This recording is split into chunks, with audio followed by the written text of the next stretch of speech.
List Chess Championships. I'm Grandmaster Robert Hess here with the legend, the one and only, my good friend Yasser Seirawan. Yasser, how are you doing today?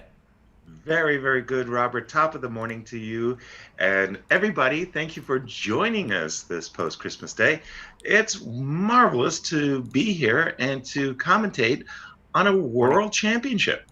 Oh yeah, there's never a bad day to cover World Championship Chess. I know we're running a little bit late. My apologies to everybody, but we have so many fun players in an event like this, so many fun matchups in store, and well, the action's already underway, Yasser. So before we really dive into the chess, which we will do in a second, any kind of dark horse candidates, favorites? Who do you think is going to win the rapid portion first, and then the blitz? Well, obviously, when you when you have a competition featuring Magnus Carlsen and it has something to do with chess, I'm going to bet on Magnus. I mean, it's amazing. He started 2019 in unbelievable style. He just won everything, like everything, 6 tournaments in a row. He's wobbled a great deal in the last 3 months. I mean, he's lost some tiebreakers and he lost in the Fisher Random in Norway against Wesley So in the final. So there's a bit of a wobble. I still see him as a big favorite. The field's so strong, Robert. I mean, it's unbelievably strong field that, well, I mean, anybody can win. And yeah, I think there's going to be Cinderella stories. I just don't know who. Yeah, I'm not sure either, and I'm giving everybody the inside scoop of the format. The prize is first place $60,000 in both the Rapid and then the Blitz, so you can win a whopping $120K if you're someone like Magnus Carlsen, Hikaru, Nakamura, and the rest of the bunch. But, well, we'll see if they're able to keep pace with Magnus Carlsen, because Yasser is looking to me like already Magnus Carlsen in a dominant position in his first game against Azamat Utagaliev. I've never heard of that player's name before. If you're making that up, you're doing a great job, Robert. I'm not making anything up, but I've never heard. This is actually the great thing about these events is you learn about new players. You can see some very, very strong players come out of the woodwork and play in these quicker paced events. We know Vladimir Krumnik is coming out of retirement to play in the Blitz, so that'll be fun to see. Exactly. In this position, no question about it, looks like Black essentially got his king stuck in the center on an open highway, and we can all see that the rook from White on A1 is going to come over to E1 with a check, and in case Black tries to plug up the E file with knight E4, there's going to be an automatic exchange sacrifice. Rook takes E4, and then F7 falls. So Magnus looking like he's just going to steamroll his opponent in this opening round, and this will be, of course, the 3-day event, this Rapids, of 5 games each and every day. So it's a 15-round Swiss for this World Championship of Rapid.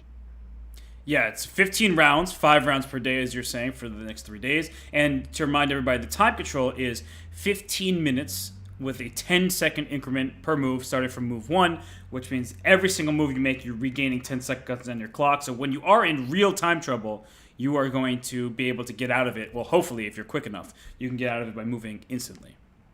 Yeah, but you know, Robert, it's like the weirdest thing. When you're in time trouble and you're trying to gain those extra seconds, you know, the bonus time by making moves, you swear that time runs faster.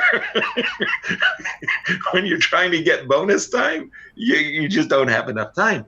And at this moment, Black's clock is down underneath 2 minutes. And the problem is if he makes just a move, like a random move like Queen D7, for argument's sake, Rook A1, E1 check, King F8, Bishop D6 check, King G.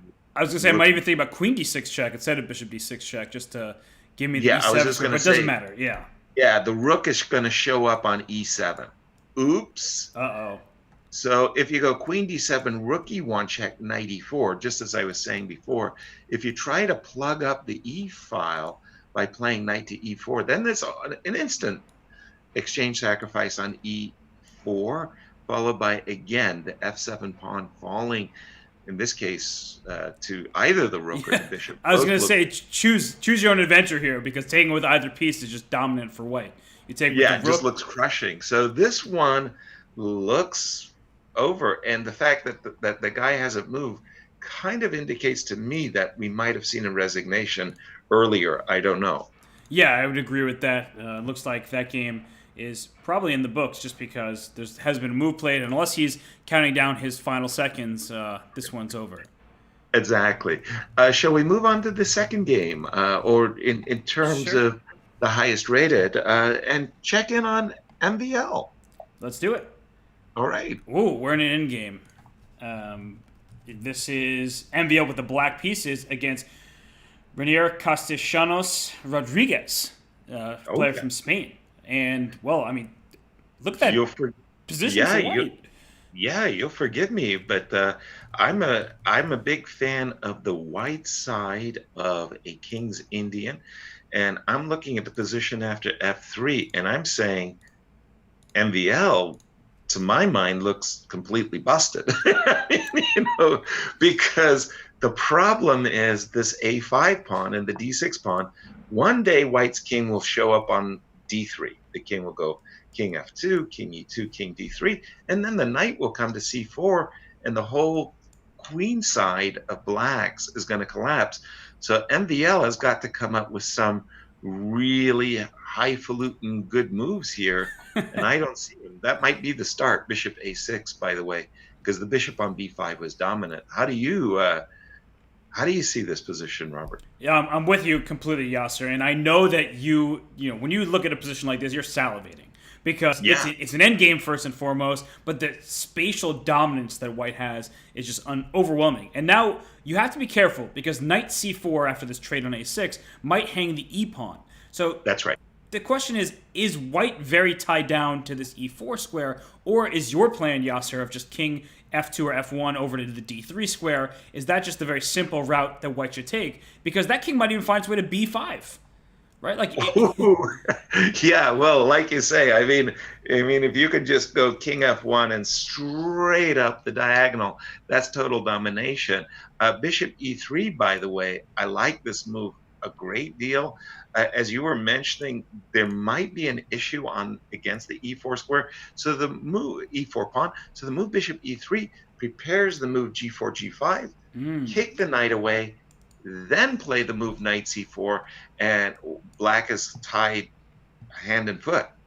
Yeah, this is a very important first step is bishop e3 because you didn't want to get your bishop necessarily not trapped on h6, but if you want to give an additional plan for yourself, and that is pawn g4 to g5, as Yasser just pointed out, well, you need to retreat your bishop back so that's not just offside and not doing anything. And from Precisely, you don't want to trap. You don't want to immobilize it on the h6 square, but the e3 diagonal is just that's a great diagonal. And so, like you said, number of winning ideas, but this king f1 with like a laser to e2 to d3 to c4 to b5, that will win the game. Or conversely, just playing the move g5, knight c4, and capturing the pawn on a5, that will win the game as well. And, these are important decisions because Yasser is pointing out that you have two options for white, but picking the correct one sometimes is difficult for players, right? Like, he's starting Yeah. with king f1, he's going to improve his king first. But, Yasser, how do you explain when to quote-unquote rush with a move like pawn g5 and then knight c4, or to take your time and say, I'm going to go king f1 and use my king as a bishop to the b5 square? It's the funniest thing. I think of it in terms of calculation. If you can calculate a win, if you can just, like, tactically speaking, you see and you go talk, talk, talk, and you can calculate a win, yeah, you play the tactical calculation. When you're a little bit unsure that, like the tactics aren't 100%, then you just do it strategically. A move like King F1, you haven't burned any options. Okay, now, like MBL is saying, okay, I couldn't allow white, just to go king e2 to d3 and then take my a pawn. So he traded on e4, which is a kind of concession. And now here again, if you could calculate knight takes a5 to a forced win tactically, I don't think you can, but if you were able to do that, you would do it. If you couldn't calculate it satisfactorily to a forced win, you would play knight on c4 back to d2 so that you could move your king to d3. Right, because you need to protect this pawn e4 that is now under attack. And That's right. this calculation that you're talking about, knight takes a5, typically we enjoy having an outside pass pawn compared to a centralized pass pawn. So if we can envision, let's say, knight c takes a5, knight f6 takes e4, we understand that now we both have pass pawns. Black is protected in the center, white is on the outside of the board. We like white's chances here, but you have to be concrete, as you're saying. You don't want to just create this imbalance and not have something to show for, because by losing e4, d5 also might fall next. Exactly. That's what it's all about. One of the things that is really annoying from Black's point of view, if we go knight on c4 to d2, knight on f6 to d7, king to e2, knight b6 from Black's point of view. The problem from Black's point of view is that after bishop takes b6, knight back to c4, Black's got these two hanging pawns on d6 and a5, and his dark squared bishop, which is gorgeous on the diagonal g1 a7, there's no attackers. So in fact, Black's bishop is just rather impotent. It doesn't attack anything in White's camp. So it's just a case of a good knight versus bad bishop, and MBL won't be able to defend that ending. No, he will not. No, any good knight versus bad bishop is, strictly speaking, hoopless, as the Dutch would say. Yep. So it looks like Rainier with the white pieces here, he finally switched his knight from the c4 knight back to d2 to the b3 knight to d2. Or he did repeat this position once. So he's trying to figure out a way forward. And Yasser, if it's me, I'm never accepting a draw here, because I don't really see a way for White to lose this game. But you do have to be a bit concerned about the prospect of knight to c5 rather than knight back to f6, because now without this knight on b3, the knight would love to just situate itself, just kind of cement itself in the c5 square and claim an outpost of its own. Exactly. And that was why I thought knight on c4 to d2 was the more direct play. Okay, he's taken his move back, which is okay. Just avoid the 3-move repetition, but he did take his move back. The knight on b3 prevents, as you said, the knight on c5 would be a great outpost. So I think White wisely prevents that. And now after knight at f6, knight on c4 should drop back to d2. And then just, I like rushing the king to d3 ASAP. Yeah, I'm very kind of confused why he didn't go for this, because I think if Maxime plays knight f6, it's the third. It is. In fact, this game is officially now a draw because it's been a repetition. They just repeated. No! I'm with you, Yasser. I hate it. I really don't like it because, as we're talking about, just this knight c to d2 and bring this king in. What is the harm here? There's no risk at all for White. There's no counterplay. Black has absolutely no play. MVL in game one dodged a huge bullet, because I don't know how he got such a passive position, but trust me, this is a really bad ending for Black. I mean, this is like the curse of the King's Indian. Usually speaking, this dark square bishop for Black is such a passive piece. You don't want to play a King's Indian defense endgame with minor pieces. You want major pieces, not minor. I'm in shock, Yasser. I mean, I think this is just objectively a lost position for Black. Totally.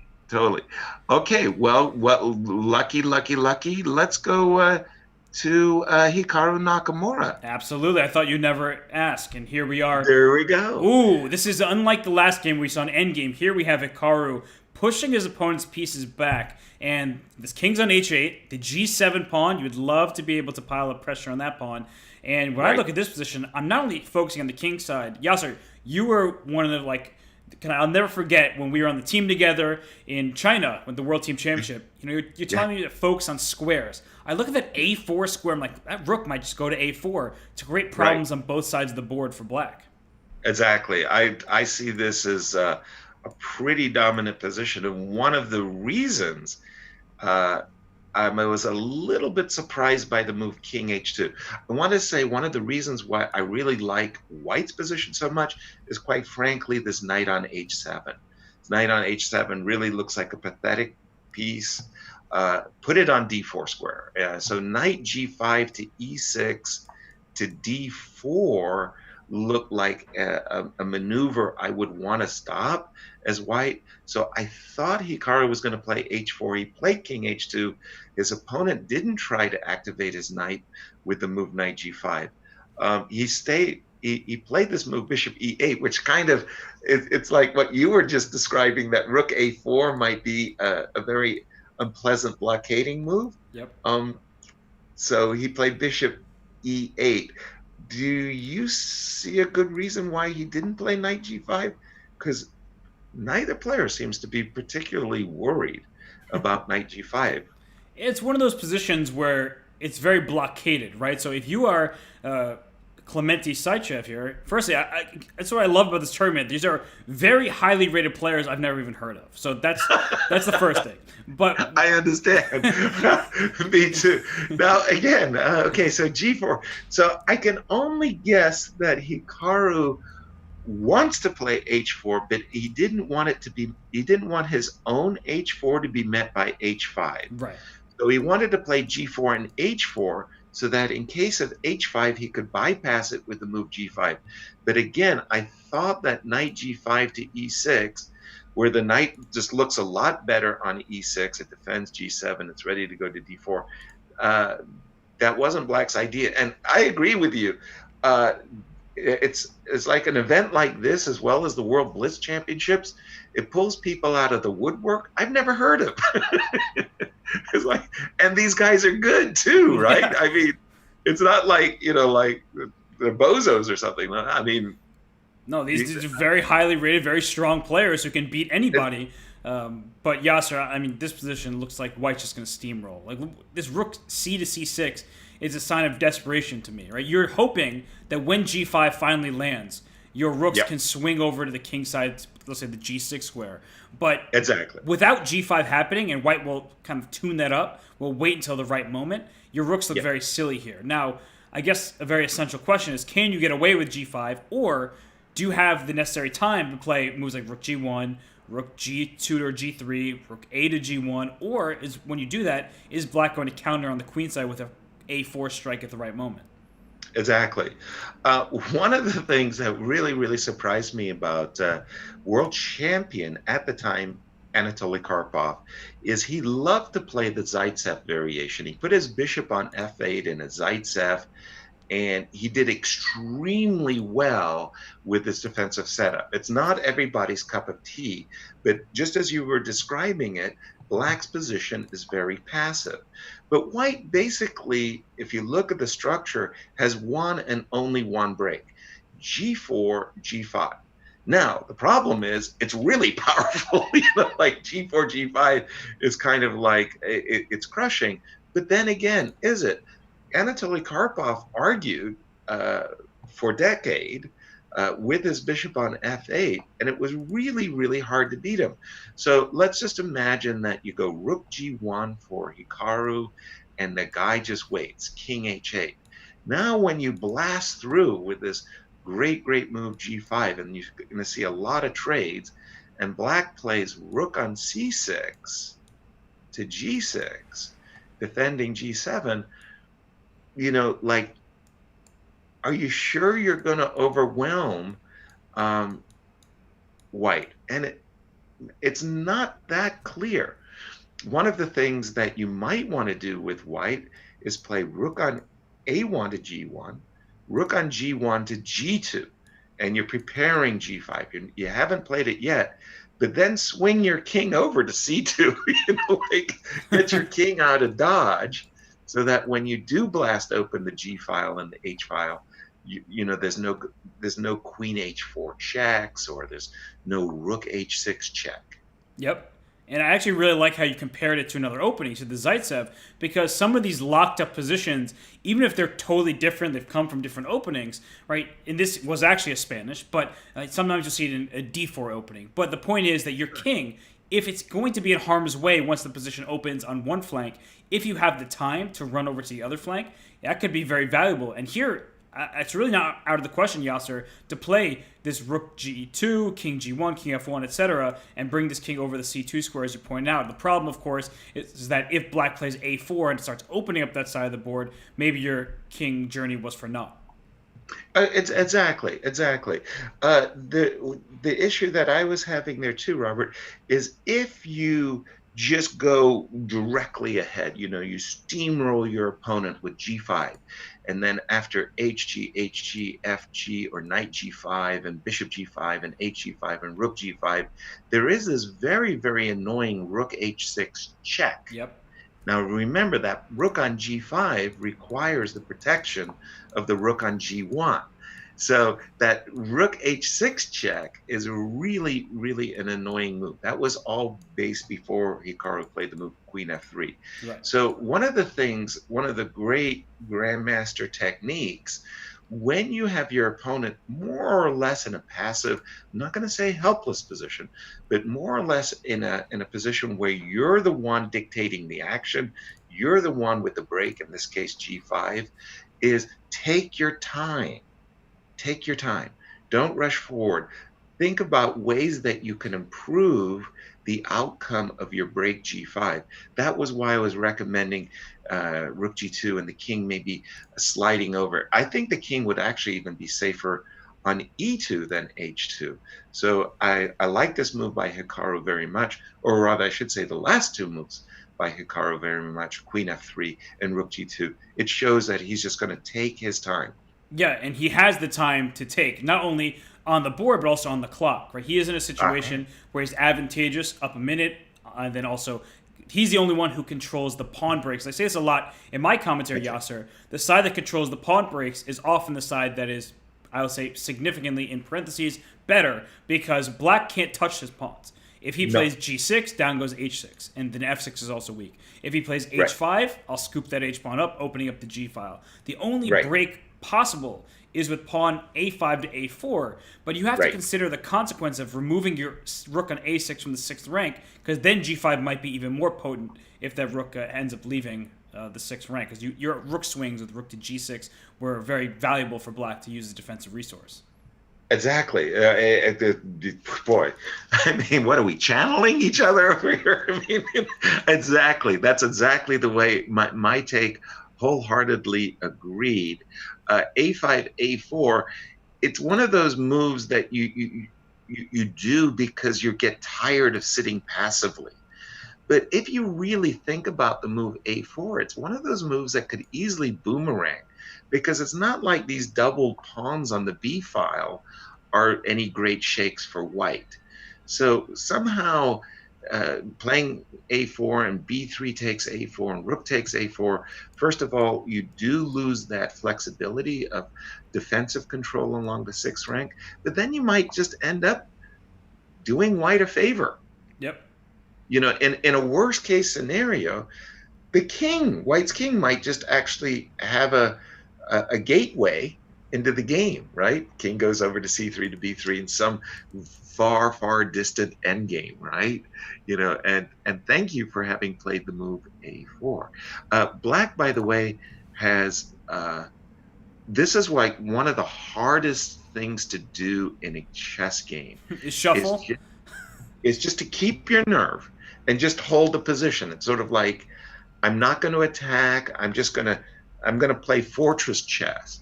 And sometimes, playing passively is the right thing to do, but it's so hard because we always want to play actively. Right. I mean, and so for the moment, I think black has just done a good job. It says, okay, I stand badly.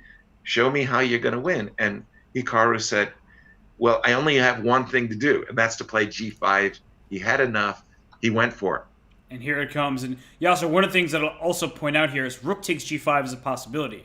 Because after rook takes g5, pawn g5, bishop takes g5, we're bringing another piece into the attack. And I know we like our material, but knight e7 check is a deadly threat that I don't think black can really stop. So this is actually looking very dangerous, if not lost, with the exchange sacrifice in the g5 square. Incredibly good point. As you were mentioning it, Robert, rook takes g5, h g5, bishop takes g5. it's not really it's not as what we call a sham sacrifice. A sham sacrifice is kind of a fake sacrifice where whatever material you sacrificed, you get it back Yep. in a turn or two. And this exchange sacrifice, you're guaranteed to get it back with this move knight e7 check, and that forks king and rook.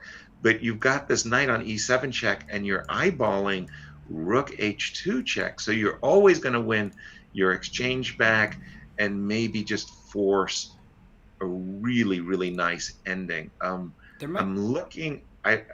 Maybe you're sharing the same thought. Queen f8. Queen f8 looks. There is a move queen d4 check though. Ooh. Well, queen f8, queen d4, rook f2, and that looks pretty good because how are you going to stop me from playing queen g8 check and mate next move? Precisely. That queen g8, you know, I mean, enough about winning squares or winning pawns. Mate is mate. Yep. That ends the game. It looks really good. And there it is. If we trust anybody to find a nice tactical shot, it's Hikaru Nakamura. And I think our hesitation from both of us was queen d4 check. We're like, oh, wait a second. The king doesn't have anywhere good to go. Because after queen d4 check, king f1, rook f6 check actually picks up the queen. After you take my rook, I take a second time, and your queen on f8 is now under attack. And if you went to the h file instead of king f1, well, then there's rook h6 check. And you brought up this idea before of a counter sacrifice because the king is misplaced. Exactly. But this move, queen d4 check, rook f2. Once we see rook f2, we go, yeah. G8 is the magic square, and that will be checkmate. We're seeing Hikaru's opponent running down on the clock. This looks like he may very well have resigned. And it looks like Hikaru Nakamura is going to join Magnus with a win in the first round. Any games that you would like? I see Grishuk, another extremely dangerous player. By the way, congratulations to Sasha Grishuk for his victory in the FIDE Grand Prix, which assures him a place in the candidates. Shall we take a look as he's up against Mateus? Yeah, he's against Grandmaster Bluebaum, who well, maybe needs an introduction to some of our less experienced or fans who don't watch all the time, but he's a very strong German Grandmaster, part of the German national team. And here, with the black pieces, well, these pawns look very dangerous. And, well, you can't take on h5. It's the first thing to point out, because rook h5 is with my knight f6 check. Pretty nasty fork. And if you're not taking my pawns, I'm going to start pushing them. And, well, there are two of them that you have to deal with trying to go promote over there to a queen. Well, just as you were pointing out, that rook takes h5 walks into a very, very unfriendly knight fork with knight f6, and there goes the rook. As I see it, black would love to play a5, b4, a4, b3, so that the move rook h1 comes with power. The problem, as I see it, is that the h-pawn is going to go h5, h6, h6, h7, same problem. You can't take the pawn on h7 because of the knight fork. And if we imagine right now that the pawn was magically on h7, there'd be the crushing knight g5, h6 threat. And you can't stop, black can't stop the pawn from promoting. So unfortunately, black needs like 4 tempos on the queen side before white has played h6, g6, h6. Yep.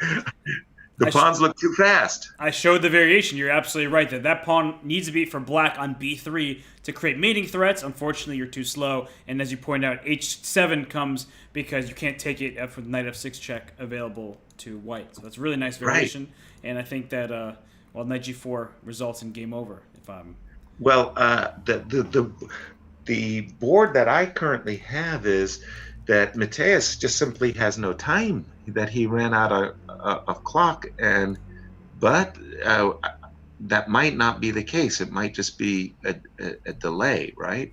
Yeah, because they're being relayed over to the server, so oftentimes there's a delay. And, well, you know very well, Yasser, when using DGT boards and playing really fast, also sometimes these moves all come in at once.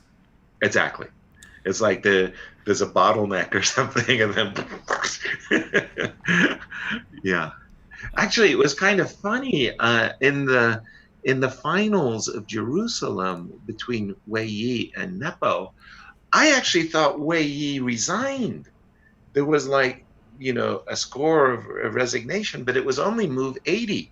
Like I came back, hours later just to replay through the game, and they had played another, like 16 moves before there was resignation. It was kind of strange. Yeah, and I mean, I remember doing the. I think it was. Oh, this game is still going, right? It's one that. There Well, you go. You it, called it. Yeah. it's. I think it's over now, but they had to put the moves on the board. Sometimes these relays take some time, but the pawn got to G7, and well, that's all Grishuk wrote here. It's game over. But what I was going to say was in the Grand Chess Tour, in the semifinal when Maxime was playing Magnus, there was like a mouse slip in the relay. And I said to Danny while we were doing commentary, I went, Danny, this can't be right. Like that queen did not go to that square. And then, a couple minutes later, the official site also had the wrong move, but then they fixed it because I guess the DGT got caught between squares, and he's like, well, you're a board whisperer. Like, you know where the pieces belong. And I was like, well, one move is way better than the other, so easy for me to figure out. Board whisperer. I really like that. As many of you know, there's a long history of the World Rapid Chess Championships, but I think it was 2003 that Garry Kasparov, who had been arguing not to have separate world championships in what was called active chess or game 30, as well as 5-minute chess. He just wanted only the world championship, classical chess. He finally played in 2003 a world championship of active chess or rapid chess, and his last round opponent was Evgeny Bariev. Mm-hmm. And they were on stage all by themselves, and there was just like bang, bang, bang, bang, bang, bang, bang. It was just a rapid fire blitz at the very end, and Bariev shook hands. The players got off stage, and they were all exhausted, and everybody said, what happened? What happened? And Garry said, I won. And everybody said, but no, the screen is frozen. The DGT board didn't show the moves that you guys were all blitzing. And he said, well, stupid DGT board, we were playing so quickly, it couldn't follow along. No. What happened was the two players had made an illegal move. Garry had made an illegal move to which Bariev did not capture the king. Nice. And the computer would not allow the players to make an illegal move. So the game froze. So Garry was explaining, we humans are so much more intelligent than the computers, and we have to improve the equipment so that in the future, we could play blitz chess and everybody could follow the games in real time. But actually, the players are making illegal moves, and the computer would not allow it. It was pretty hilarious. He was just setting the tone for artificial intelligence. Like, we humans need to do better so we can train our AI and our engines and everything to be better as well. Exactly. That's what it's all about, Robert. Just improving AIs and helping them become stronger. If you had picked up on that situation, you would have been a well and true board whisperer. Well, I can't do it all. Can't go back in time and be born earlier and things like that. But Yasser, you and I were talking about before the action took place about that very infamous situation between Ernesto Inarkiev and Magnus Carlsen. And it brings up a broader discussion about what happens when illegal moves are made. And, that particular example with Inarkiev and Carlsen, I think, was very intentional and was not in the best spirit of the game. Because for people who need a refresher, go to YouTube and you can look up Carlsen Inarkiev World Blitz. But essentially what happened was they were in a time scramble. Magnus gave his opponent's king a check. And instead of getting out of the check, Inarkiev gave Magnus a check in return.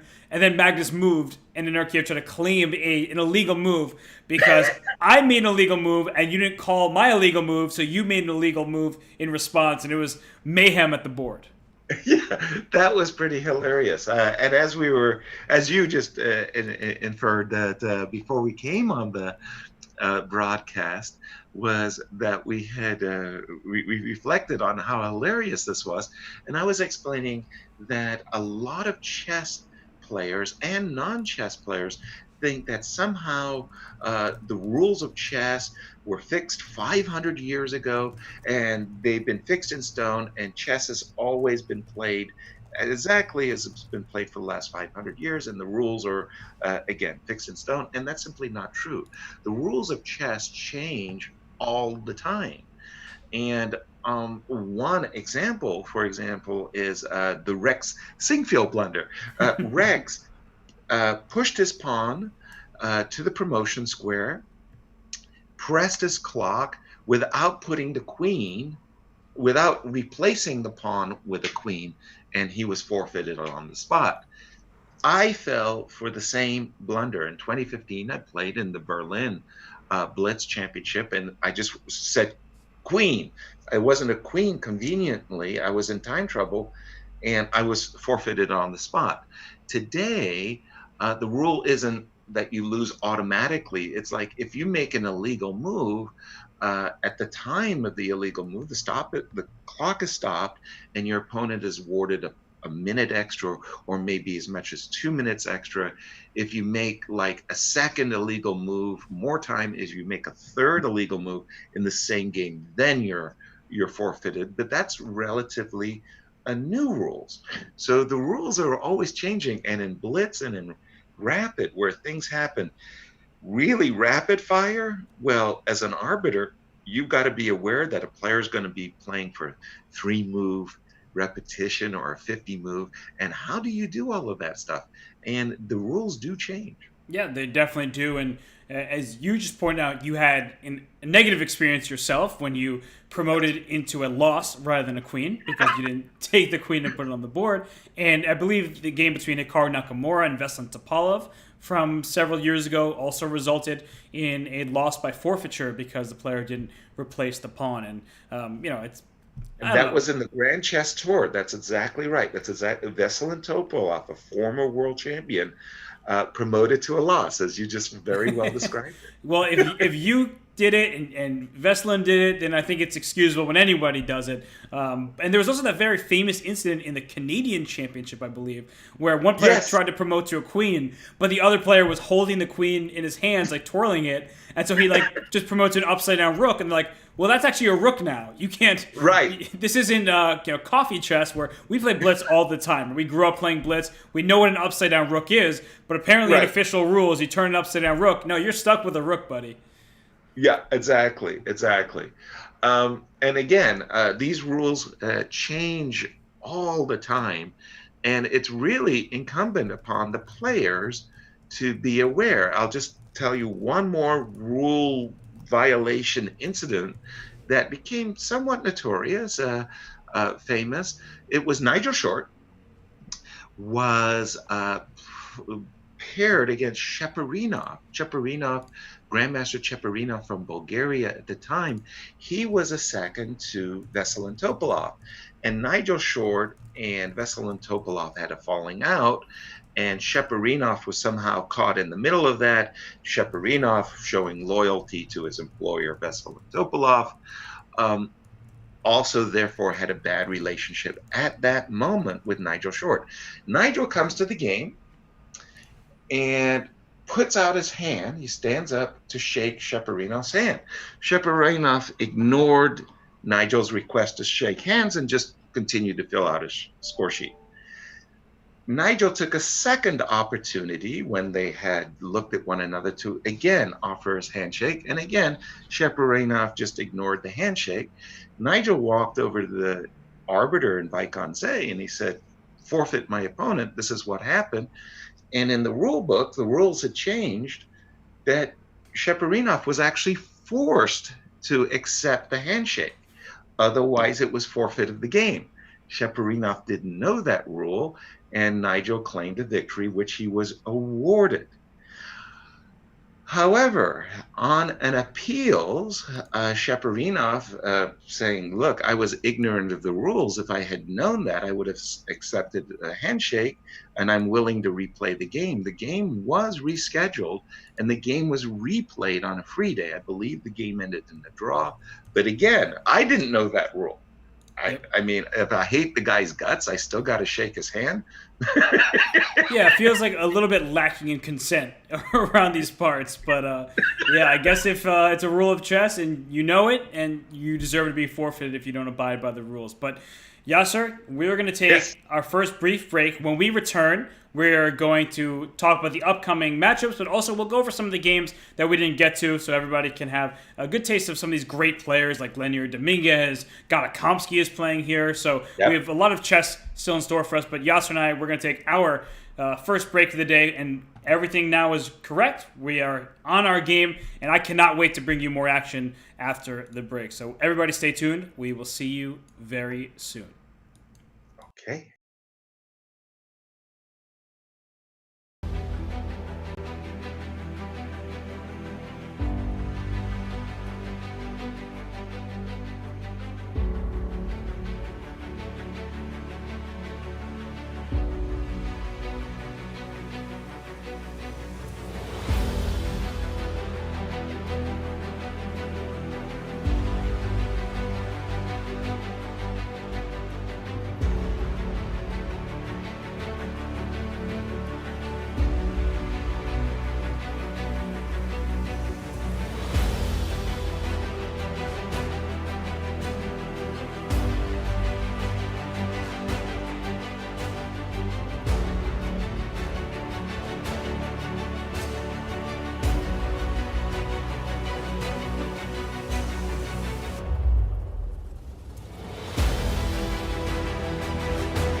And we're back here live with the coverage of the 2019 World Rapid and World Blitz Chess Championships. Grandmaster Robert Hess. Alongside me here is one of my favorite human beings on the planet, Grandmaster Yasser Seirawan. Yasser, we had a fun first round of action. Yes, Players we like did. Magnus Carlsen, Hikaru Nakamura, wow, I couldn't even finish his name, made their mark in the event, starting out with a victory. And one player who didn't start with a victory is Leonard Dominguez Perez, a new addition to the very strong, the powerful United States chess lineup, and he was not able to overcome Rinat Jumabayev in their head-to-head matchup.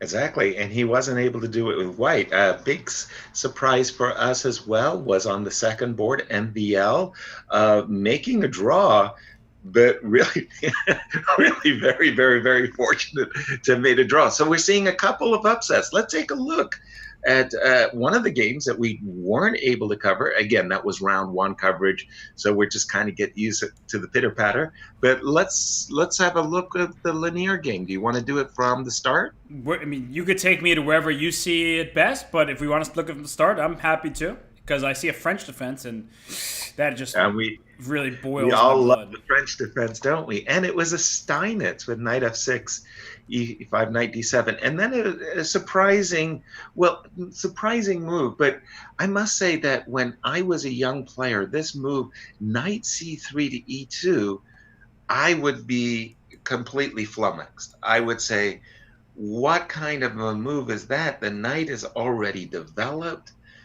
You're blocking the bishop on f1, and I would think to myself, I will never be a great chess player, because such a move would not occur to me.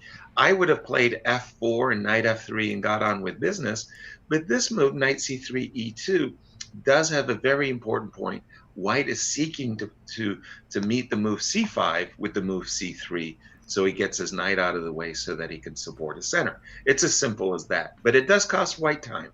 It is as simple as that, and players that if you just show me the position for the first time, which of course I've seen this position before, but if you had, I would say, and you said, Robert, which players could you see playing this? I would say Michael Adams, Leonard Dominguez Perez, more of these positional approach guys who say, I don't want to get into the sharp tactics of these more open French lines where white castles queenside and there's potential sacrifices, things of that nature. Instead, I'm going to play a more positional line, as we see getting all the way up to move 10, where white finishes the queenside development with bishop to e3, hasn't touched this bishop on f1 just yet. Well, kind of making your intentions clear on the king side with your knight on f4, potentially even hopping over to h5 to make life difficult for black.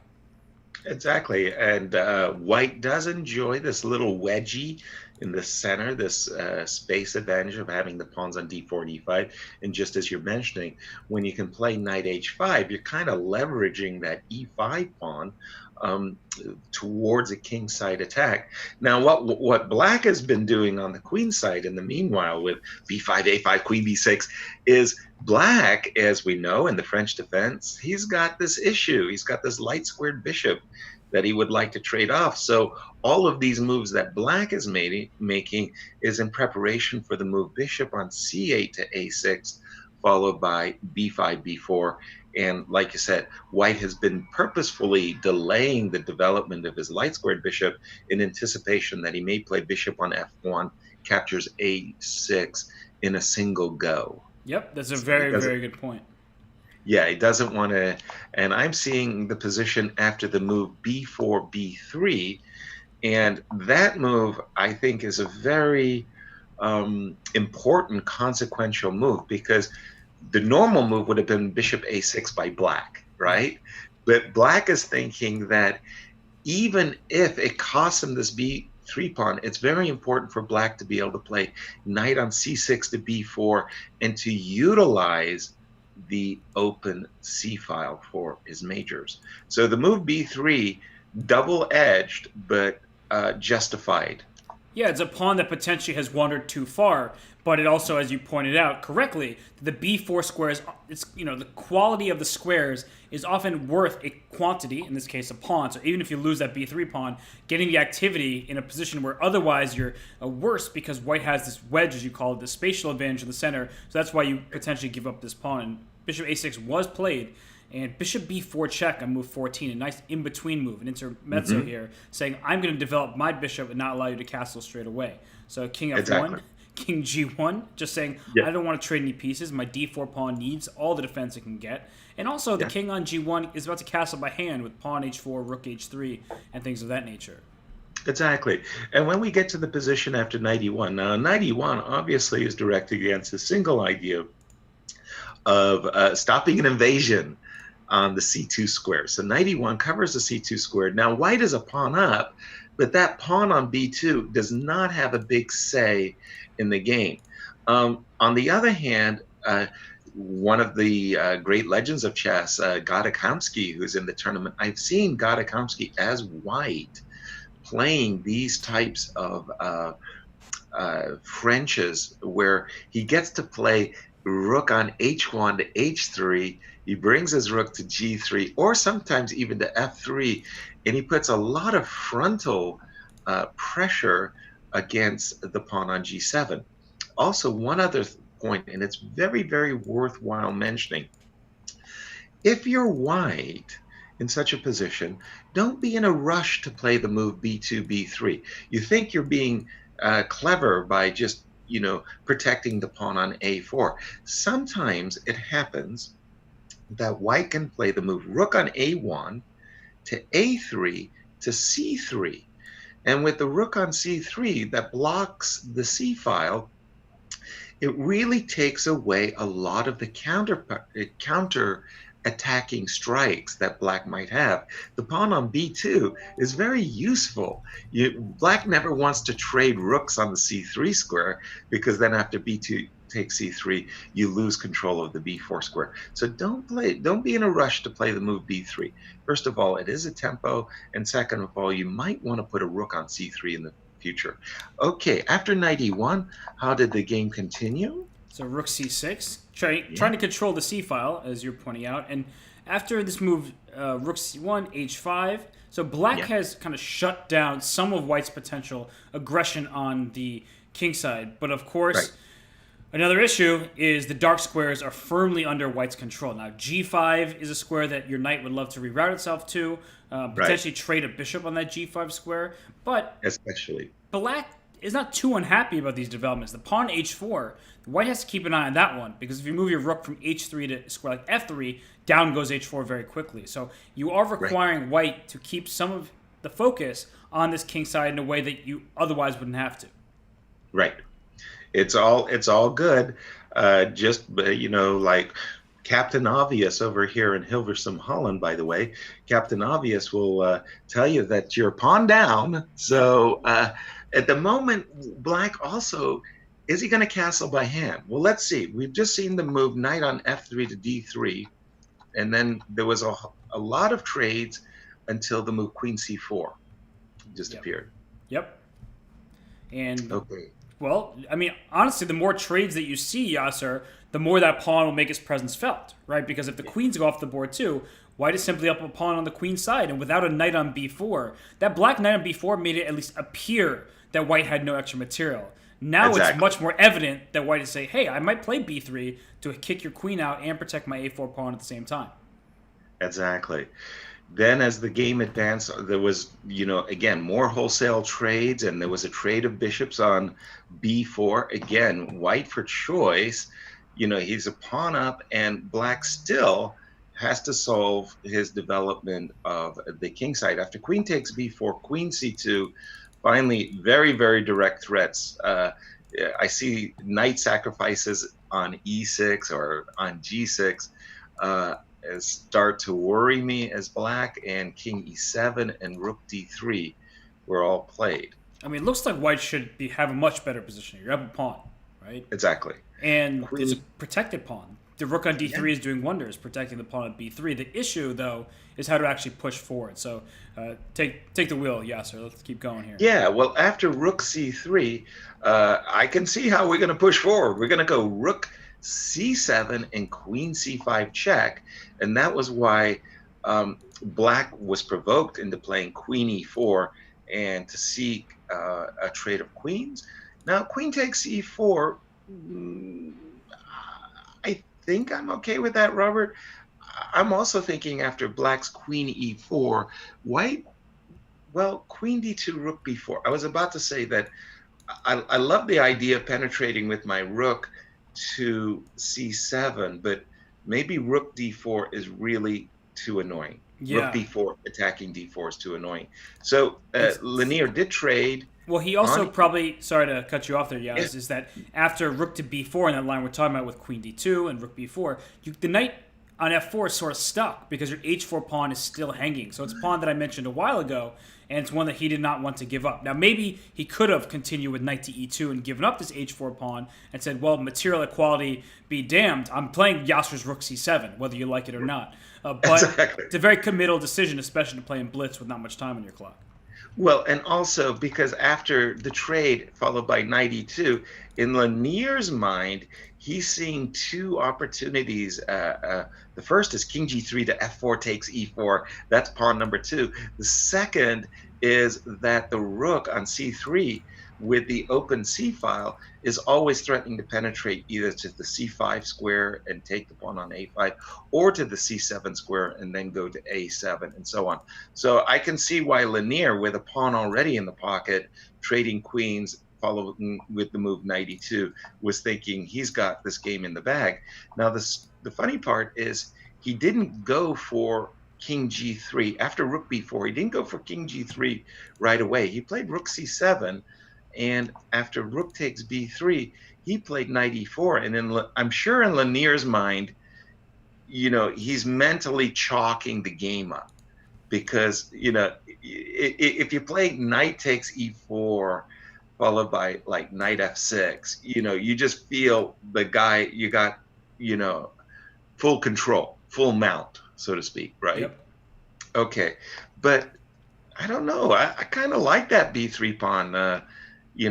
Okay, rook takes No, b3, knight I'm g3. totally with you. Yeah, I think it was a rushed decision, Yeah, perhaps caused by not having too much time on the clock. But one of the issues after rook takes d4, when white took on e4, black takes on d4, your h4 pawn is hanging still, and it comes down with check if you let me take it. So that h4 right. pawn's been a nuisance ever since black cemented it with h5 himself. I'm telling you, I think personally I would have gone for the king g3, king f4, because the other thing about when you go king g3, king f4, it's not just one dimensional. Sure, yeah, oh, trust me, I want to take the pawn on e4, but I might dance. I might go king g5, king h6, king g7, and seek to use the king as an attacking piece. After the move f3, however, king d8, this might have come as a real shock for Lanier, but e5 and d7 is hanging. Oh my goodness, I thought he was going to play knight takes e5. Wow. He fell, that is to say, black fell into a fork, but thanks to his enormously active king and his powerful passed a pawn, it comes into a very well-known king and outside a pawn versus the knight. You, as white, you want to sacrifice the knight for the pawn, but you can't. That's The knight honestly is, so instructive, Yaz. That I'm very yeah, glad you decided to bring this game to our attention because this moment, way back before Rook takes a4 on move 41, yeah, most players, especially with no time remaining on the clock, would say, "Okay, dismiss Rook takes a4 because of that fork that happened in the game." But exactly, when you start studying your classics, you start studying the end games. Knights are very bad against flank pawns, right? We know that exactly, very well. And so he said, I'm going to take your pawn a4. You have to take my knight on d7. And the whole point that white was trying to say is that after your move, knight takes e5, rook takes a5, we have hope thanks to our outside pass pawn. So there's some potential for white to continue playing for a win, even though objectively the position should be approximately level. So instead of worrying about anything, Jumabayev, a very, very talented player from Kazakhstan, he is the top player. He's played all of these top guys in the World Team Championships and the Olympiads. He is a super talented player, and he played very well in the Isle of Man as well. He says, rook takes a4, take my knight, I dare you. My pawn is just as valuable, if not more so, and that's why the game exactly. concluded in a draw. It was a very, very nice idea to fall into a tactical trap, the outcome of which is a forced draw. So a very instructive game at the end. I think that Lanier will kind of be kicking himself a little bit, not terribly much, but I think that Lanier really, at a certain moment, had thought, I'm going to win this game, and maybe he just took his foot a little bit off the pedal there with that move of rook to c7, allowing rook takes b3. But a nice start for both players for this Rapid Chess World Championship. And by the way, I did something that I didn't do during the first round, is I brought up a chat window from the Twitch TV. So I've got a chat, and I will make my best efforts to eyeball it. And so please do send Robert and I any questions you might have, and we'll, if the time is appropriate, we'll do our best to answer them. There is a question, Yasser, that I kind of have. So you said you'd answer questions. I hope that includes mine. And one of the questions is about Alireza Firouzja. Now, news was just broken in recent days. Big time news. Huge news, because this is a future World Chess Championship contender. And he is from Iran. He no longer is residing there, from what I'm aware of. And he is planning to leave the federation. Now, I was informed, perhaps incorrectly, that it still looked like he might play in Moscow for the World Rapid and Blitz. After all, he is a phenom, especially in the most rapid of time controls, that is Blitz. But he's not here, right? I haven't seen his name in the pairings or the standings, and from what I'm seeing in the chats, it seems like Alireza is not playing. Which is a surprise. I thought he would be playing as well. Again, his announcement that he was looking to change federations, it appears that he shares a view of other Iranian athletes. That is to say, that when Iran plays in competitions like the Olympics, not just for chess, but I'm talking about the IOC, the International Olympic Committee, and they're not allowed to play against athletes from Israel due to political circumstances. He doesn't like that. If I'm going to go play in a competition, the St. Louis Open, right?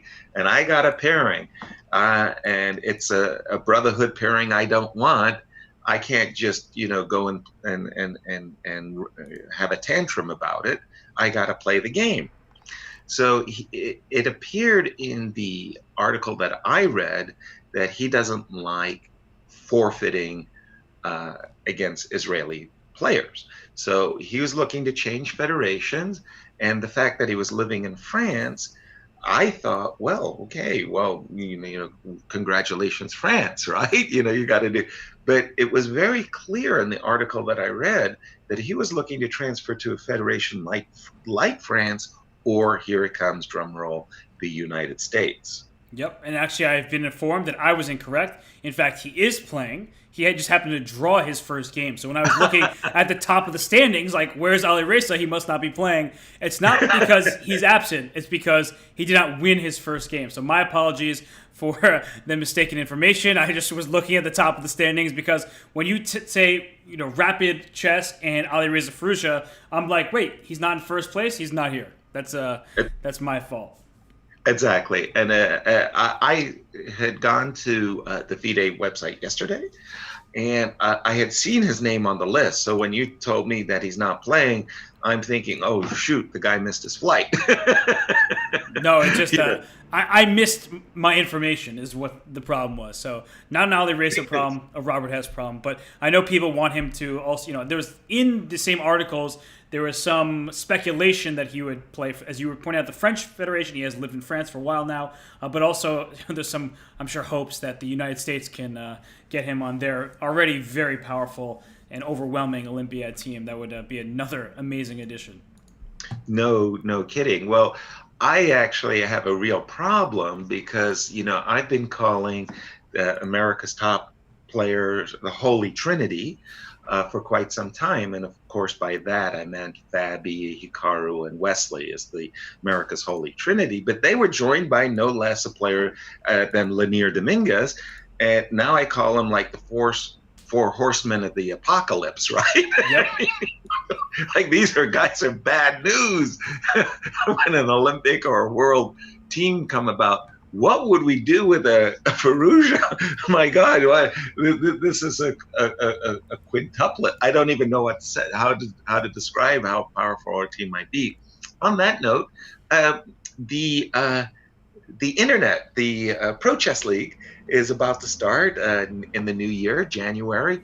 And Chessbra, a big shout out to Eric Hansen, Grandmaster Eric Hansen from Canada, who is in the competition in Moscow, by the way. He was very proud as he told me that Firouzja has joined the Canadian Chessbra Pro League team. That's so correct. he had that feather in his cap. And so, well, Firouzja, got a lot of fans.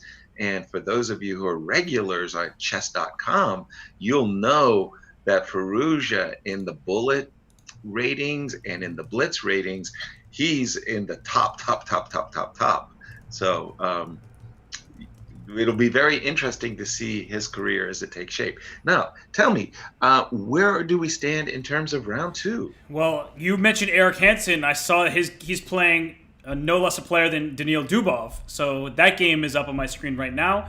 But we have so many great matchups, and I want to point out, Yasser, that's one of the best things about this event. And actually, why I'm a bit upset I am not playing in the event, because they released the information so last minute. They're like, this was set in stone, I think, in November, that I didn't really have time to just get rid of my other plans and be like, okay, all my friends I made plans with, sorry, I gotta go, sorry to leave you hanging, and oh wait, I'm just flying over to Moscow, I gotta get a visa, no big deal. And of course, it could have been arranged, it was extremely inconvenient because it's so last minute. So I hope in future years FIDE fixes this issue, and well, also I hope they don't have it during the holiday season, because there are better times in the year to have an event like this. However, Eric Hansen did make the trek, and I'm very glad to see a player like him playing, because, well, he gets the opportunity to play these top guns like Daniil Dubov. And here with the white pieces, Yasser, a Rossalimo, double pawns.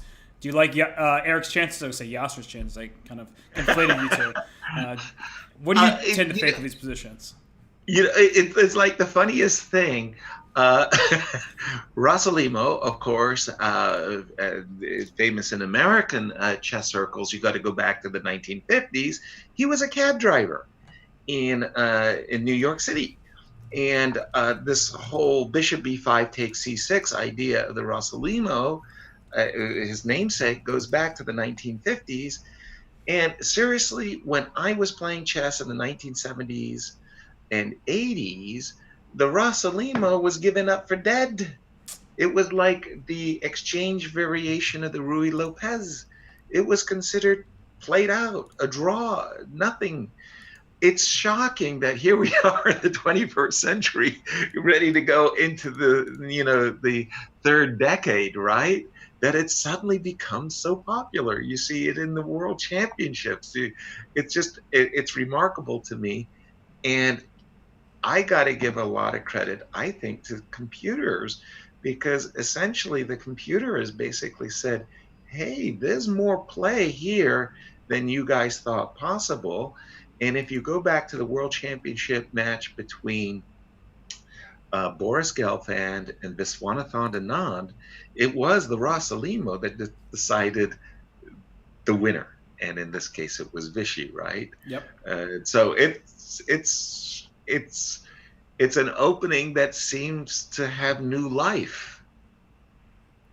And yeah, it had definitely this new life, and thanks to Magnus Carlsen in the World Chess Championship, was the wrestling was played pretty much every single round, it felt like. Of course, when Fabiano was black, that wasn't happening. But it does have very interesting components, and not just because of its really amazing origin story, but, well, now we see the double pawns are no more. But in general, these double pawns are pretty decent pawns because they're hitting the center, right? The pawn from c6 hits the d5 square, c5 is d4. And what Dubov has done is what players are doing these days, giving up the one of the pawns with d takes c5 here. Black often goes for these bishop b7 moves to hit the e4 square. And so saying that I just need to open up my light square bishop. It is less important to me to have even material. In fact, it is more important to me to improve the light square bishop because I am the only player on the board with said piece. Exactly. And if you go back also to 1992, in a world championship match, because I don't know what else to call it, between Bobby Fischer and Boris Spassky, um, this same variation also appeared in that game, and in that match, Black delayed playing the move c5 and did other things like knight d7, and White played bishop e3, and he got pressure against the pawn on c6. So this move by Dubov, c5, is sort of like, I'm willing to sacrifice the pawn, just like many, many players, many variations in the Grunfeld. You get rid of this weak pawn. You just take this pawn on c5 off the board, and you give Black the ability to play queen b6 to b7 and bring his rooks to the center files, c8 and d8. And Black, strangely enough, doesn't miss that pawn in the world. He loves the open files and the open squares, and Black has a very free game. So what we're seeing here from White's point of view is White would like to take this pawn, but on his terms. He would like to play the moves bishop f4, knight d2, rook d1, and take the pawn down the road, not to be forced to take the pawn right away. Right. And that's why Black, plays c5 is saying, well, I'm not going to give you all the time in the world. Why bishop a6 was a nice follow by Dubov. I would love to put that bishop on d3 and come after your e4 pawn. So rook d1 played by Eric, saying, I'm not going to take your c5 pawn, as that pawn is a sort of permanent or long-standing weakness. You're going to have to spend some time protecting that pawn, whereas White will play knight to c3, as you say, bishop to f4, or bishop to e3, or bishop to g5. And I'm saying all these moves because it goes to show that White has options here, and that's always a good thing, right? Having possibilities rather than being forced down a given path is, of course, something that Eric should be very happy to see here. And Eric has played the move rook d1. He didn't want to allow a bishop landing on the d3 square. And this move, to my mind, maybe you'll have some doubts, but this move, to my mind, basically says, look, I really don't want to deal with winning this c5 pawn at all. I do want to play rook to d1, knight to c3, bishop to f4, rook to c1, and you just go ahead and keep this weakness. Now, I think that from Black's point of view, Black needs to play a move like queen c8, queen c7. I thought queen c8 with the idea of going to e6, to going queen c8 to e6, or queen to c8 to b7. I was going to say that Black has these split pawns on the queen side, but he's got a light square bishop. So really, if I'm in Black's shoes, I'm thinking to myself, I want the battle to take place on light squares, where I've got an inbuilt edge, right? So I'm going to play a move like queen c8, a light square, followed by queen e6 or queen b7, light square control, and just to try to force White to play a move like e5. He's played queen c7. I think he did it purposefully to stop bishop f4. What's your take on the move queen c7, Robert? Yeah, I'm with you. Stopping bishop f4 seems like a priority, and provoking White to play e5, as you were about to highlight, Yasser, that e5 opens up the a8 h1 diagonal for this bishop, and only Black has a light square bishop. So a move like e5 is one you're never going to be able to take back, and could be overly risky, so you have to time it right. And the reason that why both of us, I think, at first glance were like, wait, queen c7, no, is actually because of a move like e5. You feel like the queen is in a more vulnerable square on c7. You correctly suggested that the light squares are the ones that Black wants to play on, because now knight c3 is the very logical reply, and it just feels like knight d5 is looming at some point soon. Right.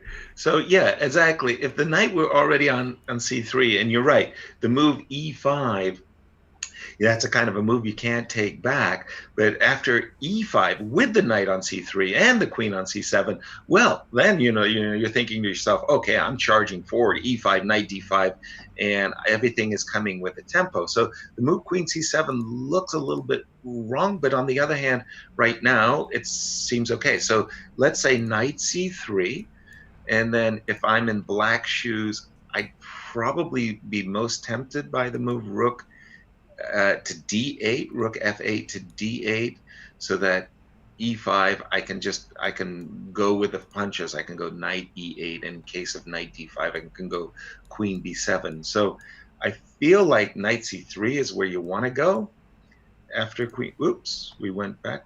I think I No, must have hit I'm something.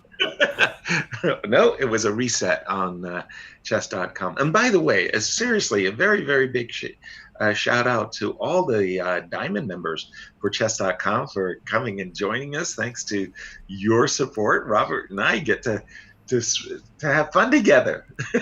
And Yasser, I was going to say our fun will continue, but Eric Hansen and Daniil Dubov just agreed on a draw, and that is the second top draw I see in this round because Hikaru Nakamura drew with the black pieces very quickly against Nikita Vityugov, and that was probably a good result for Hikaru, all things considered. He had the black pieces against the Iceman, the very strong Vityugov. I am a little bit surprised by this Dubov Hansen draw, but I guess Daniil said, I offer you a draw. Eric said, you're the reigning world rapid champion. Okay, sir. We'll move on and play round 3 in an hour. Exactly. Yeah, the only thing I can say about that is you got to give you got to give the players a break here. This is going to be a long tournament. There's going to be 15 rounds of play, 5 rounds today. A lot of people have traveled from far. I mean, Eric Hansen just flew over Amsterdam. He didn't stop, and I got issues with that. Normally, whenever he's doing the transatlantic route, he comes over and he's a guinea pig. I get to cook and feed him, and then pat him on the head and say, "Go get him, Tiger." But he didn't do that. He went directly to Moscow, and a lot of players are going to be jet lagged.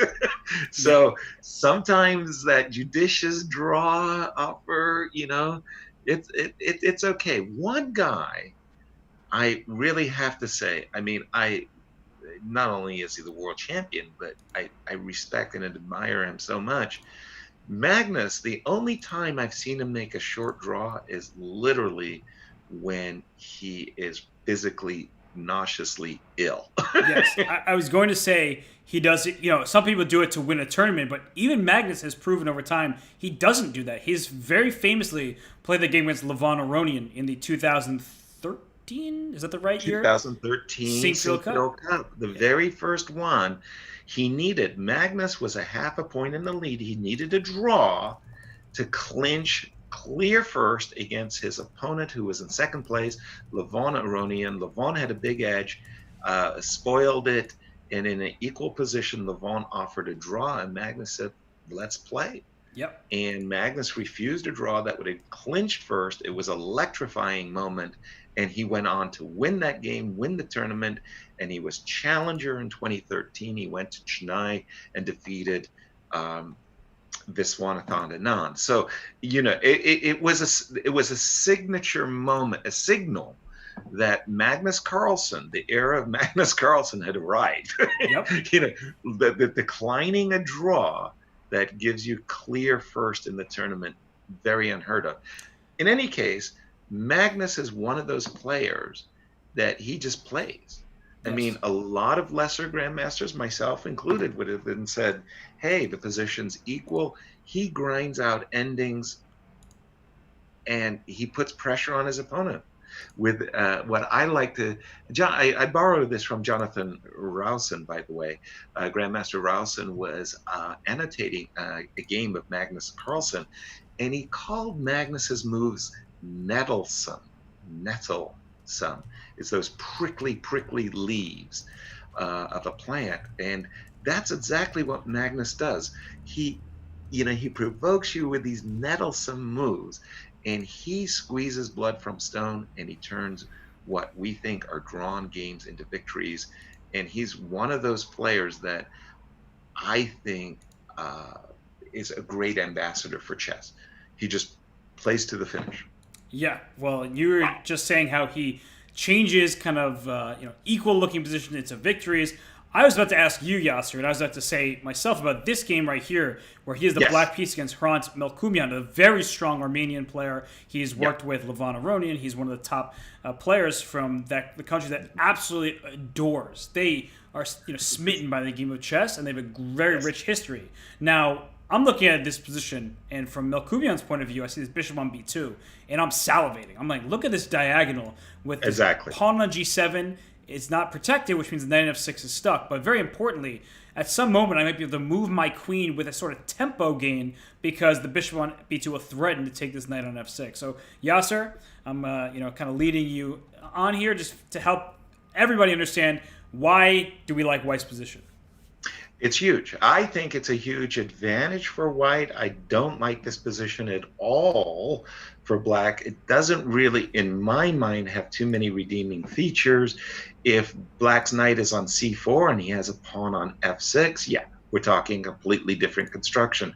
But in my mind, as White, I'm seeing the move rook on f1 to d1, not to c1, but to d1, rook f1 to d1 to d4, followed by rook across to f4, and maybe harassing also the pawn on h5. I think this diagonal, this long diagonal on the dark squared long diagonal literally freezes Black's pieces. The other problem is, look at this pawn on c6. Yeah, it's terrible. It's terrible. That's an eyesore, Yaz. And I was looking at It is. I mean, it doesn't even rise to the level of a pawn. Now put the pawn on c6 on c4. I mean, now we're talking. But the point is, with this backward pawn on this open c file, this beautiful diagonal for White, a kind of, what can I say? Not a kind of, a complete lack of counterplay in the position for Black. I see White as being really, really, really happy. And if the names were reversed, you would say it's I would say strategically won. The game is over. Magnus is not going to go down without a shout here, but he does stand significantly worse. Well, yeah, so I love you, but just for the sake of the show, and maybe because I'm starting to believe in it, and maybe really because Magnus, I was about to say, after this bishop h3, bishop h1, what about queen f5 here? Can I try to turn the tables on you real fast? Queen f5, rook d4. I'm not going to be persuaded to capture your pawn on c6 because I better be very aware of the ramifications of knight on f6 to e4. There's a lot of light square weaknesses in White's camp. So queen f5, rook d4 with the idea knight e4, rook takes e4. Oopsie daisy, don't forget about the g7 pawn. I almost forgot, yeah. So actually, it's good you reminded me because it would have been a very embarrassing blunder for me to make. But what I was going to say was perhaps after this rook d4 move, I could play some kind of knight g4 idea, saying, you can't take me on g4. Your idea, which is very nice, to unleash the attack on g7 is I play queen takes g4 and protect my hanging pawn on g7 with the queen. So that's knight g4 is a move that I think can be played in such a position.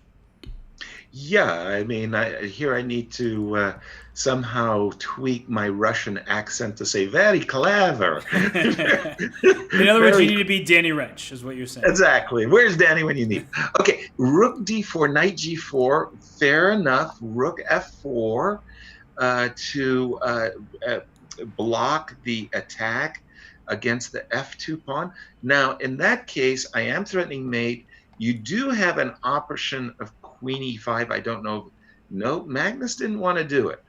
I was going to go to g6 and just say I'm protecting g7, I'm protecting c6, and I'm keeping everything tidy for the moment and at least pretending to be aggressive. I don't know if it's good.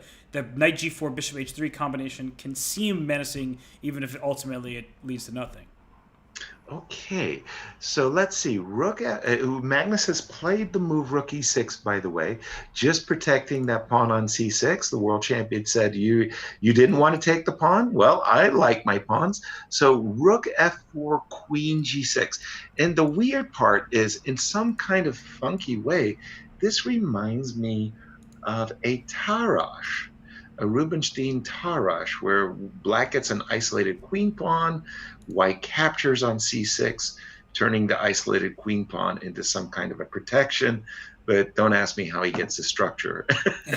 But okay, so rook f4, queen g6. I like what you're saying, releasing the knight, because the pawn on g7 is now protected. I don't see. Well, you know what? Okay. Frankly speaking, what I really, really like to do is go a4, you capture on a4. I'd like to go b5, you capture on b5. I'd like to go like rook takes d5. And again, because the pawn on g7 is unprotected. I think that the problem with the desirable a4 is that after a trade of rooks on a4, followed by b5, I don't have time. There's a queen b1 check. And in the immortal words of Larry Christensen, you're getting me from behind. Yeah, that unfortunately looks like a mating attack that would force you to try to trade off the queens, in which case you just gave me several pawns. I'm very happy to oblige. Exactly. So, okay. So, again, if I go rook f4, queen g6, and I am forced to play, I don't know, I hold my nose kind of move like f2, f3. Ooh, I'm holding my nose just thought about that. Nope, can't see that. No, I can see the knight going back to d7 and rerouting itself through e5. But now, okay, so here we have the position, rook f4, queen g6. We spoke about it at some length, but here I need some help, because I kind of come, I don't want to say to a dead end. I mean, should I go queen c5 and bishop d4? Should I go eighth? Well, in fact, he beat me to it. Should I go a3 and just prepare to develop my rook on a1? And this is the problem. Knight e4, if I go queen c2, I see bishop f5. No, Yasser, queen c2, knight takes g3. Oh. Well, that's a beauty, because that's a beautiful checkmate. Yep. On e2. So queen c2, knight g3, queen takes g6. Go ahead, take my queen, knight e2. The old Zwischenzug got you. I saw it coming, yes. I was waiting for you to play queen c2. I was like really hoping for it. I'm sorry to do that to you. You're my partner in crime for the next few days, but that's a pretty sick mate that you don't get to see every day.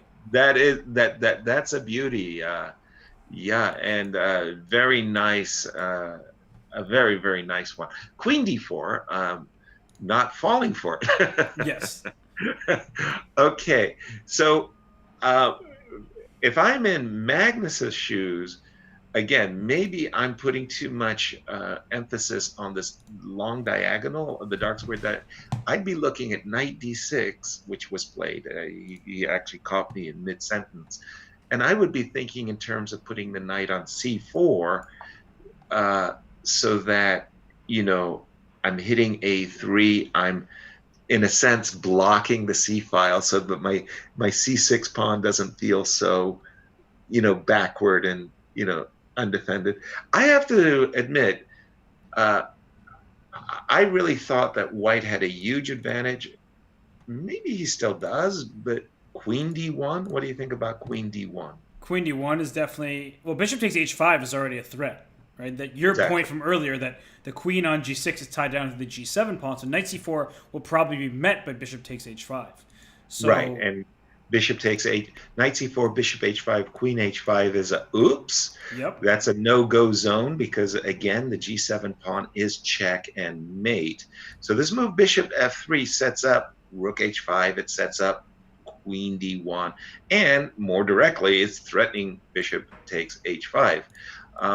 Does that mean that Magnus has to play knight f5, or what am I missing here? This might just snag a pawn.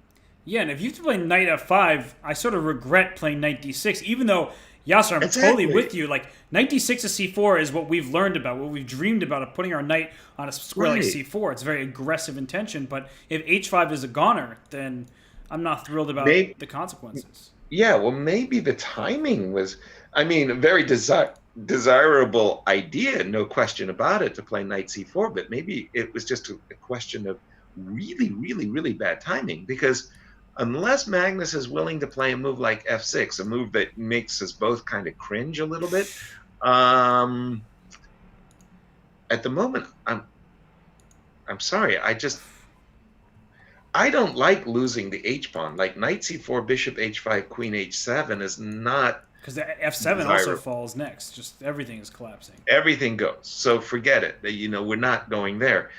But help me out here. Bishop takes h5 is an immediate threat. And I can't play bishop g4. That would just be, there'll be a trade on g4 and rook takes g4, and that's death. Knight f5, queen d1, h4. That feels wrong for black, but I don't see anything better. Help me out. What do you think black should do? I mean, you're asking me to help you in a position that I think I'm with you. Magnus, not help me. Yeah. Come on, Rob. I mean, you know, you're telling me you're feeling down. You'll help me if you can. You're feeling down. Yeah. But on a serious note here, Yaz, I think that the tables have turned where I initially agreed with you. So it's interesting how our mind has changed like 4 different times in a series of 8 moves. We both really liked White's position. Then we took a Right. step back. We're like, you know what? We like White's position, but perhaps not so clear. Then we started Right. liking Black's position, and now all of a sudden we're back to liking White's position. So these situations really are move by move, and any like slight inaccuracy can turn the tables quite quickly. And it's not that we're saying Black is lost, because I don't believe that to be the case. But Knight f5, as we're talking about, Queen d1, h4. Why Yasser and I don't like it is because it feels like you're losing control of some very important squares. For instance, Exactly. when you play h4, White can already play a move like bishop to g4, or throw bishop h5 first and then play bishop to g4. So like bishop h5, queen g5, bishop g4 now. And it just feels like Black's pieces are in the wrong squares with, well, if you take me on g4, I simply put my rook on that square and say, hey, g7 is still a problem for you. Exactly. So it feels like right up until the moment when black had played knight e4 and rook e6, you know, things looked okay for black, but now maybe the move knight d6 was just simply mistimed, and black just feels a little wrong-footed. Now, having said all of this, knight f5, queen d1, h4 may not be desirable, but yeesh, this is much less. I didn't like f6. Let me go on record Okay, you're right on the here, record. right now, because I didn't like h6, f6. Sorry, f6. Not one bit. I'm gonna have to agree with you again, and I know I've been doing that a lot. And you know, you're a It's brilliant chess okay. player. It's okay, Robert. You can do it. I'm just so used to disagreeing with Danny that this is a weird place for me to be. You know, and now I'm I here. know. It's her. I mean, again, you know, where's Danny when you need it? I mean, we need a foil, right? You know, the dark side. It's, you know, you need darkness to be able to see the light, right? You're not incorrect. And well, okay, I'm gonna try to see the light in this position, Yasser. So Okay. bear with me. White is gonna win a pawn. I don't really see a way to protect h5 right now. It looks like I'm losing a pawn. Right. Do you think that there is opportunity for Black to give up a pawn, say with bishop to g4? You take on g4, of course. I take back with the Right. pawn. You take with the rook. I don't think you want to trade queens. And my essential point is once I move my queen somewhere, either f7 or h7 or f5, I don't know what's the best square, my knight is going to come to c4. And while Right. I am down a pawn, my rook on 8 is well positioned. My knight on c4 finally is getting aggressive and is on an outpost square, a light square that you can attack. So I have some positives in the position that I can sit back, take stock of, and be at least content with those benefits. I say with a question Yeah. rather than I confidence. think that's all. I think what you've described is all well and good. I really, really do. The problem is Black's knight was going to get on c4 without the h5 pawn being lost. So it really feels like a tragedy is unfolding with this loss of the h pawn. Now, how bad is it going to be? Bishop g4, bishop takes g4, hg, rook takes g4. Like we said, we're not 100% sure where our queen belongs, so let's just put it on a square. Queen f5, Okay. for argument's sake. We'll make a move like, I don't know, rook f4, queen back to g6 again, for argument's sake. I could play a4, knight c4, bishop d4, and keeping the extra pawn alive. Yeah, you've got a decent knight on c4, but I really think it's two-result game. The extra pawn is so good. And, the white player, Harand, at 26-31, I just want to say, I think that belies his rating. I've watched him play, and his rapid chess and blitz skills are much, much higher than 2600. Let me put it that way. I think on Chess.com he has a pretty high rating. He does, yeah. Hrant is such a good player. He's also an extremely nice person. After the last Olympiad, I went to Armenia with women's Grandmaster Tatev Abrahamian, and we hung out with Grandmaster Melkumyan, just casually, no chess involved in Armenia. It was really fun. So extremely nice person as a friend, and well, he's also, as you said, an extremely worthy competitor, and he might be the first person to knock off Magnus Carlsen in these rapid and blitz events, because don't be fooled when Magnus loses the game here. Well, he's still the best player in the world, but with the quicker time control, he doesn't have the same amount of time to think, and so players like Grandmaster Melkumyan from Armenia, very, very talented, and in the quicker time controls especially. So his 2660 or so classical rating is not to be taken for granted. Yeah, and again, in this rapid chess, I do see him as a much higher, much more skilled player than that rating belies. And, I think Magnus, pretty much after spending a significant amount of his time, Robert, came to the same conclusion that you came to. Like, he's got to, jettison the pawn and try to make the most of an awkward situation and just play for a good knight. Now here, I think we actually reached this position in our analysis. Yep. And by not tossing in knight c4 and bishop d4, at the moment, I can't play a4. There's this queen b1 check move that I have to keep in mind. So maybe white starts with a move like bishop d4. Yep, that makes sense. And I think even if you do, after he played rook e4, so he's trading off the rooks. Or boy, that came real fast too. So, it's funny. Just like Magnus, I was building myself up to the suggestion that maybe the rook isn't the greatest rook. It might not be the most well-placed rook, but Magnus was very quick to play the move rook e4 and invite its trade. I think that Magnus, Magnus imagines that white is going to play a4. Yeah. Magnus is imagining that the rooks get traded, everything gets traded on a4. Then Magnus wants to get rid of the rook on f4 so that he'll have queen e4 and potential perpetual checks, right? Yep. So that was why Magnus played rook e4. I think that this kind of a decision is very, very difficult, even for the best grandmasters in the world to make. Judging for yourself, like you might have thought, as I might have thought, that the rook on e6 is actually a good defensive piece, and maybe the rook on f4 isn't great. So don't be in a rush to trade it. Magnus said, no way, I'm getting rid of that rook on f4. Yeah, now he played knight to d6. Speaking of trades, a very, very huge question is queen e4 check. Is that coming? Does that increase black's chances of drawing? Does it actually help white in some way? I think that queen e4 check, if I could play it immediately, it'd be very good for black, because your only extra pawn is this h pawn, which has not been able to move yet, and then my knight's coming to c4 anyway. The a3 pawn is a weakness. So queen e4 check feels like a very serious threat that I do not think white particularly wants to allow. That said, let's say I make a move like g4, queen e4 check, I take and take with the pawn on e4. Then your idea from the game we were looking at earlier, king g3, king f4 kind of stuff, this pawn e4 isn't exactly so happy on a light square that, the bishop's not attacking it, but when your knight has to be in a dark square to protect that pawn, my bishop can eventually go to c5 to remove your knight from the pawn e4's defense. Exactly. All very good points. I thought that Magnus's idea was not necessarily to force the trade of queens, but to try to get this precise ending that he has on the board. Queen and knight versus queen and bishop, where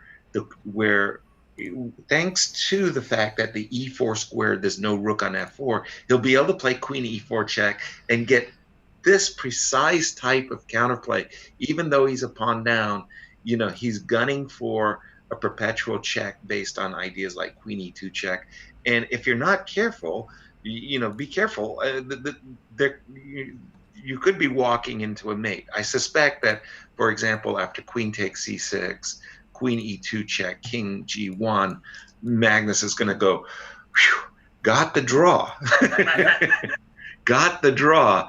And, this is what makes Magnus so tough. Even when you think you're doing really well and your material ahead, you got a pawn more, you can't just think that Magnus is going to make another mistake, because he doesn't. He makes one mistake, two mistakes per game max, and suddenly there goes your advantage. Where this was really driven home, it's almost humorous. I was in Vaikonze this year, 2019. Gawain Jones, right? It was Gawain Jones was black, and Magnus blundered a piece in the opening. Yep. Right? It was. I remember that. Yeah, he just blundered a piece. He's a piece down for a pawn and some good pawn structure, but nothing more. And Gawain was definitely thinking, okay, I'm winning. I'm just waiting for Magnus to resign, right? And Magnus kept playing really, really good moves after his blunder, and he ended up winning the game. And it was really the most amazing thing to watch, because you're sitting there saying, holy smokes, Magnus is going to draw this game. Holy smokes, Magnus is going to win this game. And things could go wrong here if Harant, who, by the way, spending a considerable amount of time on his move 37. Yeah, perhaps just trying to figure out, is there any way I can play for victory, or should I just say, you know what, Magnus played good defense here. And someone like Grandmaster Melkumian doesn't care that Magnus is the world champion. He has respect for him, but he is not in awe of him. He is ready to beat him at any move's notice. However, Magnus is past the worst of it. Queen e2 check is coming. So he's probably thinking, can I actually play on with a move like queen a2? I don't think so. I think you're getting yourself in way too passive territory if you play a move like queen a2, and only black can really be better, as I don't see how white makes any progress. And so he plays queen c6, queen e2 check is now on the board, and so I think we are going to see a draw in short order. Oh, exactly. I agreed all around. And sometimes, you just got to tip your hat and say to your opponent, well done. Well done. It's not for nothing that Magnus is on some extraordinary streak. I'm going to guess that it's like 107 games of classical chess, of not losing classical chess, 107 games. He's had a bit of a wobble in the Fischer Random, as we witnessed in Oslo against Wesley So, and he did lose a tiebreaker against Ding Laren, a rapid chess tie. The first tiebreaker he lost, I think, since like 2010, right? Like in 10 years, like Magnus. But in this game, something went wrong in the middle game. He mistimed something. I think we're going to see a perpetual check here, Robert. We did. The game actually has come to a conclusion. They agreed on a draw. So where would you like to go in terms of? I pulled up Gata Kamsi's game really quickly, and I saw that now actually he's up a pawn and in a dominant position. Against Ivan Popov? Yes, the Russian Grandmaster, and it's looking very unfortunate for Mr. Popov here, because look at this queen on e4 he has. Just an amazing piece. Of course, the black king is not feeling particularly safe with ideas like rook a8 check and queen e6, and even a simple move like rook a6 attacking this knight on g6. You're down a pawn, and white has the compensation, as Ben Feingold would say. Well, Ben Feingold definitely picked the pocket of Roman Djindjiashvili on that one. Roman was, pawn in compensation for white, agreed all around, and this move, rook a6, man, talk about a move that really, fits well, because this knight on g6 just really doesn't have any squares but to retreat. You don't, grandmasters are loath to walk into self pins, and a move like king h7, that's too hurtful. Yeah, King H7 is just asking for trouble, as saying there's a pin on the knight on G6, but sometimes it's the best move. So we may Yeah. not like it, but sometimes we should do it. So Yeah, it's king g2 by Agata, and again, a nice time advantage too yep. for Gata Kamsky. Now, what's your take on Gata As a person, as a player, that's a as a very player? Of broad course, question. yeah. Sorry, Amanda. This is a five-time U.S. champion, a former challenger to the World Championship. Yep. One of the top players. I believe at his height, he was the number 3 rated player in the world. Now in his 40s, he's not the number 3 player in the world. But don't you just get the impression that this guy is like somehow awesome?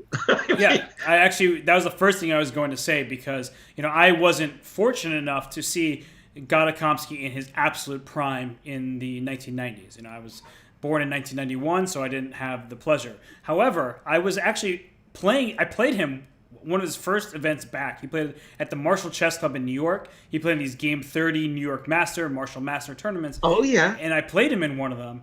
And it was super fascinating because, of course, I'd known of the legend that was Gatakomsky. But to sit across from him and be like, wait a second, I thought this guy was retired and doing law and all this stuff.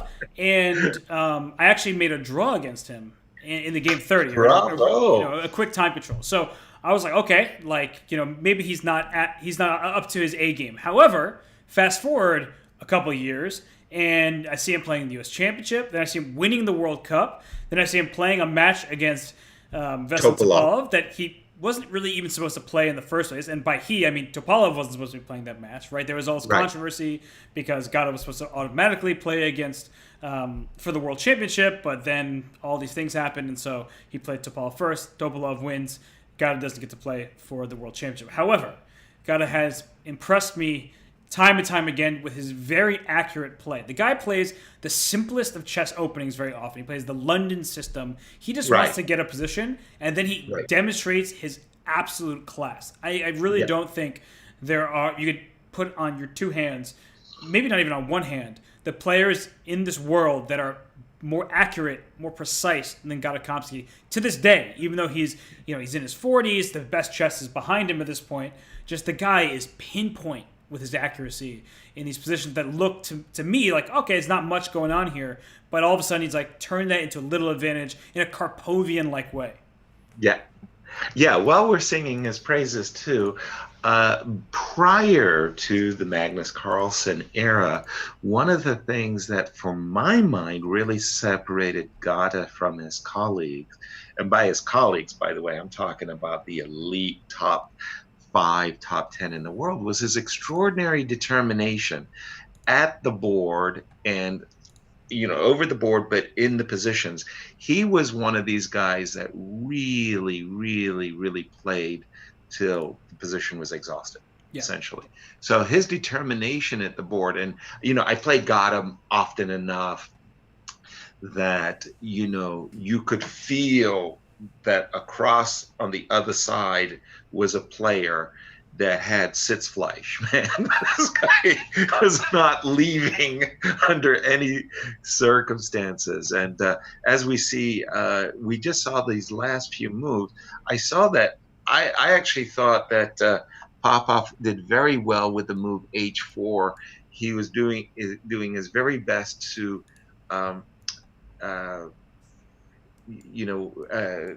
trade pawns and to give himself a chance. Now, having said that, when you look at the position, forget about the material for a moment, but just compare the knights.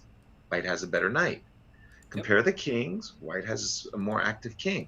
The rook's more or less a push, right? But now you start to look and you go, uh-oh, rook to this 8th rank, pins the knight. Black is going to lose a piece. Black is going to be almost forced to play the move rook, let's say b3. Yep. And I would probably play f3 here. Knight d7 is not running away. I don't want black to have any trickies based on a move like b5, b4, right? Yep. I mean, I can deal with rook takes c3 check, right? But b4 might be a surprise move after a move like knight d7. And again, knight d7 is not going away. So a move like f3, just to avoid any tricks, f3, rook takes c3, knight d7. I assume I'm winning. I could be wrong, but black is picking up a number of pawns. Yeah, at the very least, it doesn't look easy, but I do want to highlight that move you just suggested of f3 first, because knight g6 or knight d7 are not going anywhere. I have that option regardless. So you could play a move like f3 or king f4. Perhaps it's advisable to bring your king closer to the enemy pawns. He plays d5, and now I guess he's just going d6. Wow, and there's Gadakomsky, by the way. A move that I was a little bit, well, not a little bit. I played the move f3 because I didn't want to allow b4. Gada probably felt that he didn't need to worry, and he pushed the pawn. He wasn't going after the piece. I was going after the piece with knight d7. Gada went d5. But was that properly timed, Robert? Because b4, if I play d6, b4 takes c3, d7, c2 suddenly is a discovered check, and white is ready to make a queen. My! Wait, he took on c4. Okay, so I thought this was winning, and maybe we'll continue to see this game unfold. But now it doesn't look like white is anywhere near winning. In fact, black should be doing okay here. We're in a position with rook, knight, and 2 versus rook and knight and 2. But honestly, I thought he had a win if he just kept pushing his pawn. So back when he went knight takes c4, real quick. Instead of knight takes c4, he went d6, bc3, d7, c2 check, king g2. c1 equals queen. There's rook takes f8 check first, because you can't take on f8 with d8 mate. And after king h7, d8 equals queen, and I covered the g5 square with checks, so there's no checks, and I'm up a piece. Right. And also you do have, after rook f8 check, king h7, you could queen, but you also have this, rook h8. I agree. I think that knight c4 was hideous. That's just a blunder. And, again, Gadakomsky, great player, but maybe at, his age of 40, that accuracy, kind of missing a little bit here, because although now that we criticize his accuracy, he's up a pawn again. So what's going on? Well, there is this move, king c8. I love how you say. I could tell the question was in your voice. Like king c. Well, I'll take on c5. Knight e6 is a lost rook and pawn ending. Knight e6. That's just losing. King c8 is also losing because knight takes c5 happens to protect my rook on b7. Oh, what a concept he just found. Wait, does this hold? No way. Right, just rook takes b3. I think we're about to see king e4. The pawn on b3 is not running, but I think white wants to play king e4, f4, f5. That ASAP. That also looks good. I was thinking just rook takes b3, rook e3, and say I'm up 2 pawns. But that's a weird little blockade situation going on. Right. Sometimes those, when you have 2 pawns versus a rook, you don't want to push one of your pawns too far too quickly. Rather, you want to keep the pawns abreast of one another. And rook takes b3, king e7, rook e3, rook a5 may well still be a win. It's going to be a table-based win or a table-based draw, but the blockade is maybe more awkward than what you want to allow. He did play the move king e4, by the way, did Gadakomsky, as Gada is looking at playing f4, f5, f6, and not capturing the pawn on b3 at once. Okay, rook c7. Well, that forces rook takes b3. Let's get rid of that guy. You have to take it on b3 because if you trade rooks, well, then your king needs to go back to stop the b pawn, in which case the black king will scoop up the pawn, and you're never winning that endgame. So, uh, Okay, so what are we looking at here, Robert? Rook takes b3, king e7, king d5, rook. Oh, ooh, he didn't play king d5. He played rook b6. I did like your king d5 move. That felt like it. But king It d5, did, there's rook a7. I'm just trying to give you a and check. then and then rook b5, and you don't allow rook a5 check, and it feels like black is somehow zoogie, but maybe this king f6. Yeah. Okay, rook b6 is definitely not losing any. Oh, Ooh. Yeah. With we got to the reset. I got yeah. to reset on my board at Yeah, least. me too. So it just happens sometimes when a million moves are being played at once. Sometimes the relay bounces around, but I'm also Gotcha. While the relay is bouncing around, that gives me a good opportunity to just to check in the chat, because again, I have promised our audience, and again, a big shout out. Thank you all for sharing your day with Grandmaster Robert Hess and myself. If you have questions, and I gotta go Nakamura, I know that feeling. Um, Hikaru Nakamura, for me, is one of the greatest generational talents I've ever seen.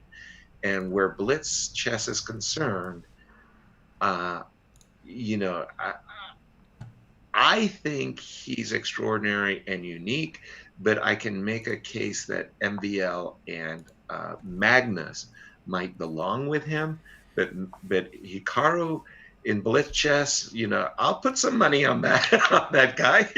yep. He's amazing. Now, the weird part is Hikaru 2019 will not go down as a very good year for Hikaru. He would love to make it up this year. Make it up in these events. Sorry. If he could win one of these two world championships, I think that would assuage a bad performance. It's classical chess. He was stinking up the joint. Let's be honest. And he said so himself. Yeah. He Yeah. was looking for redemption during the Isle of Man tournament.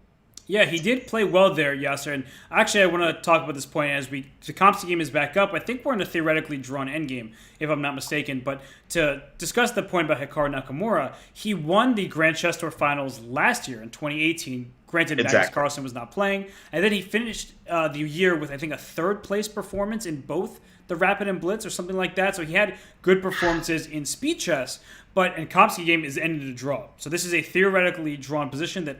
If I'm not mistaken, the game has concluded here because, well, the pawns can't go anywhere. The rook and king team up. But what I was going to say, just to end this point about Hikaru Nakamura, is that he said that it was a weird feeling for him to be happy about winning the Grand Chess Tour, but doing badly in the classical events along the way. It didn't feel like a success, even though it was a great success. He's like, it's not the highlight of my career because how could I, be so thrilled about my performance when he values classical chess so much. And I think you're right, Yasser. This year he has not been performing well in classical chess outside the U.S. Championship. And Isle of Man, he also had a pretty good showing. But those are not the tournaments that he wanted to succeed in, were the ones that would have qualified him for the candidates and a place to play for the World Championship.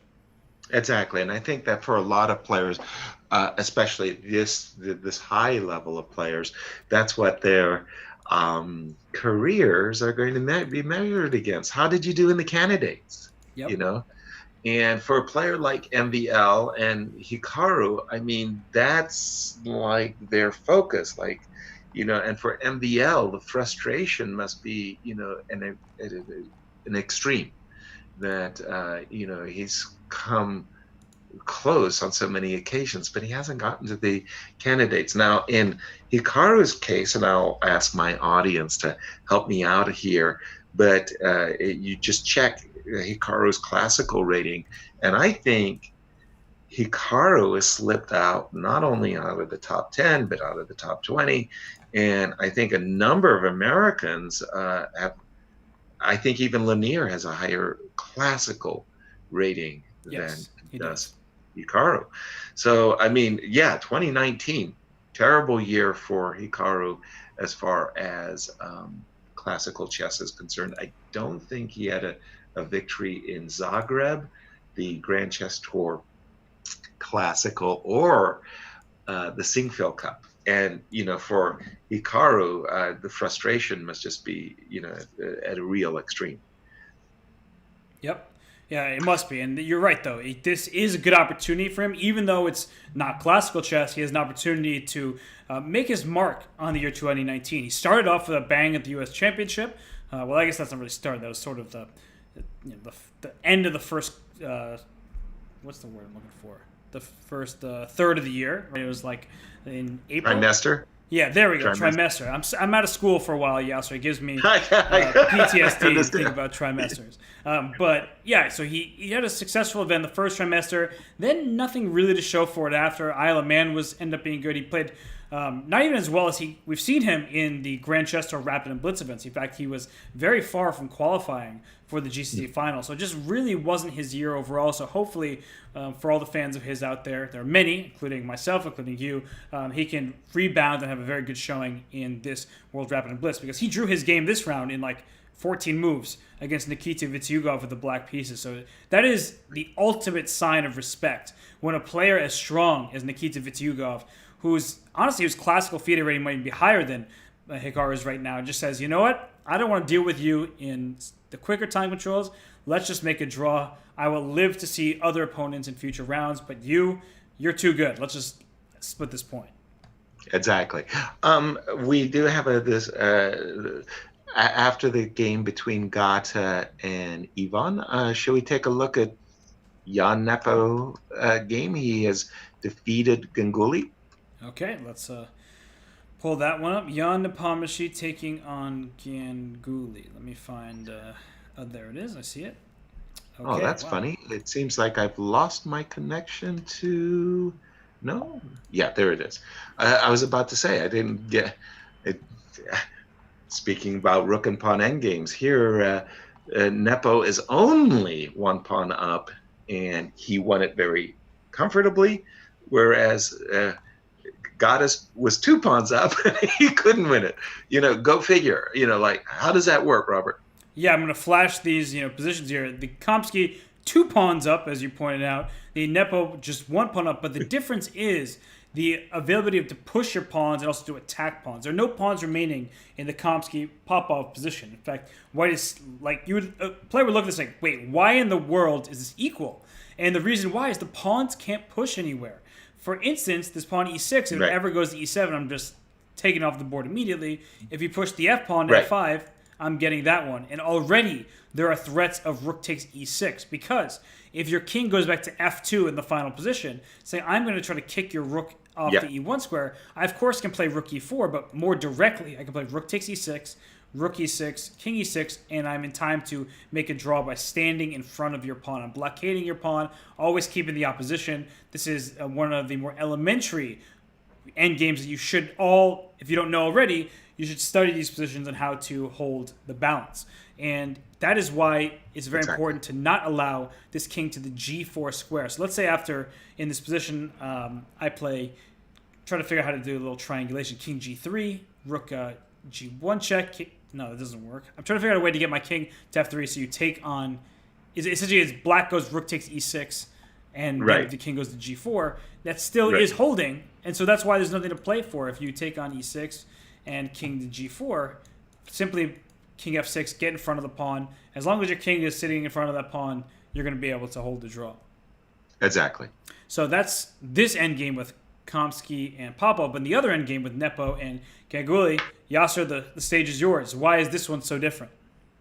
Well, indeed, the problem for Black in this final position is that, first of all, Black's king is wholly defensive. I mean, it is not playing a role other than simply blockading the b pawn, whereas White's king is about to capture a second pawn. King takes f6, and then the White king is going to simply escort the f4 pawn forward. So we can see that in the final position, king takes f6, f5, king g6, f6, f7, and essentially at the end of the day, Black is going to be forced to give up his rook for the f4 pawn, and that's all she wrote.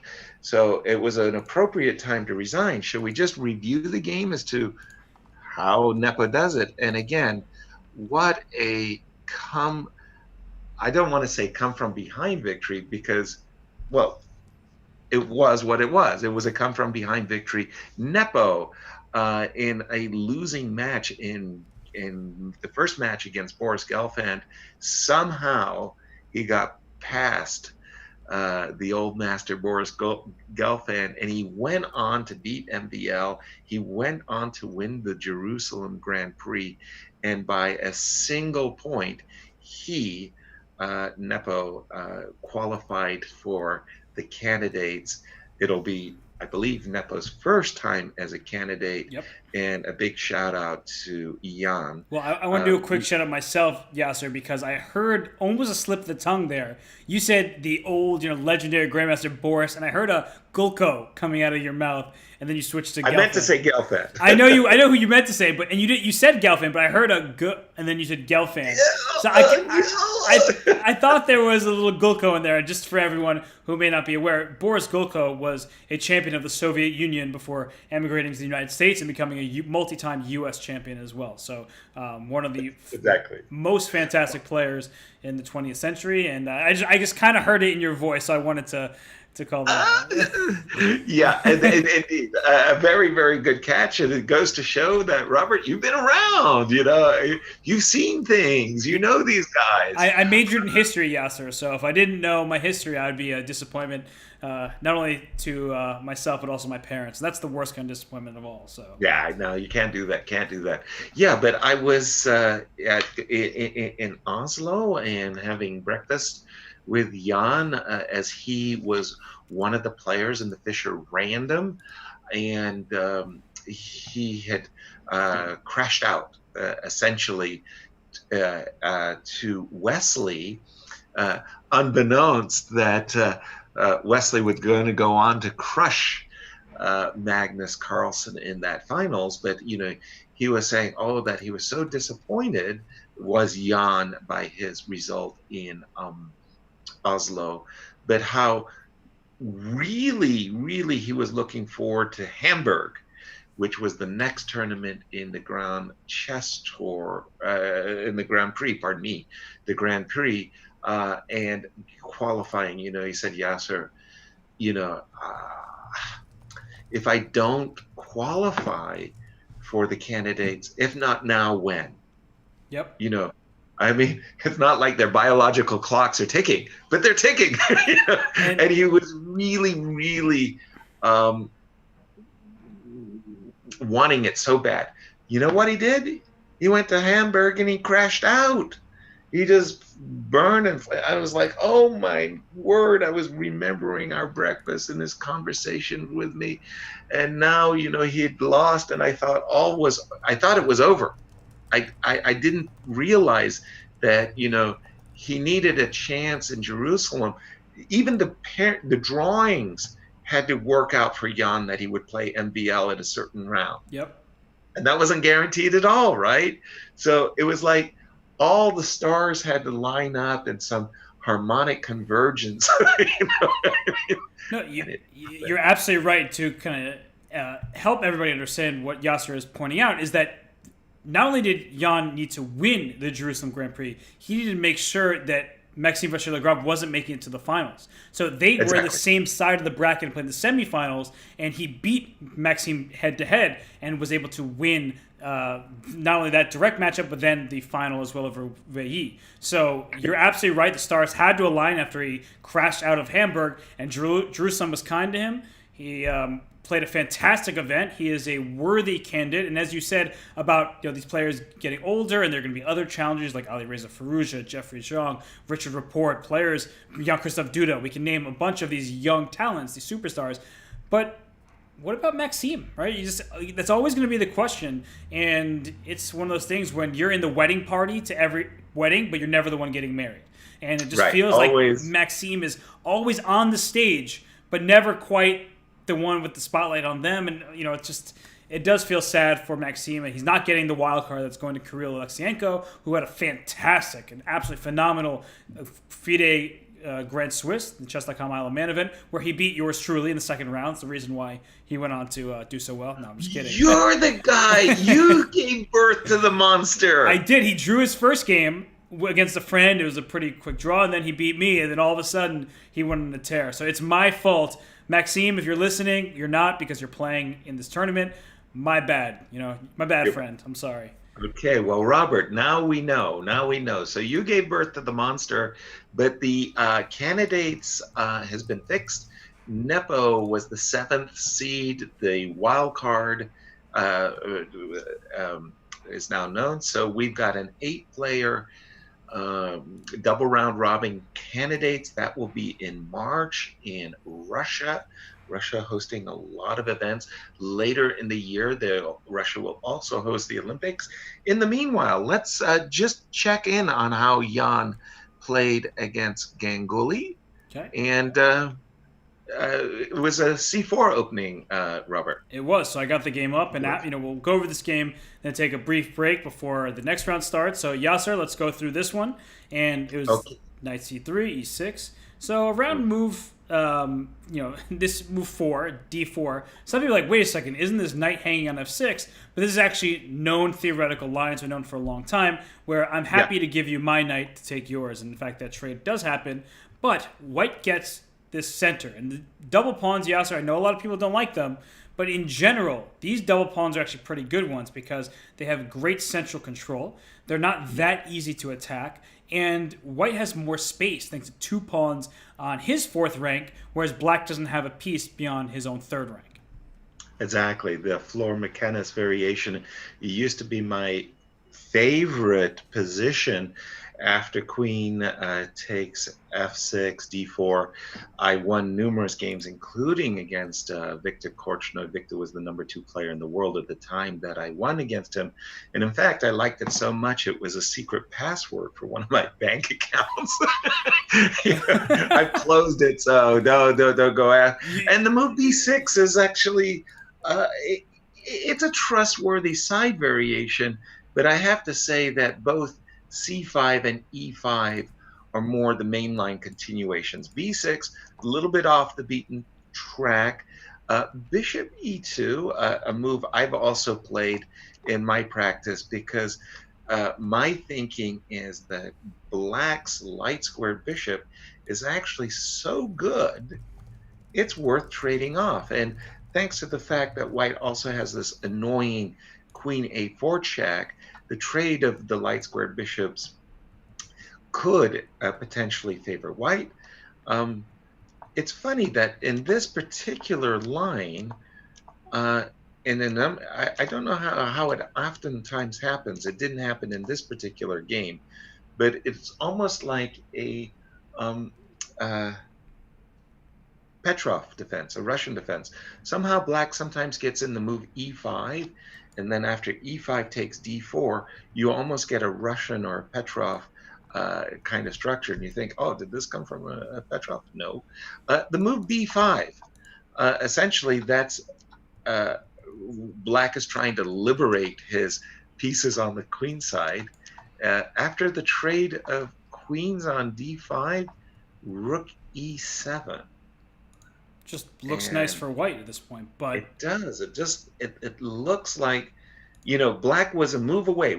If black had the move and could have played knight c6, he's equalized. But the move rook e7, it's a really annoying move. Knight c6 walks into rook d7, and the d5 pawn is hanging. So we saw the move bishop a5. Ooh, and again, rook b7, a6. It just feels like black's just, he could almost taste a draw, right? He's almost there equalizing, but knight e5. Yeah, it's one of those things where the activity is worth the pawn. The c3 pawn, you can have it, because not only is f7 under attack, all your pieces on the queen side are stuck down here. And so after knight c6, we saw the trade bishop to b4, claiming that this endgame here, despite the equal material, despite the symmetrical pawn structure, he's essentially saying that I'm better because my rook on b7 is doing well. But I don't know if I really believe that white is any better here. I feel like black should be doing okay, but maybe I'm. Yeah, I'm of the same. I I think I would prefer to play white. Let's just start with that. But at the time that I'm playing white, I'm not convinced I'm winning either. Yeah. It's like I think I have the better of the situation, but it sure feels close to equality. Rook e8. Okay, a fight for activity. Fair enough. Rook c4 might have been more of the critical move there when I guess that's move 25. Rook e8 was played Yeah. by Ganguly. Um, Rook c4 looks critical, but okay, Rook e8 and Honestly, it looks like it was because of this rook trade and allowing the rook into f6 that all of a sudden white was able to turn the table, saying, go for my d pawn. But after I get your a pawn, I'm also getting your b pawn. And after I get your b pawn, you can take my a pawn, but I'm also getting your d pawn. So you just went up a pawn. exactly. And That wasn't what it was. I think, again, hindsight's 2020, but in hindsight, the move rook e8, especially as it was shortly followed up with the move rook e8 to c8, looks like, for all intents and purposes, a critical loss of a tempo, and that made all the difference in the world. Now, having said that, I'm not convinced that the position after h5 is necessarily lost either, okay. right? I mean, Yeah, it doesn't see like it shouldn't be that straightforward because white often has to move the king over to the queen side to help the pawn, in which case you'll lose at least one king side pawn. And it seems that, well, when you allow this move, rook f4 check, and then the king could run over without any problems. But still, this feels like I'm thinking that well, I'm not 100% sure myself, but I'm thinking that the move rook b2 was wrong, because obviously white does want to play rook f4 check, king c1, king b1, and somehow to make the b pawn more potent. But once you play rook b2, I'm thinking that instead of the move rook b2, maybe king e5 might have been more challenging for white. yeah, that makes sense. I also think that the ultimate mistake could, in fact, be this g5 move. Because if we go, sorry to keep going back and forth here, but in the game, when he went f6 and then went g5, it means that you can never go corral this b pawn because the king and pawn in game will be losing. So if your pawn is on g6 instead, the white king has fewer access points. As once you get to say the e4 square, the king can go to f5, which is very critical as we look towards the game continuation. Where now after king d2, king d5, king e3, you can't just go play king c5 and take this b6 pawn, which you would be able to do had your pawn been on g6 here. So that is one of those essential differences. Is the little, people say, wait, what does it matter if I move my pawn one square two? You actually give a square that you can never get back under your control. So if you had played on move 47, king c5, 40, rook b1, and then took on b6, well, it's just simply losing king and pawn in game. But if you can envision this pawn on g5 being back on g6, then the black king can go king c6, king d6, and get back to the defense of the king side. So that's sort of one of these essential endgame points that you should never forget about. Is a pawn move has permanent consequences, and it leaves the square next to it much more vulnerable. Yeah, Victor Korchnoi, it was a wonderful expression. So I'm a young man, like I'm 20 years old. I'm getting to work, with Victor Korchnoi, number 2 player in the world, who played like 3 world championship matches with Anatoly Karpov. If you think in terms of the 1974 finals, candidates finals, of the winner to play Bobby Fischer, Bobby Fischer forfeited, being a world championship match. Anyway, okay, so there we are working together, and youthful optimism. G4. I'm white. I play G2, G4 against Victor. Go, look at this move. Isn't this great? And, he kind of looks at me with this very dry, expression. He goes, Yasser, you do understand that pawns don't move backwards.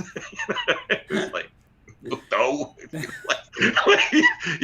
that pawn on G6, it was covering a pretty vital square, that F5 square. Probably one of the best moves Black could make is play G5 back to G6. Pawns don't move backwards, said Victor Korchnoi. And he was right. And that might have been the difference. In any case, for sure, Ganguly was on the back foot in much of this ending.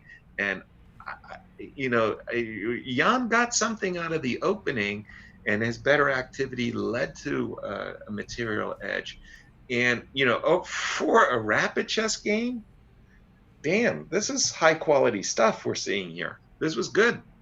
Yeah, no, this is really high quality. Transition to an end game where, as we're talking, if Ganguly had more time, perhaps he could hold. But unfortunately for him, this is rapid. He's down, dwindling seconds at that point, or I guess a little over a minute. But still, Jan had so much time left. He was playing all his moves instantly. And that gets in your head to some extent, right? The psychological pressure of facing an opponent who's just moving. Just every time you make a move, he's already making his move, hitting the clock right back. And you're just like, dude, come on, man. I just thought for 4 minutes on my move, you got to spend some time yourself. But he's going to Jan. That's his style. And that is Jan's style. We're going to... Sorry, go ahead. No, I was about to say he's definitely a fast shooter, is Jan Nepo. But I just got to share a very quick story. It was like the first time I was playing Vichy Anand, and Vichy was like a teen.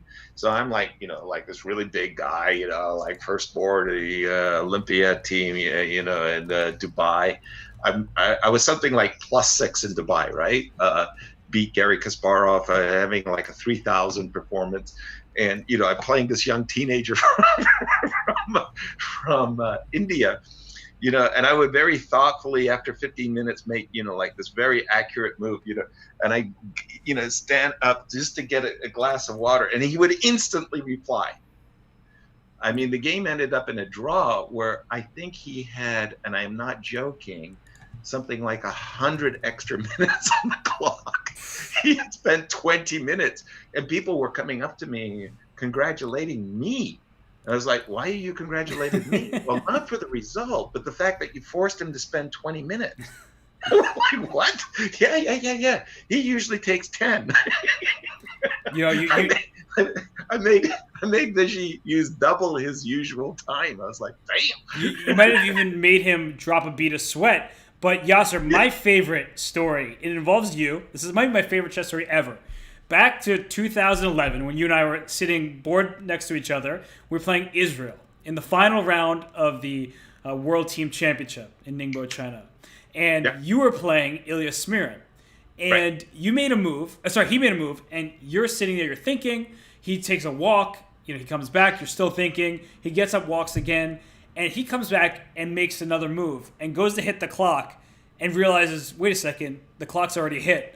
And you say, Ilya, I believe the rules of chess stipulate that I get to make a move before you make another one. And I was just cracking up on the board next to you because you were just, thinking, going for a long think, and he just was like so lost in his thoughts that he just thought it was his move again. One of those situations where you spend a lot of time and you're like, I'll make a second one in a row. No big deal. It's true. And it was like really, really, really, really, there's so many funny stories. I don't know where we are in terms of our schedule. Do we want to take a look at where we stand? Because I've got some really funny stories on precisely that moment in the world of chess where players have tried to make 2 moves in a row, and it's just hilarious. But where are we in our terms of our standings? In our standings? So we, after 2 games here, we got... How many perfects do we have? That's a great question. Let me take a peek at that information because I actually don't know the answer off the top of my head. And we can update that information, of course, and we shall update it. But before we do that, I think it's time to just take a little break. We'll be able to get some water. I know I need some more water after that was very fascinating. And once we get back, we'll go over the standings. We'll have a couple minutes before the 3rd round starts because the games are a little bit late because some of the games are taking a long time with the 10-second increment. Right. Players are thinking forever. So we will be back in just a couple minutes. Everybody stay tuned for more coverage of the 2019 FIDE World Rapid Chess Championship brought to you by Chess.com. Grandmaster Robert Hess. Here alongside me is Grandmaster Yasser Seirawan. We will be back very shortly.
And while we are back here for the 2019 World Rapid and Blitz Chess Championship, Yasser, you did a good job reminding me here. The question of the day, the daily question is, who will win the World Rapid Championship? You can get involved on Twitter with the hashtag World Rapid and Blitz. But Yasser, I know you're not a tweeter, so I have to ask you, after 2 rounds, have any favorites? Well, again, I remember Gary Kasparov being interviewed in Zagreb by Maurice Ashley. And he said to Gary, who's going to win the Zagreb tournament? And he said, how's Magnus doing? That was the first question that Gary had. And so, yeah, I mean, if we're talking chess and if Magnus Carlsen is in the field, I got to say Magnus. Now, having said that, he's not the defending World Rapid champion. And he's only won it twice in what I would call the modern format going back 2012 to today. So in this modern format, you have people like Dubov and guys, dark horses who could win this thing. And the damn thing is so strong, Robert, so strong. And if you wanted to tell me that a guy like Perugia would win it, and you could make a case, I would go, yeah, I can see that happening too. So I think it's wide open, while at the same time saying Magnus is the favorite. I think that's very fair. And people can be misled by the earlier rounds because they see that, hey, well, I mean, Magnus Carlsen doesn't have 2 points. So if Magnus doesn't have 2 points, he's not the favorite anymore. But of course, that's a mistake. You don't want to think in that way. And we have 19 players tied with perfect 2 out of 2. Some of these players are very familiar to the broader audience. We have Sergei Karyakin up near the top. We have Levon Aronian. We have Jan Nepomniachtchi, as we just highlighted his game. And then there's only one person with 1.5 in the top 20s, Nikita Vitiugov. And I guess that's because he drew Hikaru Nakamura. He gets like the rating, average rating bonus, and he's up there at the top. But, it's nice to see 19 players will fight out. And some of these players, I mean, not super well known. I mean, Daniel Fridman, we know very well, but some of the audience might not know. Boris Savchenko, speed chess specialist. Dmitry Bacharov there. I mean, another Russian player. You see a bunch of Russian players over there. 2 Israeli players, Evgeny Postny, Ilya Smirin. So not the players necessarily you would expect to see when you thought, okay, these are the only people with the perfect score, but very, very talented grandmasters nonetheless. And I got to also shout out to Wang Hao, the winner of Gibraltar and a candidate. And you see him at 2-0 as well. You mean Isle of Man? I was like, did he play in Gibraltar? Isle of Man, sorry, not Gibraltar. He might have won Gibraltar too. I don't remember that far. It's why I think Artemiev. I definitely meant the Isle of Man. I think Vladislav Artemiev won the Gibraltar event. Speaking of Artemiev, I would expect his name to be somewhere up on the standings, but I guess he gave up some points, or is he even playing? I don't know who's playing. Too many people. I forget too easily. Well, the funny part about Swisses, and gosh knows I was raised on the American Swiss, you get these Swisses where, you're number 1 ranked player in the world, in the tournament, you're playing number 100, and then you win, and then you're playing number 50, and you win, and then you're playing number 25. And you draw, and and so on. And the problem is that you're having matchups by, round 3, where it's like these are all-star clashes, and you never get a break. Even after you draw a few games in a row, you're still drawing incredible opponents. Yes. For sure. There are no easy customers here. The same was true of events like, any kind of Swiss tournament like Isle of Man, Gibraltar. It's like, oh, I just beat a 2670. Oh, great. My next opponent is, 2700. In fact, to me, as one of the middle players in the pack, I guess by rating I was one of the lower players, but I was in the middle of the pack at certain moments where I would lose a game to a 2650, and then I played Sam Schenkel in the next round. It's like, come on. I just lost. Why is my opponent getting tougher? So. Yeah, who's my reward for the loss? Who is the easier opponent that I get? I'm playing something stronger than the guy I just lost to. Wait a minute. Yeah, it's not supposed to be that way, yet somehow in these really, really powerful Swisses, that's what you get. So let's see what we have in store for us heading into the next round. So we have 19 players mentioned tied at the top there, and well, we have some cool looking pairings. Although Magnus stays at the top board, and that's Yes. So he's not leaving the top board. It's just not possible. So that's the cool thing about being the world champion is even if you're 1 out of 9, you're still going to be on board 1. I guess at that point you don't want anyone to see your games, but Magnus's games are going to be on the top board regardless. He doesn't have a choice, no say. It's kind of weird. I actually like that a lot. I mean, they do it principally for, well, guys like us who are doing broadcasts. They want to have a fixed camera or 2 or even 3 on Magnus's table. And if they have to move all of the cameras every time he moves, it's not good. By the way, this, of course, is the King Salman tournament. It's sponsored by Saudi Arabia. And also, one of the sponsors is the Norwegian television. So the Norwegian television, with their contracts with the players and the organizers, they want Magnus in a fixed position so that they can get all the proper lighting and sound and everything like that. So in some ways, it's really, really nice to have the guy fixed in a position for the organizers for the television. On the other hand, for the players like ourselves, the mere mortals, right? We're constantly looking around.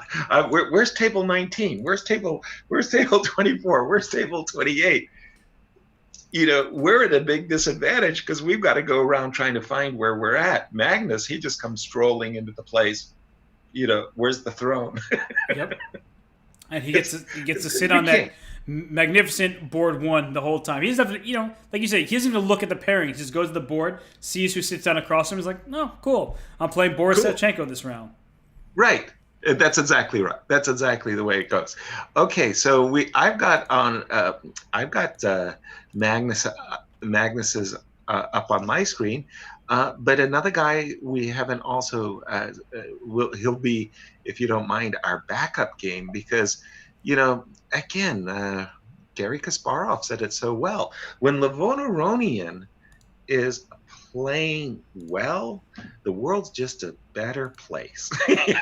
It's just nice. And Levon Aronian, I think he'll look at 2019 with a mix, but also more of like goodbye, good riddance. 2019, he didn't really stand out. He had moments, but the fact that he's not in the candidates is, again, very hurtful for him.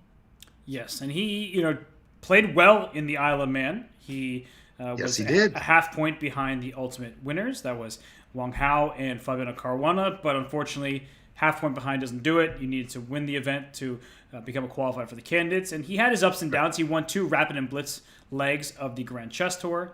Ultimately, the finals weren't super kind to him, but he was a good force, and he ended up 4th out of 4 people. But he's had his ups and downs. He also had some health things, right? He had to withdraw from the Jerusalem Grand Prix event earlier this month because I believe he had some kind of surgery and recovery time. So I hope he is in good health. He's a great person, Levon Aronian is, and he's a fantastic player. And, well, speaking of fantastic players, Yasser, we also have Alireza Firouzja's game available to us against Anton Korbov. So he drew round 1. He ended up winning round 2. And if I'm not mistaken, that says his rating is 26-14, and he's playing under the FIDE flag. But Alireza at 26-14 feels pretty underrated in terms of rapid chess. Well, my wife, Yvette, bless her, she was on the FIDE website earlier because she wanted to see the list of the players, and she saw this guy, Gukesh. Gukesh T, yep. Yeah, he's the last rated player. He's like 1798, and she's like, "Man, that's not right. I'm a women's chess master. I could have qualified." I said, "Sweetheart, he's like the world junior champion, and he got the rating from maybe, like as a 6-year-old, She was like, "Oh, okay." It's funny because I do think they should adjust those ratings. I don't think it's really right to have Appropriate. to have a strong grandmaster like Agukia. She's happened with Nihal Sarin. I think his rating still is like 22 something, and that was after performing pretty well in the Grand Chess Tour leg in Kolkata, not this year but last year. And so it's just very funny when there aren't that many Rapid and Blitz events available to see very strong grandmasters at 1800 is just absolutely ridiculous. Because instead of being able to, like, if you're in the middle of the pack and you're like, oh, I'll get an IM in the first round, I'll get my feet wet, I'll hopefully get a victory, and then start playing the really strong grandmaster after grandmaster that I'll get. No, actually, in the first round, I'm playing the 1700, who's actually the world junior champion. So, exactly. And by the way, dude, you never weighed in. I mean, and I thought you were going to put your thumb on the scale and tip it over. Who do you think is going to win the tournament? You didn't get in. I think it's not going to be either of us. So let's start there. Just saying. Yeah, just saying. We could, but you know, we just want to give everybody else a chance. No, Right. Okay. So let's see. From a Rapid point of view, wow, it's so early. It's like really way too early to be doing these predictions. But because it's the daily question, even though I didn't choose the question, I'll still answer it. My prediction is Hold on, drum roll. Alexander Grishuk. Wow, Sasha. I mean, you know, I'm a big fan of Sasha's. Great guy, funny person, and I just feel like he's got that killer touch to him. I think in last year's World Rapid, didn't he beat Magnus down the stretch sometime, if I'm not mistaken? Yeah. So, you know, he has a history of coming up with important victories in critical moments. I think that he's someone that goes under the radar because we talk about Magnus Carlsen, Hikaru Nakamura, Jan Nepomniachtchi, Suri Kayak, and all these people who deserve attention. Levon Aronian, you name them, we'll talk about them. But somehow Sasha Grishuk slides under the radar, and then all of a sudden, by the time we're really, really talking about him, it's because he's 8.5 out of 10 or something. Yeah, true that. Yeah, no, I mean he's got game, and he's completely capable. And I don't know what it is, but there are certain moments when he just, you know, like something fries in the circuitry.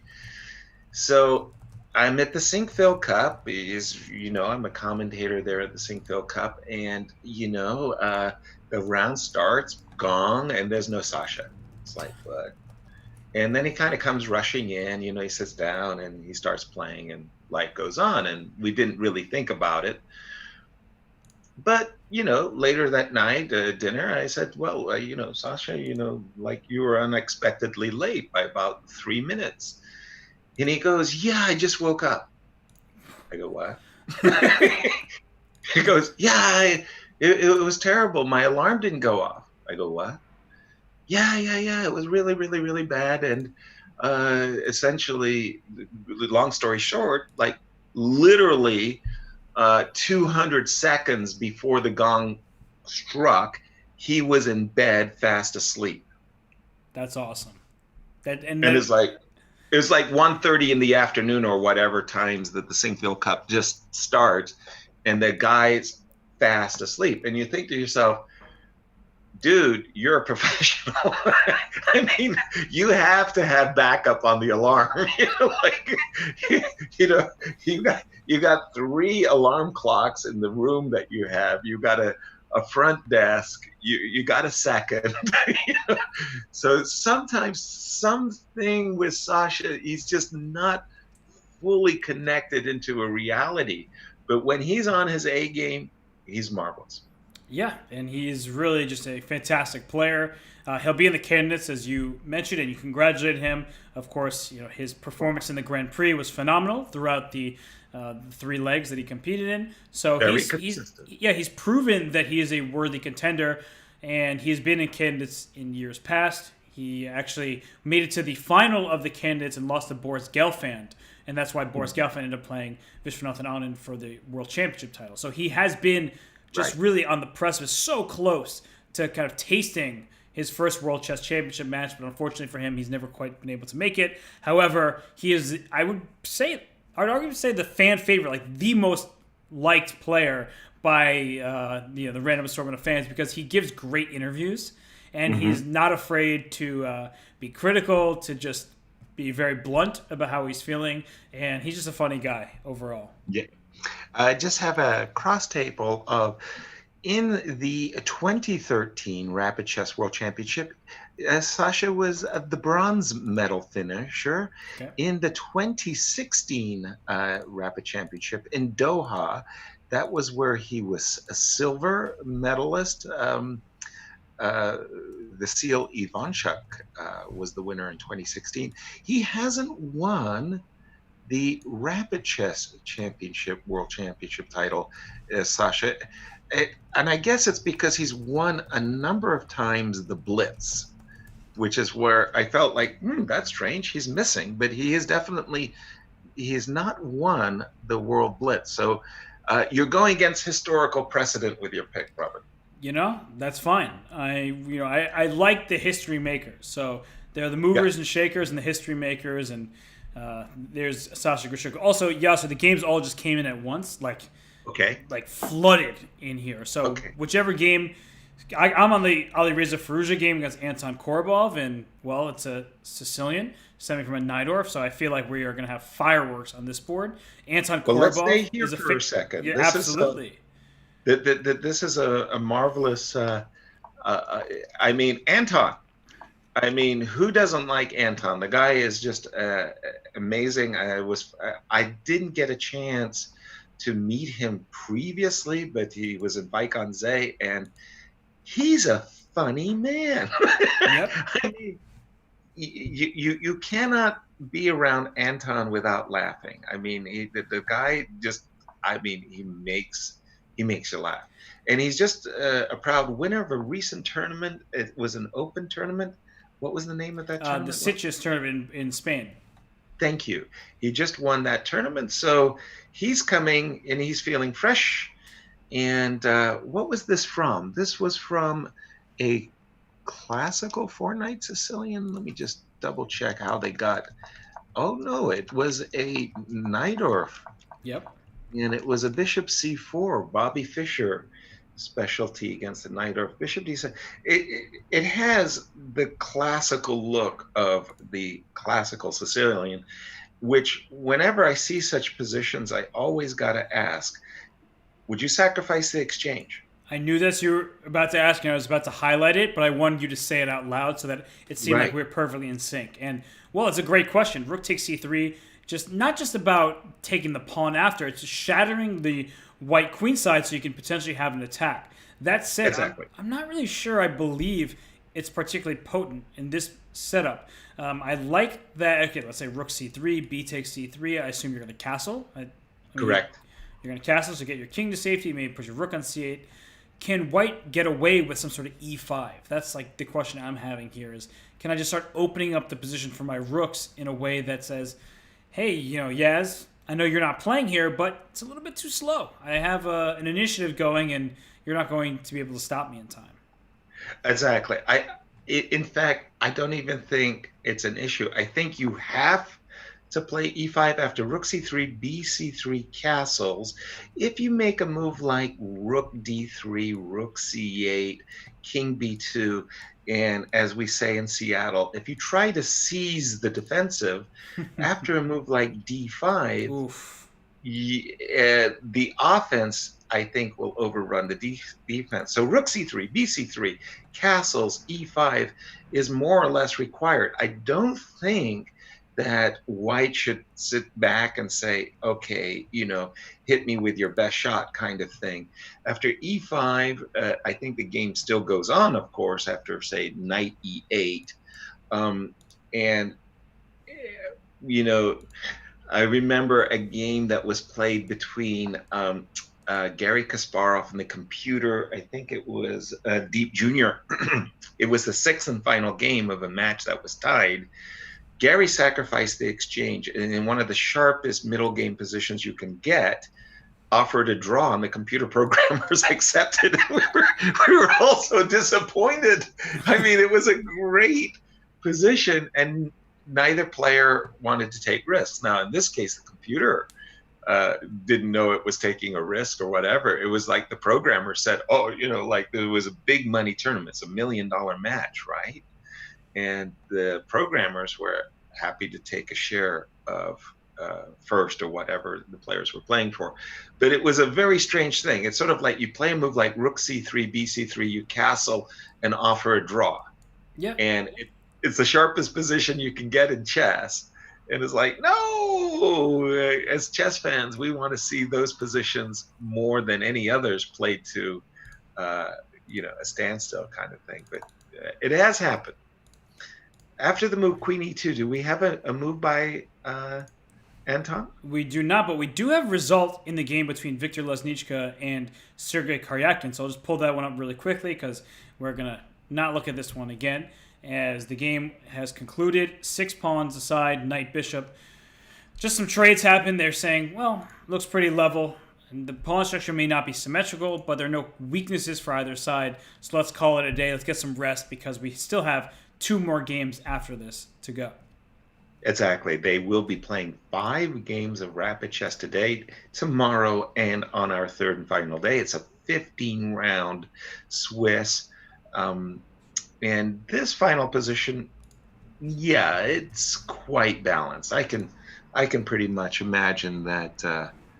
And for Sergei with the black pieces, it's always nice to be playing against somebody who's so strong and make an easy draw.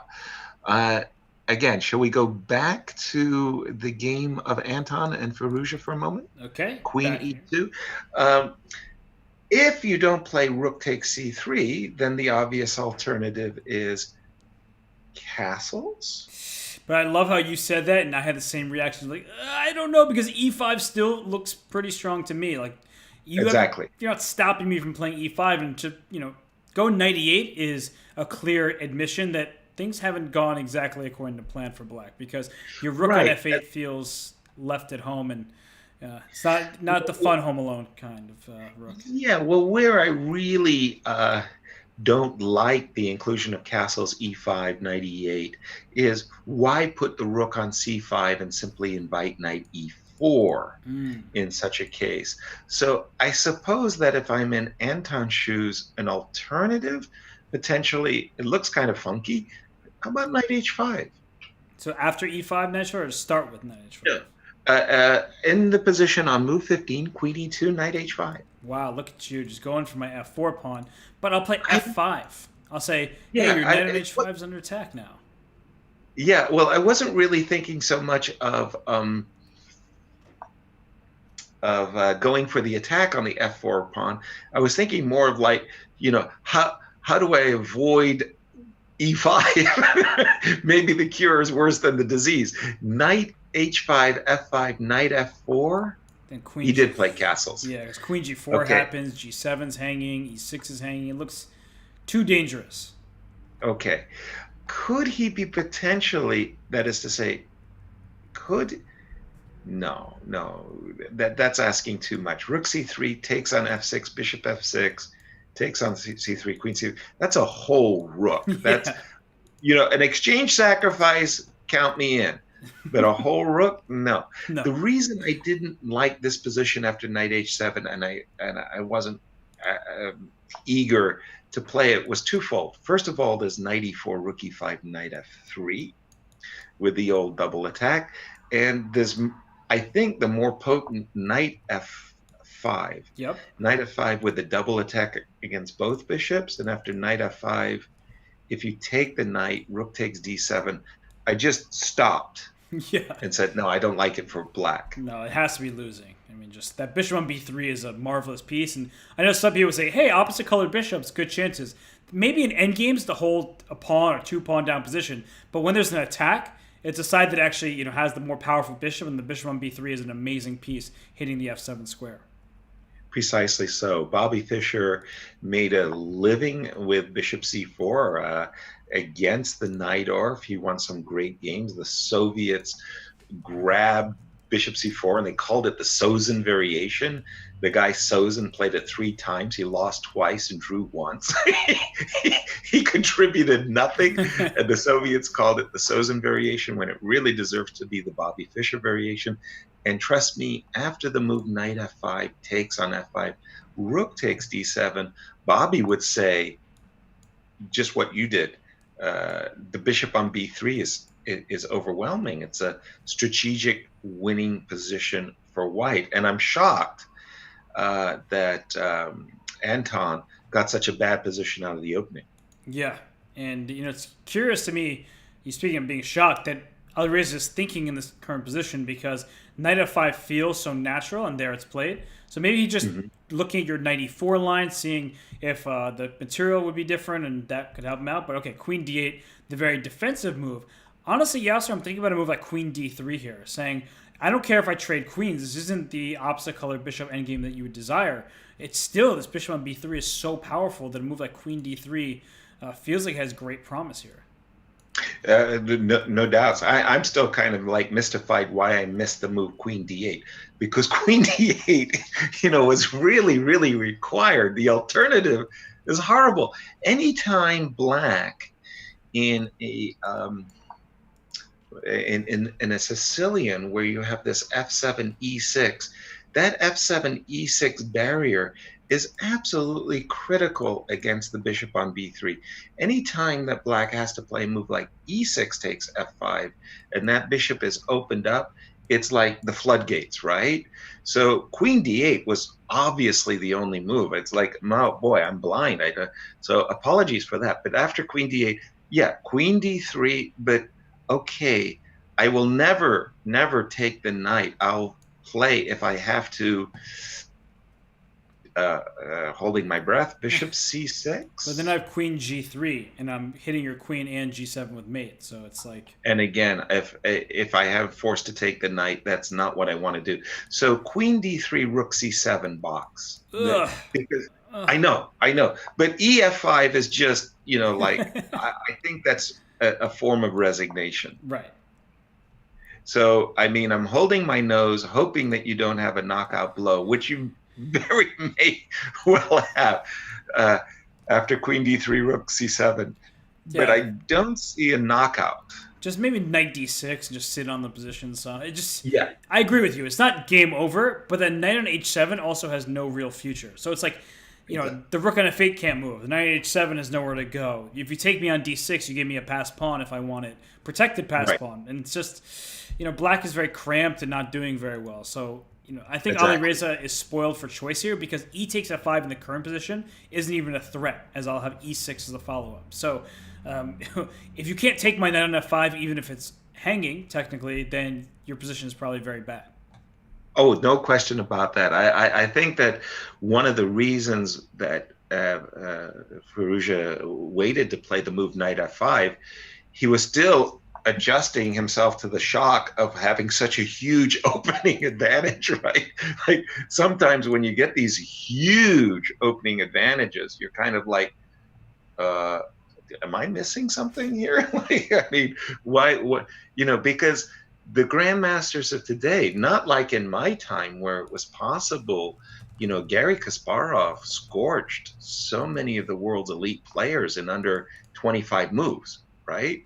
Now, the modern opening theory lasts 25 moves and longer, right? Yep. So it's like you don't see, these top players having such bad opening positions because they're so well trained. And I think that was one of the reasons for the pause over knight f5. Yeah, I'm with you because you just don't want to fall into an opponent's trap and you're like, wait, am I seeing this correctly? Are my eyes deceiving me? Is everything all good? But this looks like a great position for Alireza. He has some decisions to make, but he played queen d3. I think he's just cruising in this one. But I want to take our attention to the game between Hikaru Nakamura and Zavan Andreasyan because Yasser, it feels like your type of position here. Well, let me bring it up on my board. Now, is Zavan Andreasyan? Is he a young player or an elderly player? He's like 30, I think. Okay.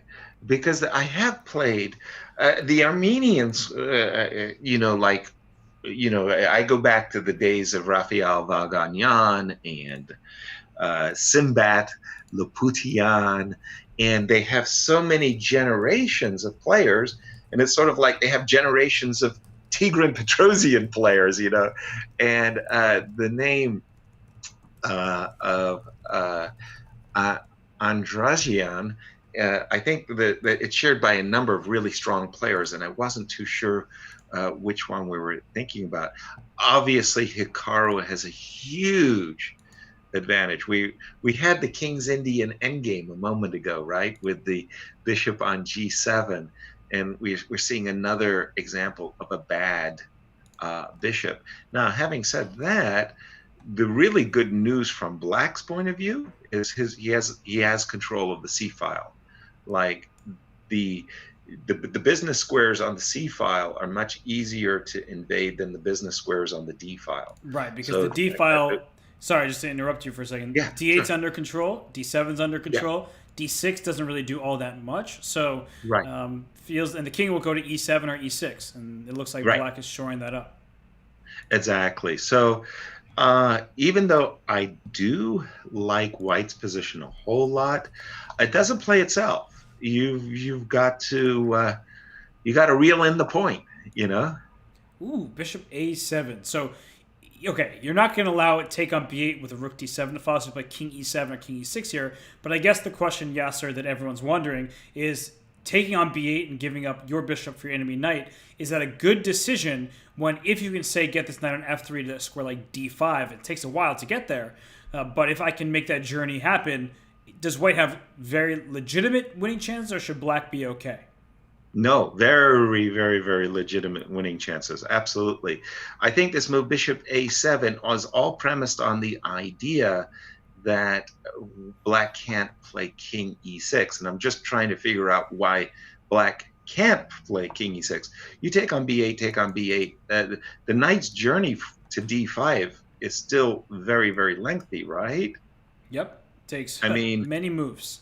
exactly. So it takes very much. So, I mean, one of the things that I've really come to appreciate about Hikaru is that some of his decisions may not be the best. The weird part is because he's calculated so deeply, Yeah. like he's overlooked something, but it's because of calculation. So let's imagine King E6, Bishop B8, Rook B8. I suspect that Hikaru is calculating Rook C1. Definitely. Try to get to the C7 square. Exactly. And then he's probably calculated Rook D8, Rook C7, Rook D7, Rook D7, King D7. And then he's calculated that somehow with the good knight versus bad bishop, he's breaking through. I'm not 100% sure that that's accurate, though. I mean, it's a bad bishop, but in the immortal words of the Romanian grandmaster, I'll think of his name in a moment. Bad bishops protect good pawns. Who said it? Who said Romanian that? Grandmaster. Romanian grandmaster. Bad bishops protect good pawns. Was it Florin, like, Georgiou? Isn't that the. No, it wasn't Florin Georgiou. Bad bishops protect good pawns.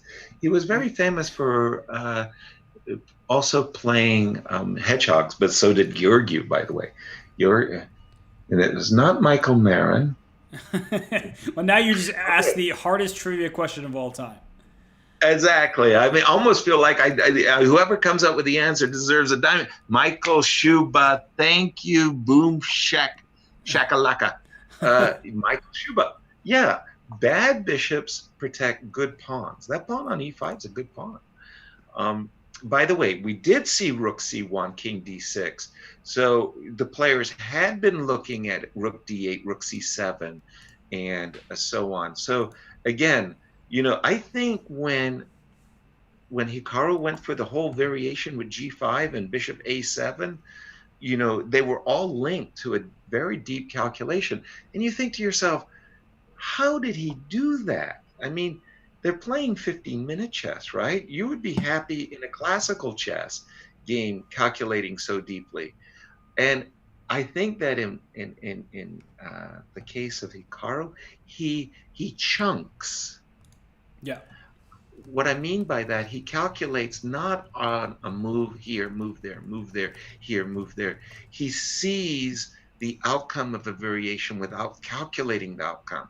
He goes, oh, we're going to reach that position. we're going to reach that kind of a position. And then he does it move by move. So, he calculates incredibly fast. And I mean, there are people like Vichy Anand who can do that. And Michael Tal did it as well. I analyzed a lot with Michael Tal. And it was funny. He calculated different than I did. Yep. And it was like, well, that's not a big surprise. But the fact that it was a very different way of calculating was what was so shocking to me. The other person who was so shocking as a calculator, I don't know if you've ever experienced this yourself, Robert, but was Dr. John Nunn. Okay. Dr. John Nunn was one of the most disciplined chess players at the board in the world, okay? And I remember I was playing Dr. John Nunn a game, and afterwards we were analyzing together, and I said, here I messed up because, I started thinking about this and that, and he went, what? I lost concentration. I was thinking about dinner or something, completely random. He goes, what? I said, John, at the board, I was calculating this variation and I got distracted and I was thinking about dinner. And he goes, I don't know what you mean. And I go, well, haven't you ever been distracted in a calculation? And he goes, no, never. As if, like, how dare you? I was like, what?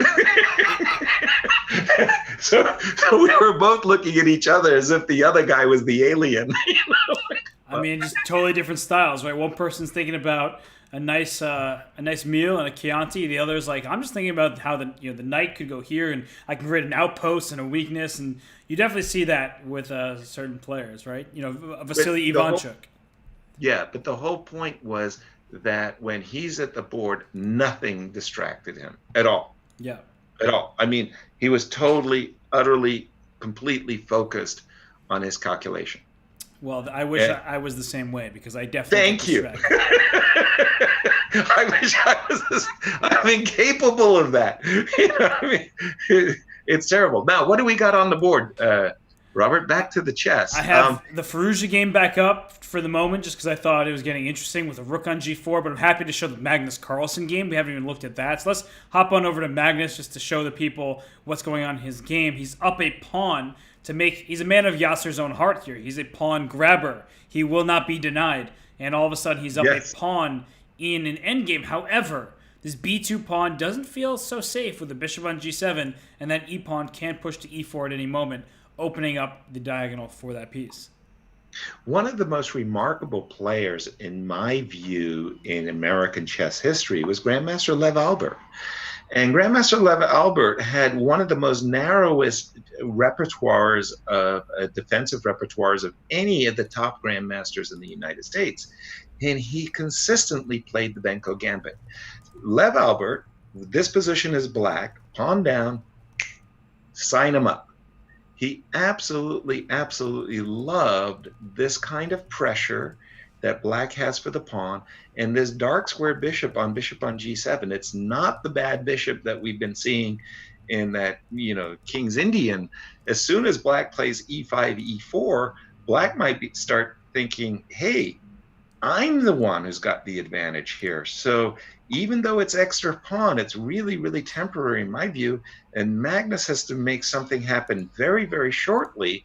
Otherwise, he's not better at all. And things could easily be in black's favor.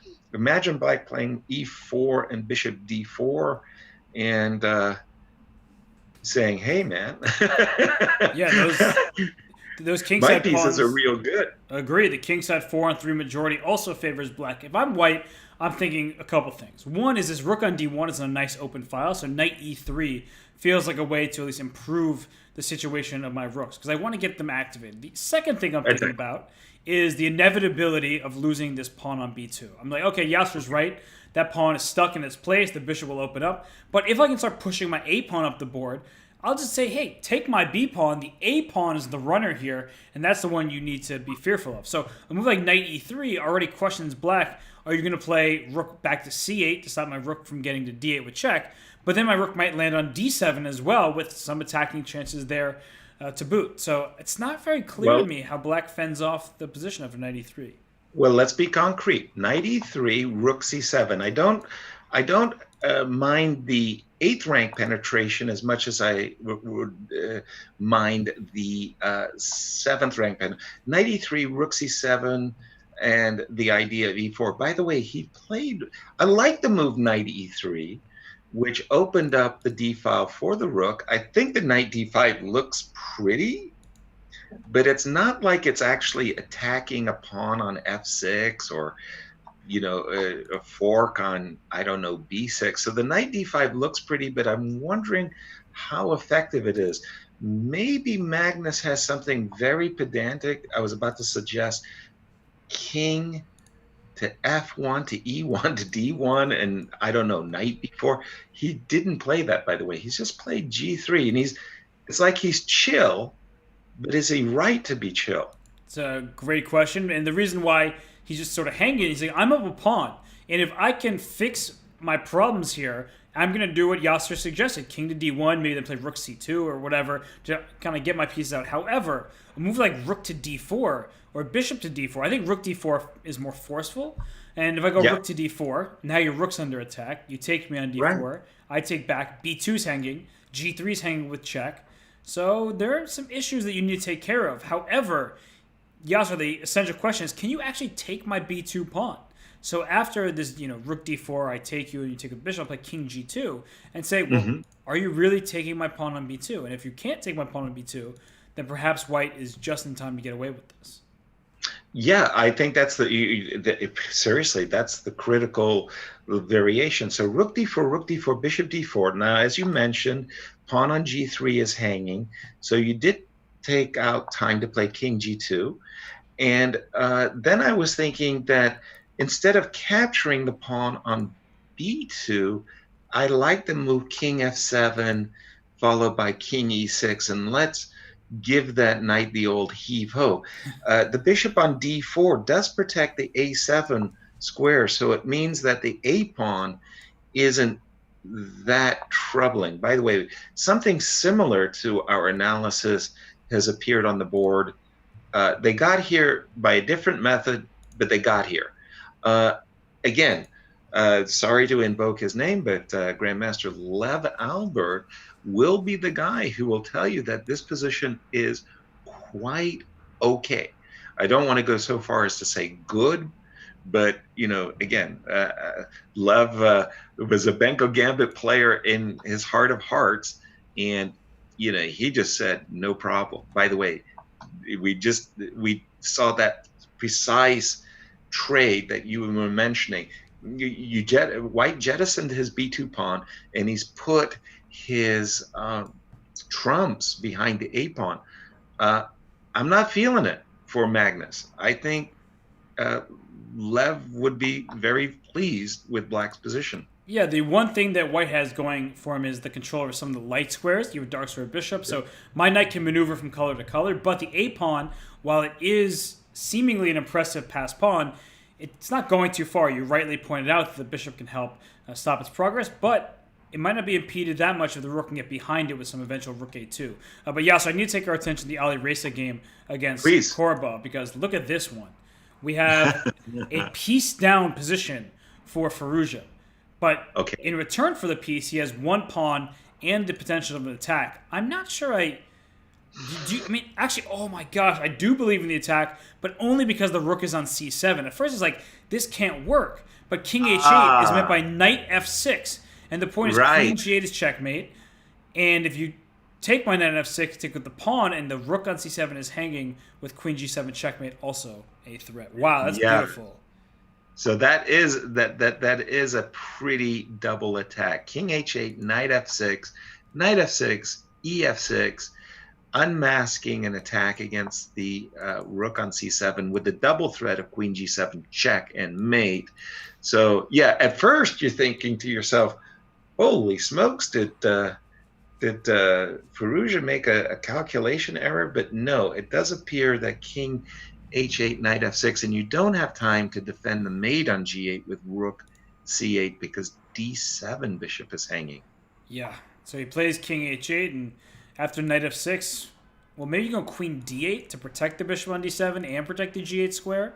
So that's at least a way to keep some of the tension alive. But then I move like queen f3, saying your bishop on d7 is pinned. h5 is now under attack.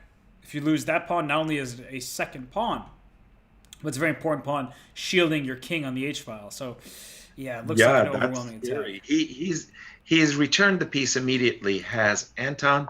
He's played the move queen f8. Okay, so trying to offer some exchanges here, but unfortunately, queen d8, which pins the knight on d7, and then queen d3 happens, and that ends the pin in his tracks. And knight takes c5 is a deadly threat. So queen g7 was Anton, and Anton is just barely holding on by his fingernails here. Queen g7, but I think that with this h pawn, it kind of stands out like a sore thumb, right? Yep. Something like queen f3 might. Well, wait a minute. Okay, just tell me how white's supposed to crush. Ooh, he did play queen f3, queen g4. That was the move I thought was giving black some counterplay, but queen f1 on the board. Okay, so keeping the queens on the board has to be smart for white, as the black king still lacks shelter. The knight on h7 is stuck there, protecting squares like f6 and f8. And, well, f7 is actually hanging. If my rook on d1 gets protected, I'm going to try to scoop off your f7 pawn. So a move like king g7 feels necessary, either now or in the near future. But king g7 still runs into problems where I can even just play knight f6 and offer an exchange of knights. And right. And queen takes h4 because you're no longer on attacking d1. Then queen takes f7 is, bad. He played bishop f2, and then after c3 defending the rook, queen takes h4, and now this bishop c2 has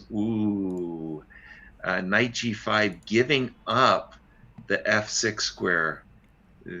This should be deadly.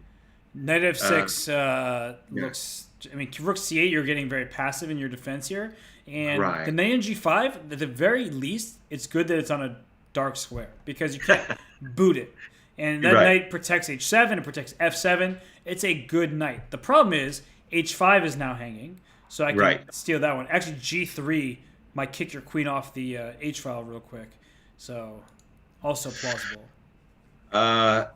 If the queen leaves I'm seeing some real evil things happening to black's king here. I don't think Anton's going to be long for this world. G3 is going to white is trying to take over the h file, so that rook h1. So I'm thinking knight f4, queen g3, rook h1, and then back to h5. Yep, that looks good. Might just do it. If you really want to be sadistic, and a lot of grandmasters are sadistic, you would play a3 and king a2. I just say it's your turn. Yep. What do you do? Your pieces are kind of like stuck, and a3, king a2 just avoids any back rank mate issues. Firouzja said, I don't have to worry about anything. Knight f4, queen h6, queen g2. Oh, and b7's also hanging to add kind of injury to the insult. Like if you just want to start stealing, there you go. He took the pawn. e7 now is under attack, and well, that's we're gonna give we got to give honorary membership to the Pawn Grubber Society to Firouzja here. he's going to be a card carrying member. That was a good steal. Of a pawn. Queen g2, multi-purpose move, protecting h1, so your rook could go there, but also getting ready to steal a pawn on b7. A man of Yasser's own heart, he deserved that victory. He has won the game. So good on Alireza. His 26-14 rapid rating, like we said, seems underrated. You think, well, that was a nice heist, a daylight robbery. That queen takes b7 and rook e8. There is a menacing bishop a4. So Anton threw in the towel. Can we just take a quick look at Magnus versus Boris? Oof. Because a lot of things have happened in that game. And this actually looks like a rook and pawn endgame that somebody is actually going to hold against Magnus. I have seen Magnus win, and I'm not kidding, rook and 4 versus rook and 4. Yep. Remember when he beat, was it Sergey with rook and 4 versus rook and 4? I think so. And he's also, he's won a bunch of games where you're like, okay, it's an easy draw. We're going to pack our bags. And like, you look 2 moves later, another 2 moves later, you're like, wait a sec. This dude's trying to win the game. And even down a pawn right now, he's trying to figure out, can I somehow win the g6 pawn and then get my opponent in Zugzwang and take the f5 pawn? But no, this game is sadly out of his winning grasp. Wow. He has, like Rapunzel's hair turn, straw into gold. And he's still trying. He's still, with that move h6, on a good day, Magnus wants to play rook to e8 to g8 to g7. And he's, for a guy who's a pawn down, he's pressing. He's the one pressing. It's true. One critical thing it's amazing. It really is. One critical thing to note is rook c7 feels like the move here to stop my rook getting the 7th rank. But after rook c7, I might start with rook to b3 check and say, wait a second, are you sure you want your king to cross in the c-file? Because some rook trades could get you in trouble. That said, Shevchenko can actually do this, and he's played... Oh, he got a passive version of what I was trying to say. And now... Is he losing? This is ridiculous. I know, it's ridiculous. Because rook d4, rook h7, rook f4, rook g7, and if black saves it, he saves it by this hair of his chinny chin. You can even start with king f6 and just go for the protect the pawn. Exactly. Oh my goodness. So you got no choice at this moment. You got to play rook d4. Can you sit passively with no, because rook d6 check, you have king f7, and then rook d7 check, you have king g8. The king will just go win the pawn. Oh my gosh. Look at what he's done. Okay. So king g7. Oh, he played king takes g7. Okay. Wait. That makes sense. King g7 may have walked into g5, but this is lost. It's over. The black king is too far away. And sadly, the black king is too far away, and the king is already on g6, because if you could play rook g1 check now, you'd be able to hold, right? If that rook was on h1 rather than h4, you're holding this, because you just check and go back to the h-file. Here, rook g4 check is met, sadly, by king h5, and now your rook cannot get back to the h-file in time, and so after rook g7, I have rook b8 check, sacrificing my rook, clearing this promotion square, and I'll get a queen on h8 and then win your rook on g7 to boot. So it's just a winning endgame at this point. I cannot believe I was just saying, oh, there's no way Magnus Carlsen can win. And then, of course, what does he do? He wins. Well, okay, this might have been savable. It would have held in classical chess, but rapid chess, if you don't have, let's say, this extraordinary technical skill that Magnus has. Magnus is always looking for his chances, and he's going, oh, it's not there, it's not there, it's not there. Okay, it could be there, it could be there, it could be there. And he purposely went into this rook and pawn endgame a pawn down, knowing that his opponent has to find some good moves. But if he does, it should be a draw. And this is amazing. He's won this game. Hikaru, by the way, is also going to win his game. I just looked in. Well, let's jump to the Hikaru game. I'm seeing a position where the knight just went to f5. Yeah, checkmate is threatened, right? Rook b8 is checked. Oh, check. I'm thinking e7 is threatened, and it probably is, but checkmate's a lot stronger.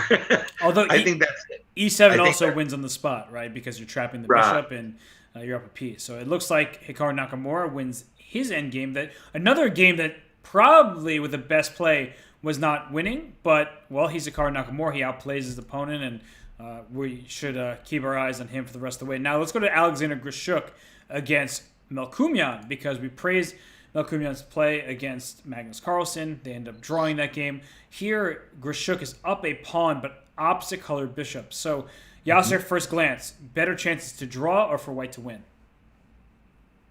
First glance, draw. But the position I saw, I didn't realize it was white to move. And then when I saw the move bishop f3 on the board and knight on a2, that makes a strange impression. Still, this extra pawn, and again, we can talk about quality of pawns. This extra pawn on b3, it's not, put the pawn on b5 and we're talking, right? This is still a tough game to win. Of course, I'd rather be white, but not easy in my view. Yeah, because in many of these opposite colored bishop positions, it's very hard to push the pawns. And especially with a pawn on a5, a knight on a2, bishop on e1, that extra b pawn is not moving anywhere anytime soon. However, now that some of these pawns have been traded off, this king on c2 might make its way to a square like e4. Ooh, wait a second. He just allowed him to go king to d1, so now the a5 pawn is lost. Well, I think that this black was purposely thinking that he's trading the a pawn for the pawn on f4, and he's looking to maintain his knight on b4 and blockade. So in black's mind, he's seeing this position with his king getting to a6 or somewhere over there where it'll just, hold up and blockade the pawns. Now, did he make the right judgment call there? That remains to be seen. I still think a draw is more likely. Yes. I mean, but I would, if black had a pawn on a5, I think it would be a certain draw. Okay. Now, having said that, it doesn't mean that black, has got the draw in the bag. He's black wants to trade knights. I think we should stress that for no our audience. question. That if you trade knights, black can blockade on the dark squares and say, all right, I'll put my king on a5, bishop on f8, and just on b4, and even if I lose my g-pawn, you can't make any progress. That's the downside of opposite colored bishop. So black is looking at some moment to trade the knights.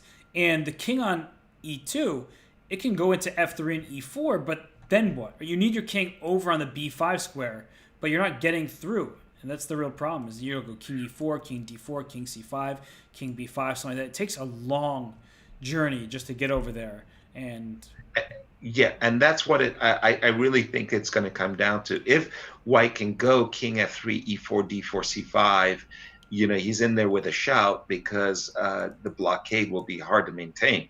Conversely, if black can go king d8, king c7, king c5, then he's got the blockade. By the way, we've just seen a b3 pawn disappear. I'm not quite sure how that all happened. King e2, g5, king f3, knight d3, king e4. Wow. Well, now I'm thinking it's more of a draw than ever. So is he going to try to go bishop d1 and hope that his a pawn can queen? Well, you already spoke about it, that any knight trade. Oh, he just went a5 and allowed knight takes a5. I was about to say, I think bishop d1 would have walked into knight d2. Any knight trade is an easy draw for black. Yep. But, okay, he played a5, and now, if I'm not mistaken, you're supposed to put your king on g7 and your bishop on a1. Yeah. And then you make a draw a piece down. The g5 pawn isn't that important to making a draw. Yeah, the king on the dark squares, you can't give a check with the bishop, which is highly frustrating for the side who's up a knight. You're like, wait, I'm up a full knight for just one pawn that's immobilized. I should be winning this game, but sadly, not to be the case here. So a draw held by Melkumian. So he's draws now with black against Alexander Grishuk and with white against Magnus Carlsen. Pretty good start to the event for him. Yeah, and MVL, by the way, he had a hiccup, a very, very serious hiccup in round one.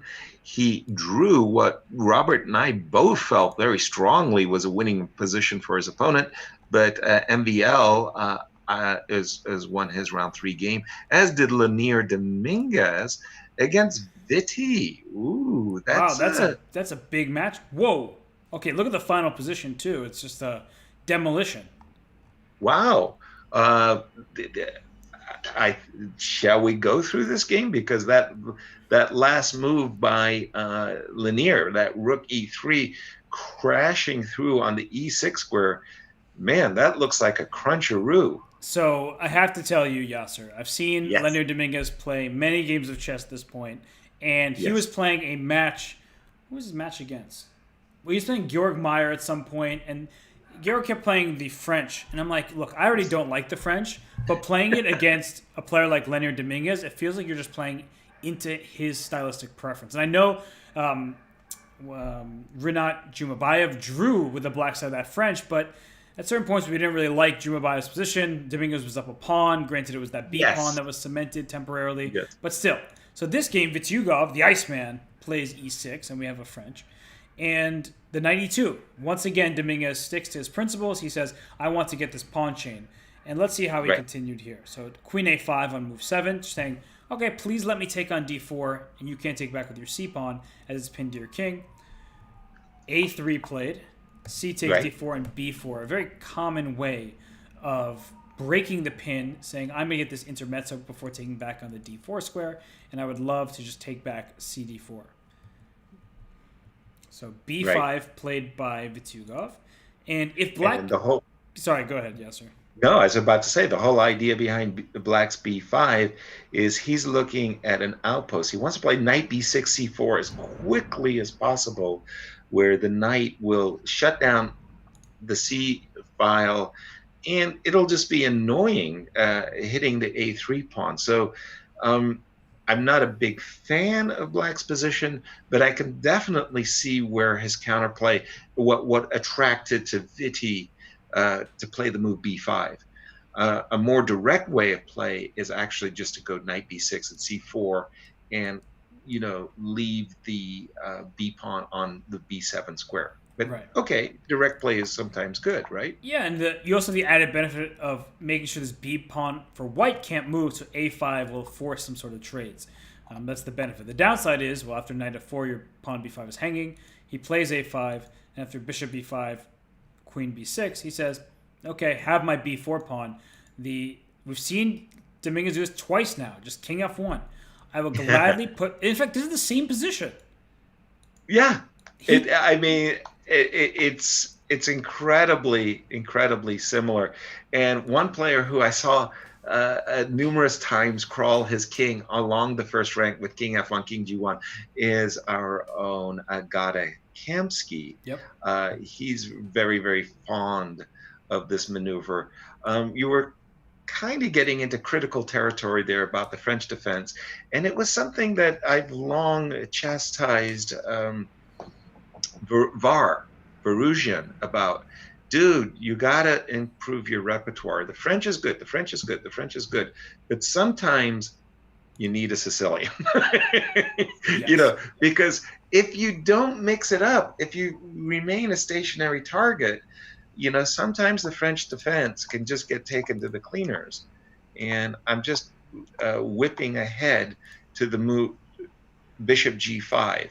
And once I saw that move arrive on the board, my desire to play the white pieces spiked. Like sometimes those engine graphs, you see the thermometer of the engine just spike. For me, this move bishop g5 is really a good strategic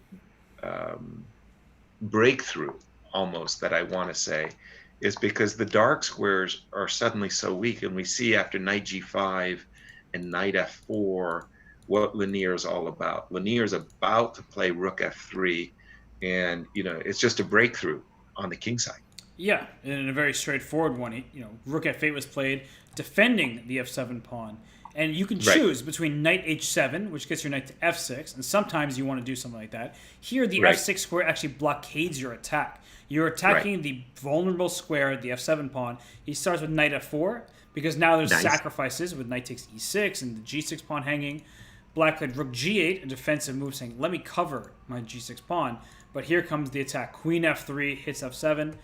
Queen takes d4. That's not going to do the trick, because after knight e2, look at that move. Just a retreating move. Instead of taking on e6, where after knight f takes e6, the position is still excellent for white, but then queen f2 check. You have to consider what happens in this endgame where white is up in exchange, but black has one pawn. That knight will come to c4, clog up the queenside lanes, and it's not so easy for white to win a position like that. I was about to say knight e2 is such a high quality retreating move. It's one of those moves as black. You kind of feel yourself a little bit desperate when you're playing rook f8, rook g8, queen takes d4, and you're just really hopeful that your opponent sacrifices a piece on e6, and you fight your way out of it, right? But knight e2 is just such a high class retreating move, and once you see that queen f7 and rook e3, the final move of the game, was played, you just say, man, these guys are playing great. This is a good game by Lanier. And knight e2 is one of those moves that's very easy to miss, because Very easy. Backwards moves, Yasser, we know this very well from our games. It's just like they're often the ones we miss because we want to go forward. We're trying to attack. But sometimes we need to shore up our position first and then go forward for the attack. And Dominguez did not need to be told twice. He's honestly one of my favorite players. I think that he's underestimated because he had to take this hiatus from professional chess for several years. So he was sort of forgotten about. Although in the back of my mind, I was always like, hey, man, where's that awesome, Dominguez guy? Where's he at? And so Lanier is a very nice guy, extremely personable. He loves the game. He was one of the seconds for Team Caruana at the 2018 candidates and then the World Championship. So his experience, it's really, it's a second to a World Championship challenger, a top-level player himself, and I love that he's still competing at maybe his best level ever. Yeah, well, just to bring our audience in and what we need, by the forced hiatus, obviously Lanier, born in Cuba, represented Cuba for many decades, Cuba's top player, decided to make his home for himself and his family in the United States. He's now a native of St. Louis, Missouri. And to transit from Cuba and to change federations to the United States necessarily meant that there was a transfer fee. I think it's a huge amount of money. Let's just say 100,000 euros to transfer, or it takes you 2 years. You can't represent Cuba. You can't represent your adopted country for 2 years. So it was like a forced thing where he couldn't play. And 2019, finally, it was official. The transfer was completed, and he played in the U.S. Championship, and he was that close to winning his first U.S. Championship. It was really, really an amazing comeback, if you will. By the way, just to mention the final position, if Vidi had played queen takes g5, there's a forced checkmate beginning with rook takes e6 check, king c5, queen c7 check. You can't go to d4. That knight on e2 protects the square, and that's all she wrote. So nice game by Lanier. Also, he is one of the world champions in Blitz. He won the World Blitz Championship, and he's a very, very dangerous opponent to anybody in this field. Yep. And he has won the event before, which honestly just gives you the confidence to know that you can do it, because there are players who are always at the top, consistently performing very well, but if you haven't experienced that taste of gold, sometimes it's hard to really get there.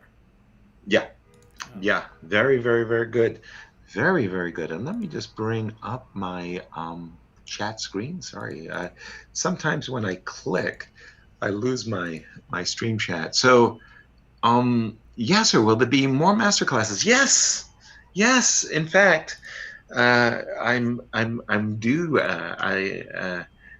Eric Hansen, who's playing in the tournament. How did Eric do in round three, by the way? He drew his game, from I what I understand. promised the Chess Bra subscribers that I will do two more master classes. So yes, there. It's not on me, by the way. It's basically on the Chess Bras. All they got to do is call me, and just like you did, Robert, the next thing we'll be in there swinging for the fences. But definitely more chess classes. By the way, Robert, I just wanted to say, and again, for people who don't know, Robert was the coach in the Batumi Olympiad for the ladies team, and did a phenomenal job. I mean, Kate basically won a game right out of the opening on the analysis that you provided. Do you do coaching, Robert? Yeah, Because I do. you're damn good. I have some private students. A lot of my You time do. is spent commentating because Chess.com has 5 billion events going on in a little time. And, as you know from your commentary in St. Louis, just so many events happening. I'm actually going to be commentating the first half of Vachier-Lagrave. Sadly, not spending any time in Amsterdam this time around. I'm very sad about it, honestly. But I'd invite you to a home cooked meal, and I'm- we may coordinate that as you get over here. I'm here in Hilversum. I see that you've got the leaderboards up there. We have only 4 players with a perfect score, including Ilya Smirin, somebody you spoke about earlier. Yep. Wang Hao, a candidate. Gadir Gusanov. He's a very, very good blitz and rapid player. Magnus Carlsen, a half a point behind with a whole host of players. Look at those names, Robert. Yeah, there's many strong players listed here, and one of the players not listed is Alireza Firouzja, and Firouzja is not listed because his rapid rating is only 26-14 or whatever it is, and so he does not qualify. I mean, he's there with 2.5 points, but his rating is on the lower end of those 2.5 points. So you just know these top guys are like, can I please avoid Alireza? I'm supposed to be playing a lower rated opponent this round, and Right. Alireza isn't. He is in number, but not in the spirit of it. So yes. So we're going to take a quick break because the next round should be underway in probably, I would say, 15 minutes. So we'll get a quick break in.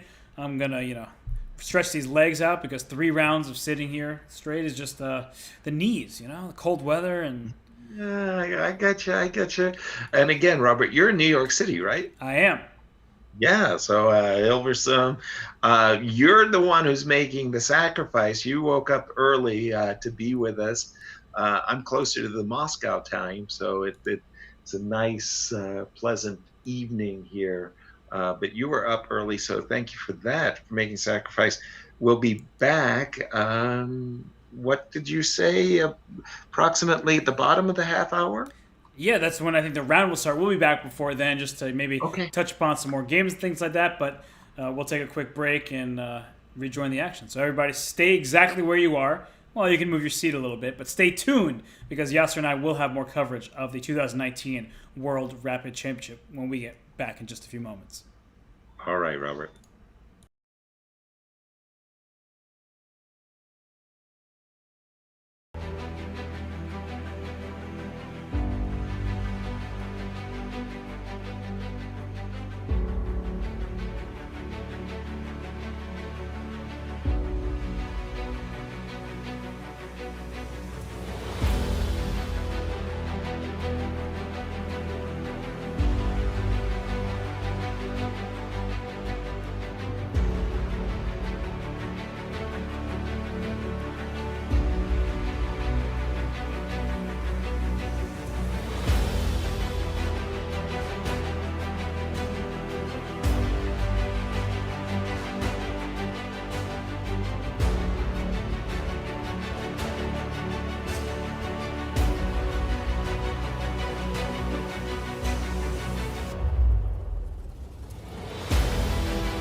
All right, Yasser and I are back, and before we get to more chess moves, we have to talk about some of the answers to today's daily question, which was the very basic: who will Mhm. win the World Rapid Championship? So Yasser and I made our picks. Well, okay, But the real answer is drum roll, please. yes. We have Rahul with lots of numbers after it saying, I'm a Magnus fan, but I think he will tilt in the end, so my choice is Hikaru Nakamura. What do you think about that, Yas?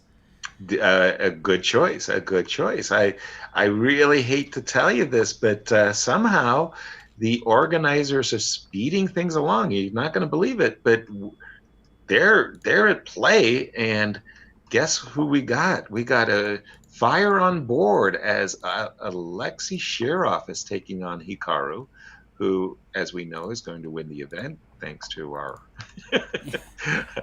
our insights. Yep, So, we have wow.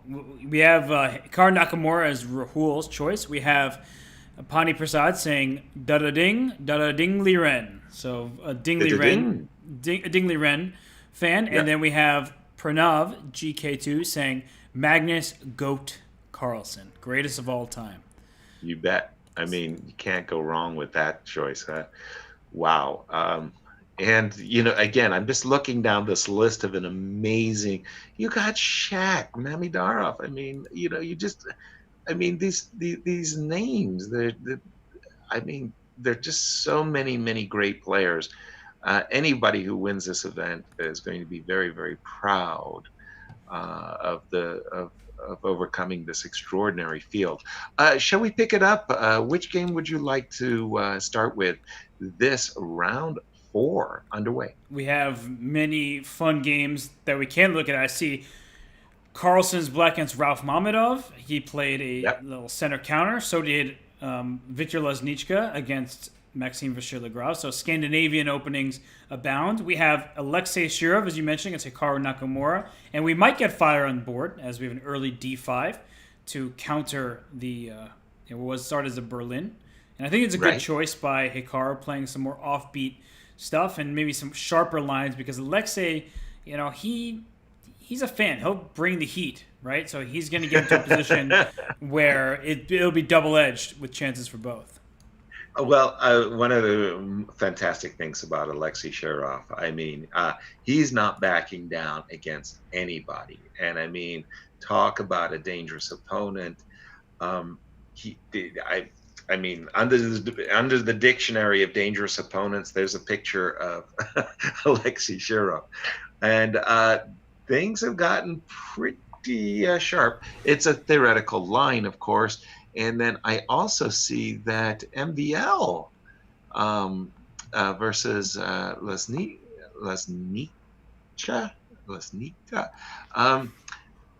That also looks like a Scandinavian. Weird to see Scandinavian and not a common defense in classical chess getting real workout in the rapid. Yeah, John Bartholomew would be thrilled to see this.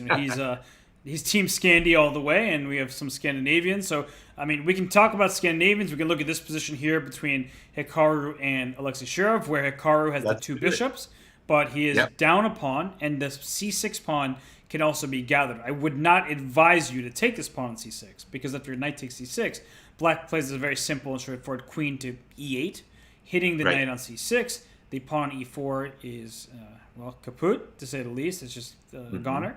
And at some point soon, this bishop will come to a6, stopping you from castling kingside, which is all of these things are very problematic for white. Yeah, which is actually where I had stuck and stopped there a bit. I was thinking not about knight takes c6. I was thinking about the move e4 takes d5.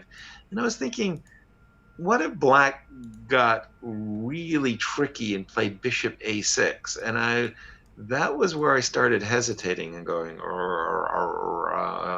not sure. I'm sure we're in theoretical territory. Yes. Okay.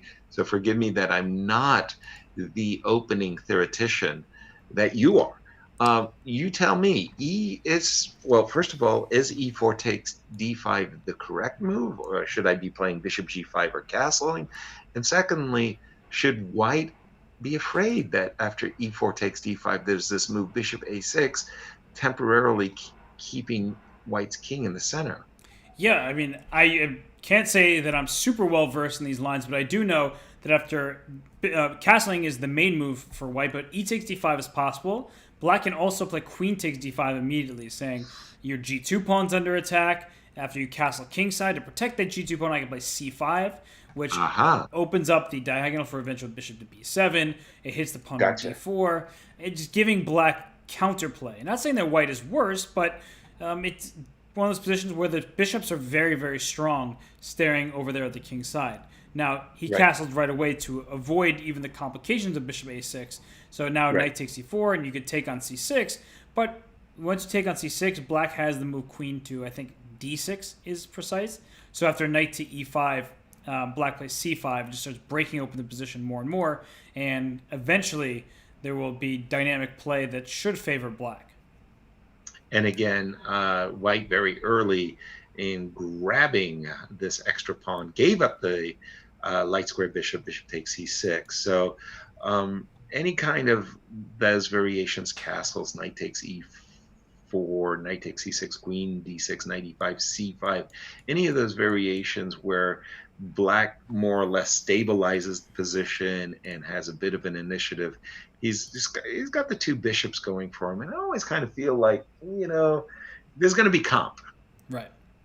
Whether it's completely sufficient, that's a different matter, but there's going to be comp. I'm not sure I like the move castles, but is castles already on the board, by the way? Castles is, and then knight takes e4 played instantly by Hikaru. So Hikaru has, in fact, gained time since the beginning of this game, and Shirov, on the other hand, has spent about 5 minutes. So it seems that Hikaru is clearly in his preparation, and Yep. that's the problem for Shirov right now is he knows that Hikaru has looked at this, and he needs to both trust himself, but also, kind of feel fear should guide him here. And that sounds weird to say, right? Why should you be fearful? Isn't that a bad mental state to be in? But if he's not fearful, he might just walk into a losing line. Whereas if he just sits and thinks for a little bit, he may be able to buckle down and say, I'll be able to hold this. I can handle this position. And right now, I mean, I'm starting to like black's position already. But there's simple moves that you can play, like knight to d2 or bishop to e3, something that isn't so adventurous. And I know Alexei's style is adventurous, to say the least. But maybe you want to avoid that just for the time being because Hikaru Nakamura is in his preparation. Exactly.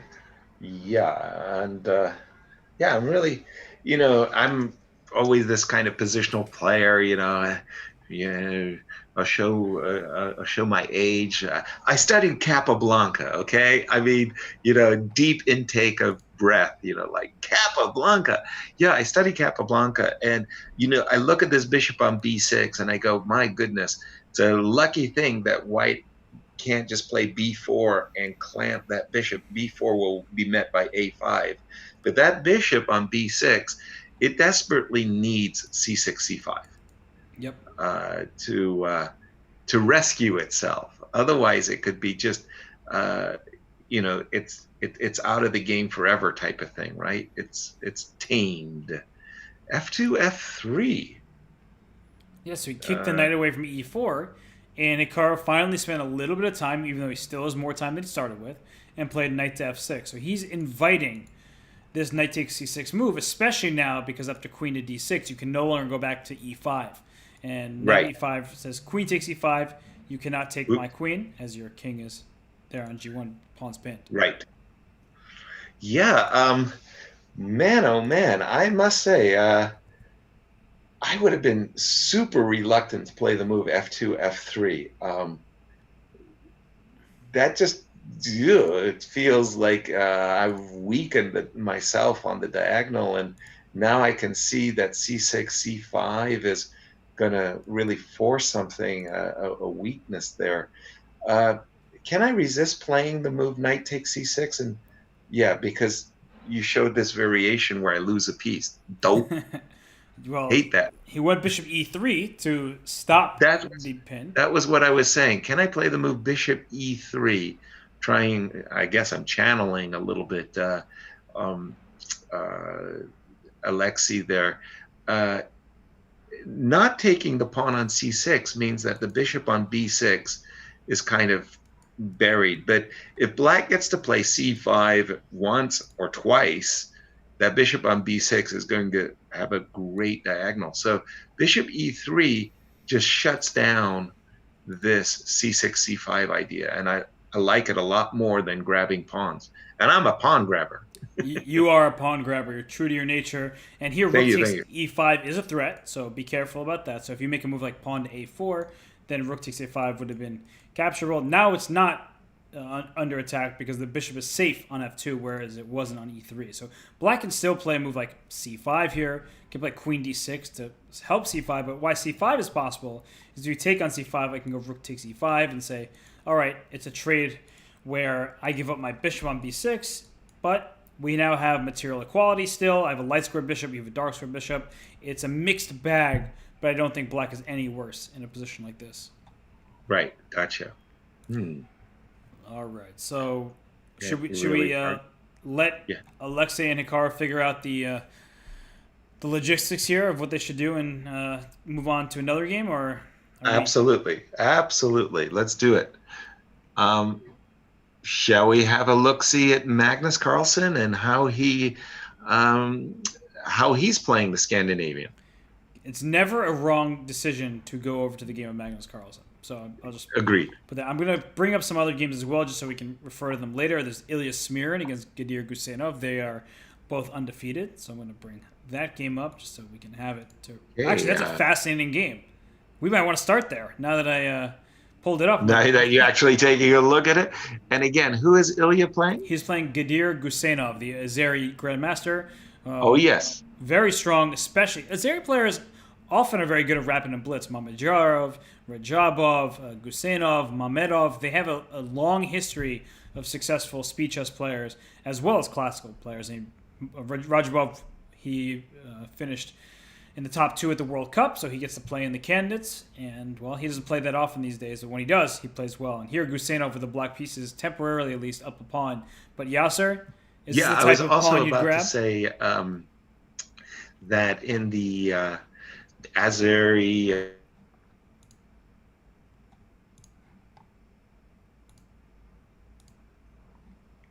Uh-oh. Yaz, I think I lost you. Oh, no.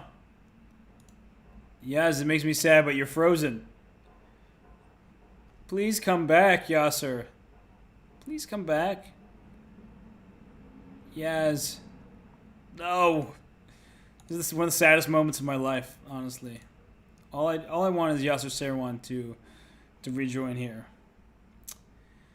All right, well, that means that face is just... the face that is frozen on is unbelievable. So... it makes me very sad to be without him. Well, cool.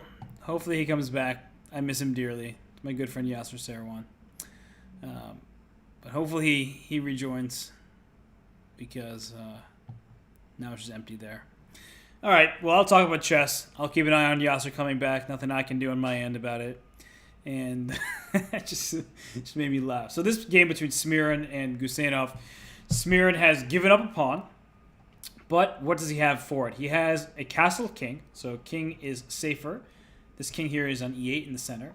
Right now there are already threats of knight f5, unleashing a discovery attack on the queen on c5. And if you have to move your queen away, then I'm ready to just take on f5 and say, well, I'll even up the material, and well, I'm way ahead in development. And there are a bunch of weak squares as well. You see that b6, d6, c7, the light squares are a problem, and so black needs to be careful not to allow white to infiltrate on those squares. I'm going to keep it going here. Going to go through other games, just see what's going on. We haven't looked at a Levon Aronian game. Here he has the white pieces against Alexander Shimanov. Shimanov went to Webster University, very talented player from Russia. And here we see the 2 bishops for white, doing good work because the d-file seems to be white's for the taking, and black already has a difficult choice of do I retreat the bishop with a move like, say, bishop a7, or do I protect it with queen b6? But you can also play bishop e7, offering an exchange. He plays bishop b6, keeping that bishop on a protected square, And the question, of course, becomes how does white actually make progress here? How do I push forward? White's position looks better. You have the two bishops, but black might just put the knight on e6 next, saying either you'll take my knight on e6 or my knight will keep hopping forward in the position. So ideas that come to mind, at least in my mind, that could be misguided, is one is a rook lift of rook a3 to d3, just kind of using Yasser's advice from a previous game of rook lift. Or instead of that, another idea is to put b4 with the rook on b1 and just break open the b file, because the one possibly targetable pawn for black is pawn on b7 if you could strike quickly. So, of course, we'll take a deal of effort to do so, but a move like b4 at least is trying to pry open this b file and create a target. Rook a3, Levon is smart. He goes to double the rooks in the d file. The rook is lifted, and it might have lift off to the d7 square. So we'll keep an eye on this one. So what else is happening? Magnus Carlsen against Rauf Mamedov. As I mentioned, Mamedov, one of the very talented Azeri players, here with the white pieces against Magnus. Well, his pawn e6. It is backward. This pawn f7 is no longer there, protecting it. So with that in mind, a move like rook dd1 comes, hits e6. This knight can hop into c5 or even f4. Looks like white is just slightly better here. But one sneaky thing about a position like this, queen on f7, would love to land on the a2 square. So if you can play e5 and get rid of your knight position on d5, the queen jump into a2 could be a disaster for the white king. So just something to keep in the back of your mind. An added benefit of having this queen on f7. It protects e6, but e5 could be a shot that white will not like to see. So knight c7 also, the square is freed up to protect the e6 pawn. So black looks a little bit more cramped, a little worse, but not easy to actually put pressure on the pawns in a way that can actually win the pawn. You can just start attacking it, move by move, one by one. Nakamura against Shirov. Position is weird. So white is up a pawn, but these pawns aren't great. And if we go back to see how this happened, c5 was played. Okay, so after c5, instead of taking on c5 and trapping the bishop on b6, took on f7, and then took on c5 then. So just saying that, okay, I've given up a knight, but in the meantime, I've actually gained a pawn. So bishop a5 played, b4, and c6. So that's what Hikaru wisely did, is saying, I'm going to take one pawn back, and now he's still down a pawn, but you can take this one on c3 if he so chooses, and material equality, opposite color bishops, decent chances, but I do not like this king on f7. Feels like the king is in a vulnerable spot, so white should be preferred in such a position, despite the opposite color bishops. All right, so where to next? The game between Maxime Vachier-Lagrave and Victor Luzhniki. We see that Luzhniki with the black pieces has traded queens, or white has the superior pawn structure.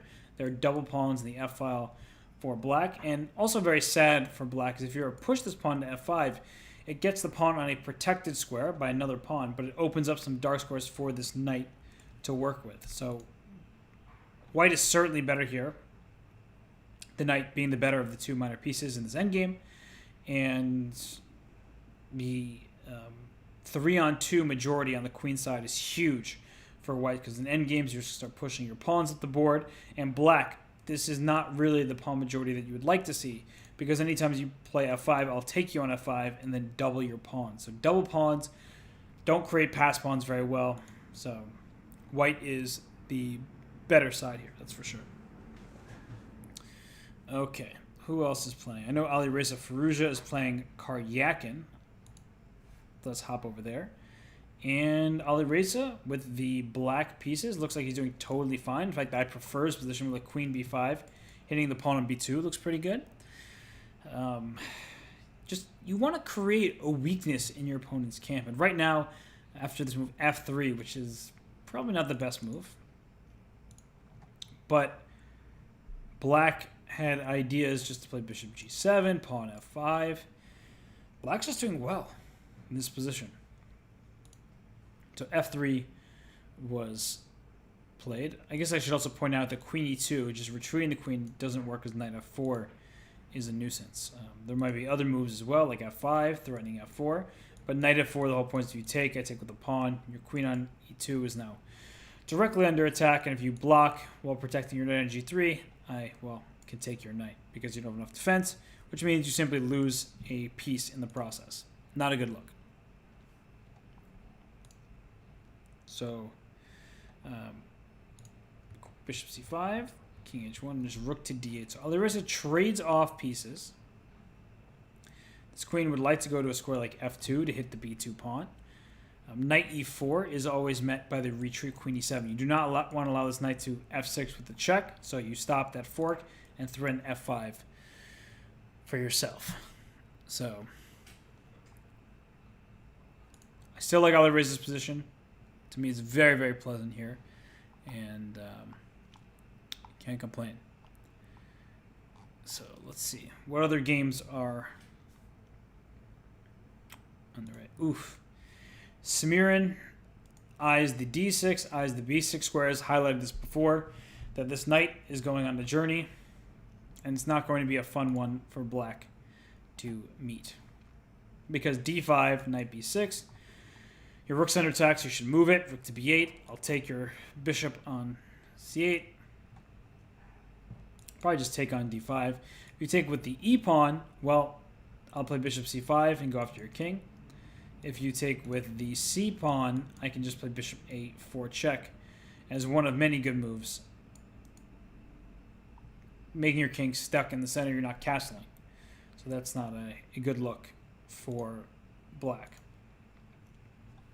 But I also don't know what you do when these squares are under white's control.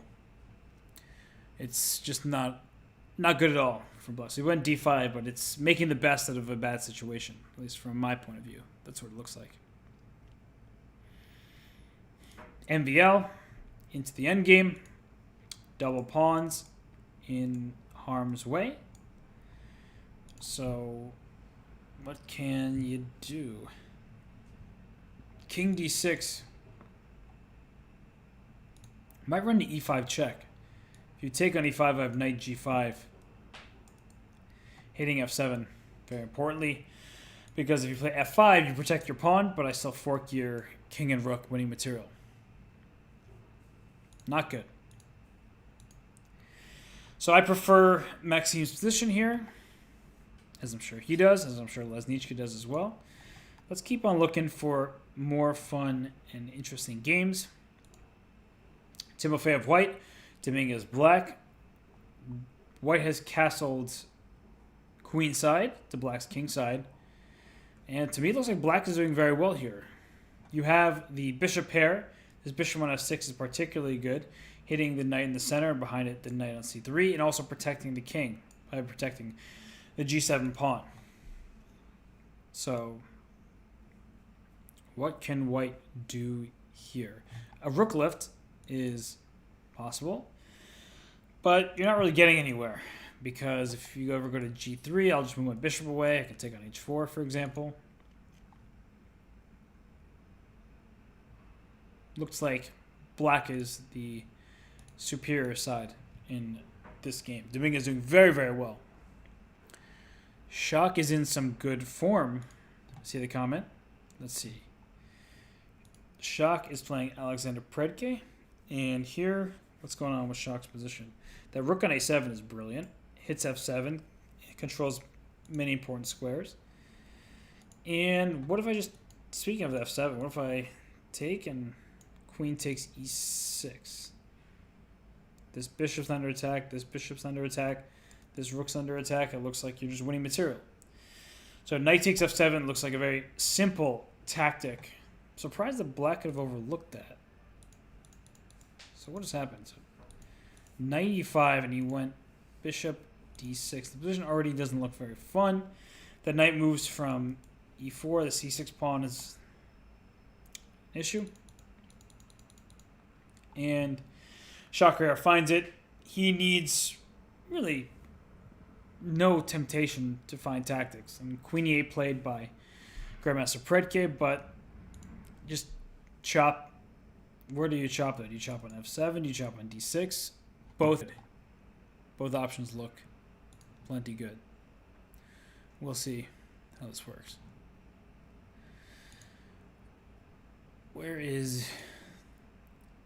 No, I'm... Oh.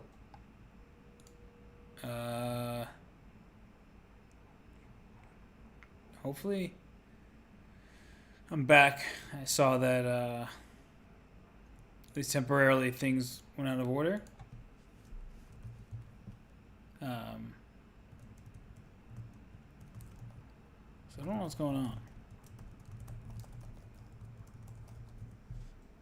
So,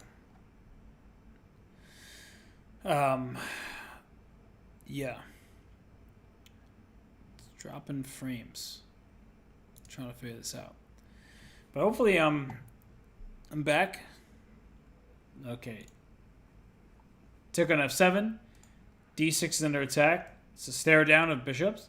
If you take on f4, I assume white just goes rook are still under attack. And if you take on some outside chances for black to hold, especially if you can quickly gather my pawn on b2, but I'm not seeing it, not buying it. So 2 extra pawns.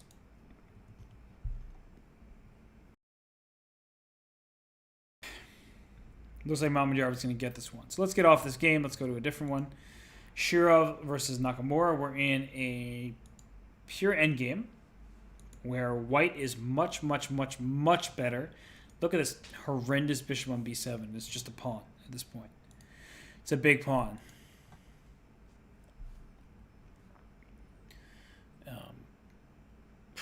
The knight can come into f5 to d6. This king as well.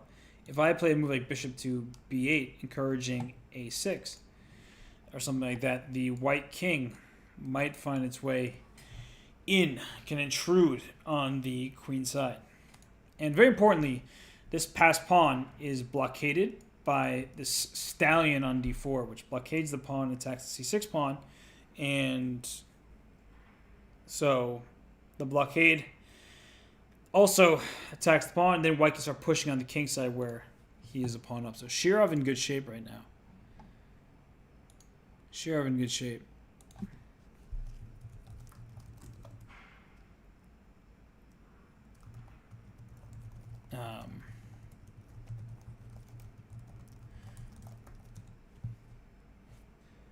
Sorry. Just figuring this out right now.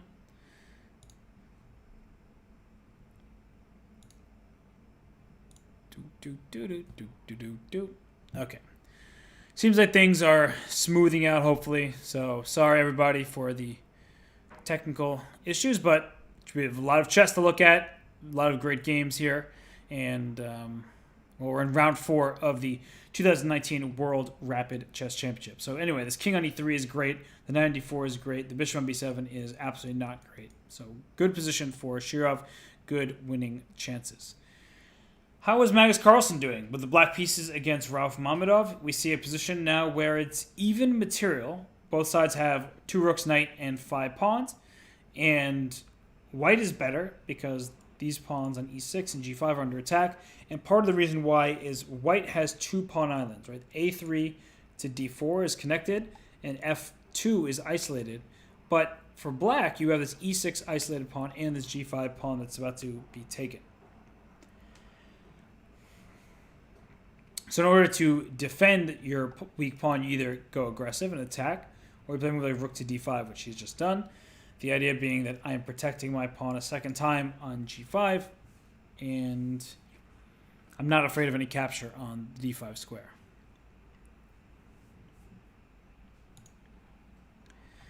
Okay.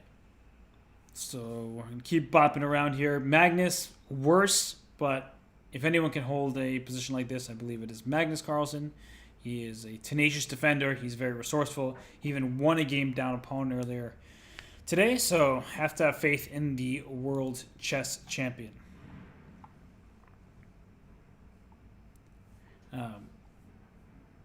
Back to Karyakin and Firouzja. Wow.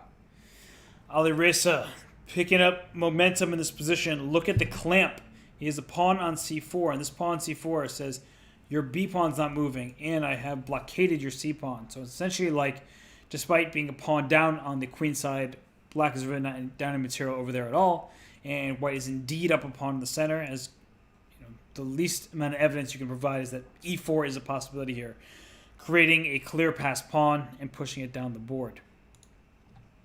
And he put f4, so he's making room for his king to the f5 square. He's saying your knight on f1 isn't getting out. Can still play e4 if he so chooses.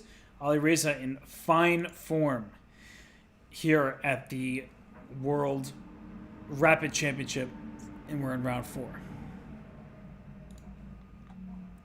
Levan Aronian and Alexander Shimanov agree on a draw. Let's see what happened here.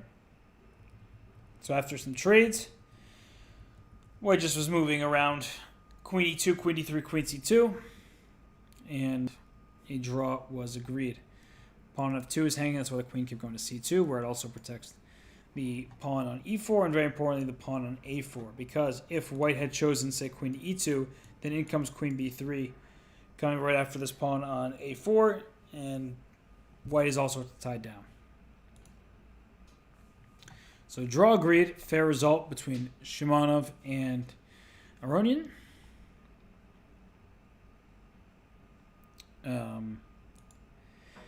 Timofeyev versus Dominguez. That queen is on h7, but queen h8 is only just that, a check. So to me, it looks just good for Dominguez. And I'm even thinking about some rook takes d4 stuff, getting my bishop to d4 and a mating attack on b2. So rook c1, rook c1. I think rook takes d4 just works. Just allow me to take back with my queen on d4. The problem is queen on h7 is so far out of the game. It's just not getting back, and you're not protecting your pawn on b2. It looks tragic. Looks tragic. And Dominguez is in time trouble, but if he finds rook c1, probably rook takes d4, it should be his game to win. His game to win. All right.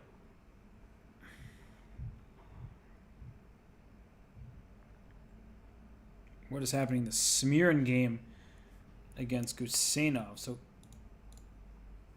Smirin took on g6. The pawn f7 is pinned to the king on f8, and if you take on g6, rook h8, bishop h8, bishop h6 is a check to your king, unleashing discovery on your queen on b2. So it's looking like the tactics are favoring white, which is why after bishop takes g6, d takes c3 is played, and then bishop takes f7. So sort of just crazy pieces all over. Now a discover check on this king is threatened, and if you take on f7, just take, king takes, and probably some kind of rook f3 check. I'm just going after this very important pawn on e6. Yeah, this looks very bad. King e7, give you a check on g5. King somewhere in the d file, king d7. Then rook f7 check is a pain. Your king d6. Queen d3 check. Where's this king going? Eventually it's going to be run down. You can't run forever. You can't hide. You don't have pawns to hide you. So you're running out into the open, in which case white will just continue attacking, checking, hunting that king. So you can run, but you can't hide. You're not getting far enough. Check to the miserable king, exactly.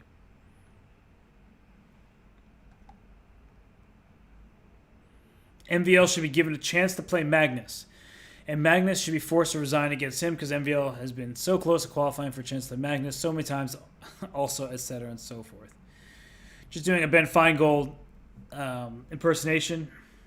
But sadly, MVL not getting a spot in the candidates. Magnus Carlsen is still even on the board, ahead on the clock. Can he play for a win? Unlikely. Wait, knight. Oh, I was gonna say knight g6 worried me, but it's black's move. So just repeating these moves. And after rook f5, rook h5, we can see potentially a shake of hands and a result. Because that knight has been bopping around from g4 to e5 for a while now. It's drawn officially. Yep, this game is officially a draw. This game's still going, but should be within reach of a smearing victory. Just queen takes f3 check. There it is. Queen landed on f7, in which case black is almost certainly getting checkmated soon. Again, the king is just so out in the open.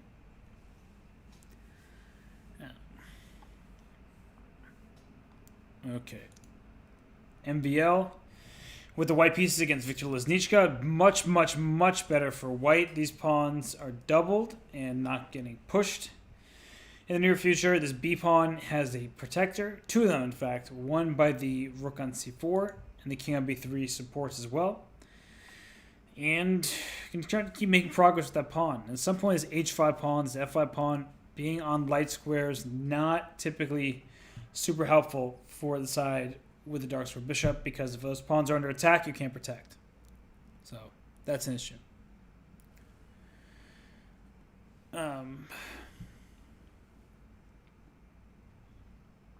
Nakamura is down but not out. Let's check out Hikaru's game against Alexei Shirov. All of a sudden, white is not up pawn, even on material. It just looks visually, optically, like white is up.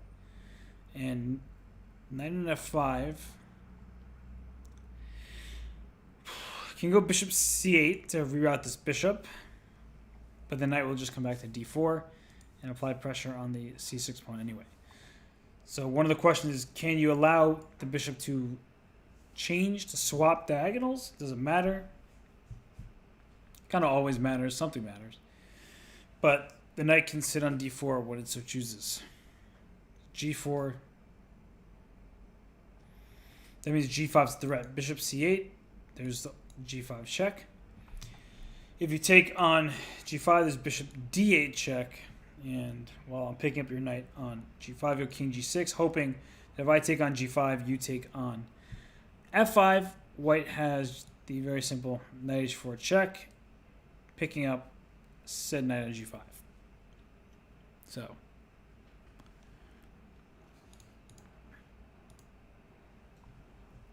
all right, let's go to Alirez's game against Karyakin. So now Alireza is up a pawn. The king is very well placed on e4. Can go to d3 and get the c pawn. Can come back to f5, sort of come back towards civilization, if you will. So rook to d7, hitting this knight on d1, but forcing the knight to make a decision of either taking on c3, which allows rook d4 check to pick up the c pawn, or ignoring the pawn for a second and playing knight to e3 with hopes of keeping c4 as alive as long as possible. And if c4 is kept alive, c3, losing that pawn is even worse, because then you have a passed pawn. So problems abound for Karyakin here against Alireza. But Karyakin is the Minister of Defense. He's put up stubborn resistance year after year, tournament after tournament. So if anyone can hold a really bad looking position like this, I believe it is Sergei Karyakin.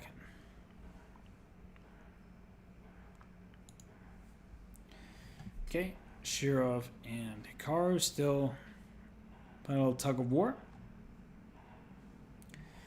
Knight h4 check to go g5. Feels like the move. Knight h4 check.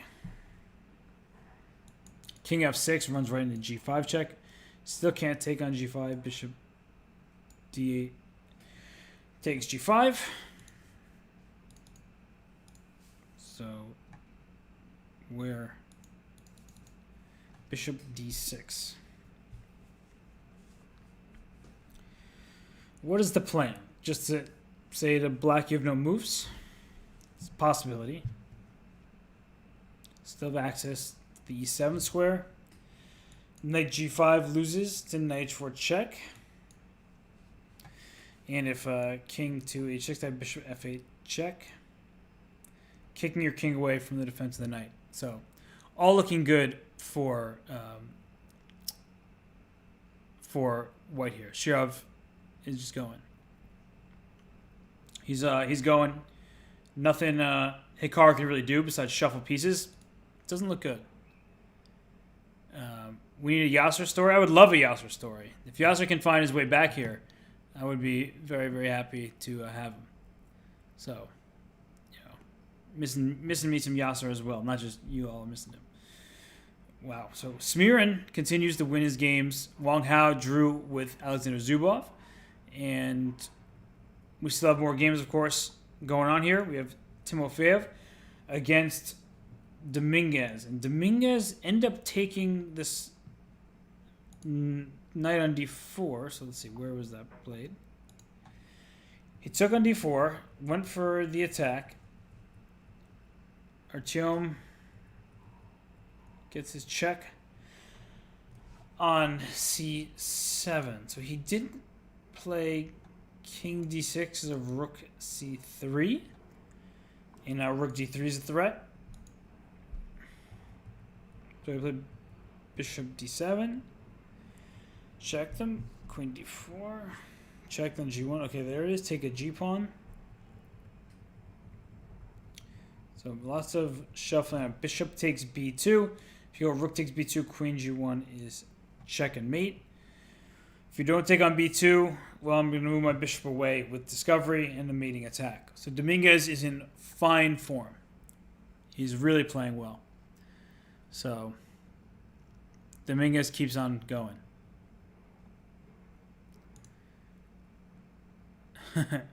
What about a Hess story? Why am I not playing the tournament? I'm not playing in this tournament because they decided on the location at the end of November. So it was very last minute. The plane tickets, the prices were very expensive. Just a lot of uncertainties. Had already made plans over here. So just they figured it out too late. Good to see Dominguez dominating. I agree. Dominguez is fantastic. He's doing really well. It's no surprise. Dominguez wins this game against Artyom Timofeyev. Maxime Vachier-Lagrave with the white pieces here. He has a passed pawn. This pawn on b5, which can go to b6 very soon. And he gives up his g-pawn to claim that the b-pawn is quick enough. So b6, it sort of forces, encourages a rook to b3 at some point. But if you don't go rook b3, I'm going to go king c8, b7, b8, and there's very little you can do to stop me. So rook to b3 is played, king to a7. But this pawn is being pushed no matter what. You check, king to b8. Very instructive game by Maxime Vachier-Lagrave, winning this endgame. And very smoothly. Very smooth game. How did Naka get in that predicament? At the opening, it was slightly better for white, and then the advantage continued to grow, and Shirov is playing like a man possessed. So, Shirov bringing his king in. Should he just go king to d6? He did it. Now c6. Wait a second. This bishop on d7 is pretty much trapped. Because if you go to e8, you lose the knight. So I went knight to f8. And here I'm thinking the very natural, obvious. Knight takes c6. Looks pretty good. Because knight c6 takes, king takes d4. This pawn is too far away from queening. You can always put a bishop on g5 or just play bishop e1. And after bishop e1, your d pawn's not getting any further because I have d2 covered, and I can move my own passed pawns, my c pawn in particular. Can we see some Iranian stuff at some point? Yeah, Levon's game ended in a draw. We were talking about it earlier. Just started repeating moves.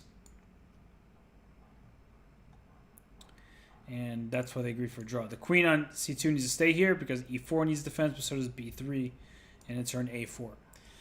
So, yeah, just shuffle.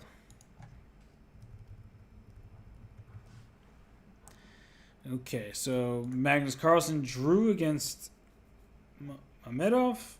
Shirov still going at it with Hikaru. That's the game to watch. So we're going to focus our attention here.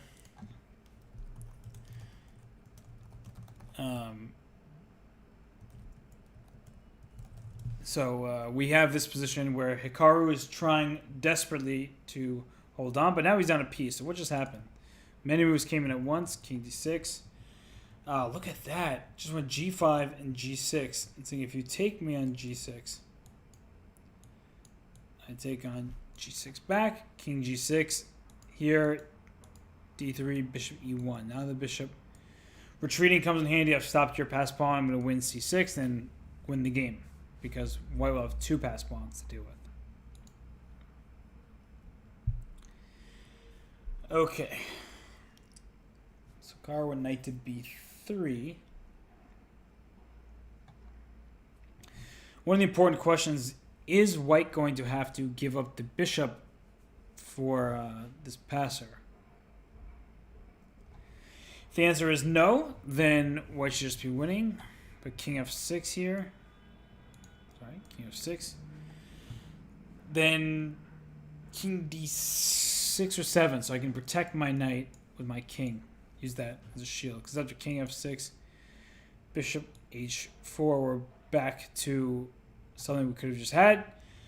And the king will go back to g7. Then we have to stop this d pawn anyway.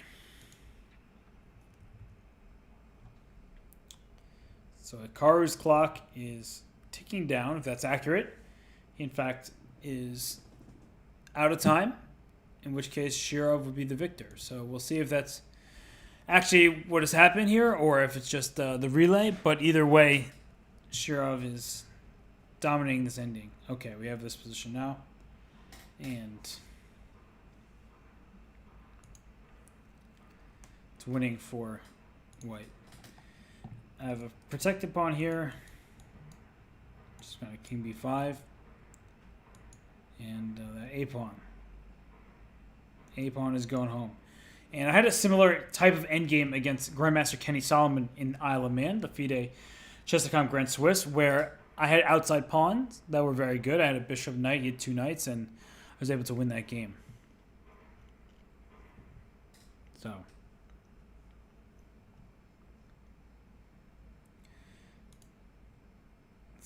d2. And there's the a pawn. Gone too far. You can't stop it. Knight d6 is one check, but you can't even get to c8 because the white knight covers the c8 square. So Alexei Shirov wins this game. And with that, he pushes Hikaru Nakamura down on the scoreboard.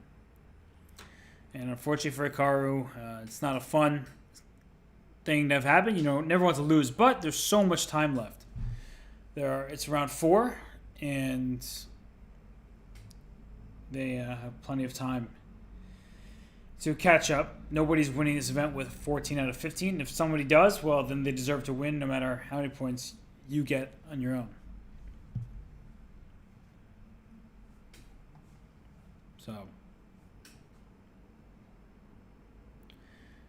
let's see. Okay, so Shirov gets the W here. Who else is playing? I see a bunch of finished results. Mamedyarov beat Predicate. We looked at that game. Duda beat Antibov. And Ali Reza Faruja beat Karyakin. So if this is right. So wait, what happened here? Why is this a win? Okay, maybe more moves haven't... Ah, okay. So went on a journey in rook a1 check. And I guess white is forced to go knight to g1 back because you go knight... yeah, knight g1 back because if you go king h2, then knight g4, king h1, and... Oops, you can't go king h1. I'm thinking ahead to rook h1. Sorry, my apologies. But rook h1 is check and mate. So that's the thing. It's a very common checkmate motif here that the king has to stroll up, and I can't play rook h1 just yet. My knight's hanging by even another check. King to h2, rook h1 is mate. So mate. So all right, we have round 4 results in the bag. Many victories this round, just 3 draws toward the top. Mamedov drew Carlsen. Alexander Zubov held a draw against Wang Hao. And Levon Aronian was held to a draw by Alexander Shimonov. So, fun to see these results. Very fighting chess throughout. Alexei Shirov, it says Shirov lost. I doubt that's true because he was in this position. So Shirov must have won that game. If he didn't win that game, I want to know what Hikaru is, what his fortunes are, because that would be the most fortuitous role reversal ever, where Shirov was winning all game, and if Hikaru won somehow, that would be crazy. But okay, going to take a break and figure out some of these technical issues. But we'll be back very shortly with the 5th and final round of today's action from the World Rapid Championship. It is just day 1. We still have day 2 and day 3 left ahead of us. So I'll be right back, and everybody stay tuned because the last round of the day should be exciting with player Ilya Smirin in first place. So everybody stay, be right back. And what? Wait, is that you, Yasser? Hey! So as soon as I say... It looks like... As soon as I say we'll be right back, you're back. Yeah, well, it seems like KPN, our internet provider, decided to have a major crash right in the middle of a brilliant round. So hopefully we will be back and we'll be able to troubleshoot. Thank you. That we'll be able to troubleshoot whatever issues seem to be afflicting. So let's take a break and we'll try to rescue the situation. It's hopeless. We're doomed. It doesn't seem hopeless at all. In fact, I'm very happy because I was feeling my energy just start going. I was deflated, not just because I woke up early, because we did a commentary for 5 hours at this point, but I was like, I'm missing my man Yaz. Like, this is my guy, and he's gone. Likewise. So I'm feeling it.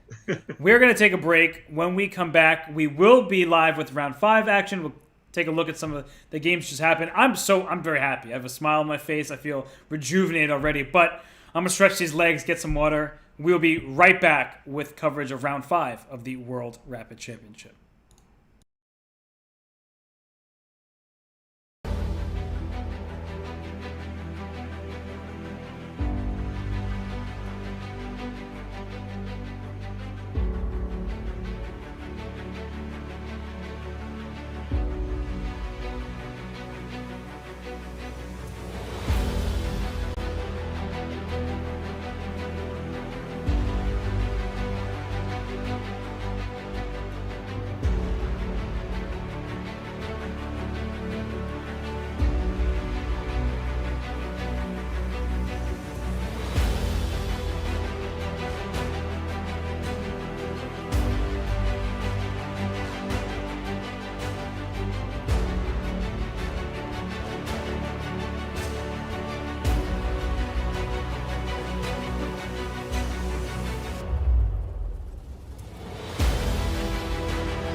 And I see that Sergei Karyakin lost to Firouzja.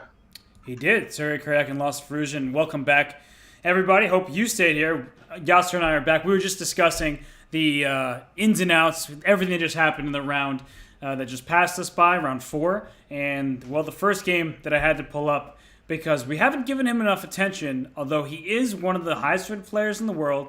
He's the guy that everyone's keeping their eye on for, like, hey, this might be a World Chess Championship challenger. That is Jan Krzysztof Duda from Poland. And he won what looks like a nice ending to this game against Mikhail Antipov, a Russian player who is very strong. And, well, in the end of this, white is up a queen.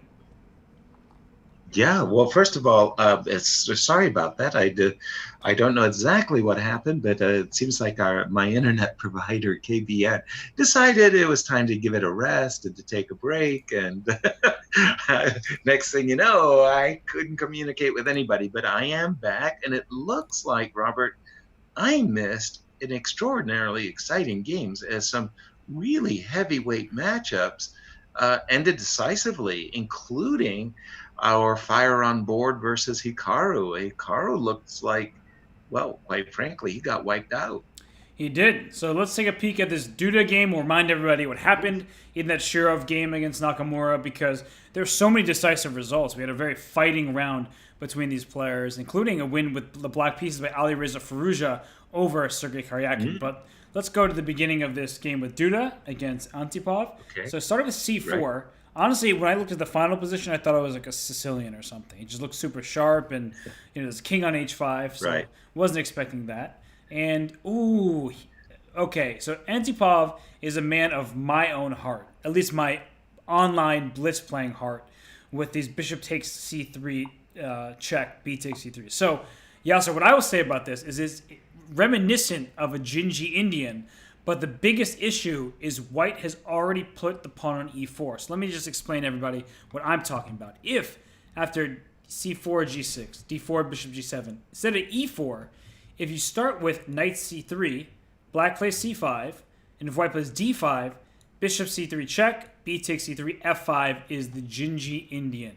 When the point is you've made e4 harder to play, of course white can sacrifice, at least temporarily, the pawn on e4, but you've created some open lines for black's pieces. There's always these problems with the double c-pawns, and so I'm not at all claiming that black is better. I think objectively, white is actually doing quite well, but it's not very easy to play with double pawns, especially in the quicker time controls. Exactly. The big difference from this in the game is that e4 was played immediately, and after c5, d6, and then take on c3, now this pawn's already on e4, which is a brilliant addition to white's strong center and two bishops position. So, Yasser, I feel like you are a big fan of white's position in these lines. Yeah. Well, first of all, it was funny. As Roman Djindjiashvili was developing his ideas for the Gingy Indian, as we called it, in 1984 at the U.S. Championship in Berkeley, California, and I worked out a lot of these ideas, and we were thinking that white could sacrifice with g4. The fact that black went for e5 is completely off. It doesn't feel like a Gingy Indian anymore. It feels like some kind of weird hybrid. And somebody had played this against me in a tournament as black and played e5, and I played f4 and got a very big advantage with white. Yeah, it's a very sensible move, right? You pawn went e5, you just challenge the center and try to push forward. Exactly, and my opponent did something that was very, very helpful. He, at a certain moment, played e5 takes f4, and then after bishop f4, everything just, it was a disaster for black. So let's see how Duda handled this. I don't know what to call it. It's not exactly a Gingy Indian. It's something. It's something that I don't really like at all. So he took en passant, saying that, yes, he's given us a double isolated c-pawns, but he's made the target on d6. He's clarified the situation. That's going to be a pawn that's hard to defend. So bishop takes e6, is knight f3, and he just went for developing moves. And the biggest thing that white has here is the dark square bishop, where black does not. And so after bishop Right. f4, it looks like you can just go ahead and take this pawn on c4. But the issue is if you take knight takes c4, white just plays, you can take on c4 first, but you can just play rook f to d1, and eventually you're going to take on c4, and then down goes d6. And once d6 goes down, probably down goes c5. And so it's just, black's position is just collapsing here if you get greedy and start taking the pawn c4. And alternatively, if you don't take on c4, you still have a weakness on d6 that you have to deal with. So it's just a really bad position, if I'm being honest. Indeed. I can't think of exactly the quote, but not only does black's position has no redeeming qualities, but, and then there's a punchline, which is actually very funny, but I can't remember what it is. So there you go. Fill in the blank. Okay, well, I mean, Duda filled in the blank by just pushing his a pawn up the board. Feels pretty good. Knight d7, rook Feels f d1. very good. Okay, so black has a solid seeming setup, right? With this knight on e5. If you take me on e5, you kind of help black's pawn structure. But look at this brilliant move by Jan Christoph Duda. Knight to d4. He said on move 17, Whoa. you please take my knight on d4. Because after I take back with my c-pawn, not only am I hitting your knight on e5 immediately, I'm going to play pawn to d5 to fork your other minor pieces. So a nice temporary kind of fake sacrifice because you're winning the material right back, and it just tries to help fix the pawn structure. And if he didn't take it on d4, then what's he going to do? Because I'm threatening moves like knight to b5 hitting d6, or I can just take your bishop on e6, put my rook on d5, and start doubling rooks in the d file. Just no space in the position for black to breathe. Yeah, it just feels like black indeed is just getting strangled. I mean, again, no real redeeming features other than the fact that this knight on e5 is a good piece. But hey, this move knight d4, very visual. Yeah, and after the clarification, the trade on eventually c6 when white went d5 and forked the pieces, you just have a position with your two bishops. And sometimes it's the end of the world. Here it's not quite the end of the world, but the long-term pressure that is had because you have these bishops means that it's very difficult to play from the black side. And he went c5, hoping to eventually play that knight to d4 and to cement this pawn on c4 and claim it to be a weakness. But look what Duda did. Rook d2 and rook to d1. Well, d6 is a problem. And he just went h4. He said, I'm not worried about my c4 pawn. You can go and have it. And I don't know if it's a good decision, honestly, but it's a decision he made.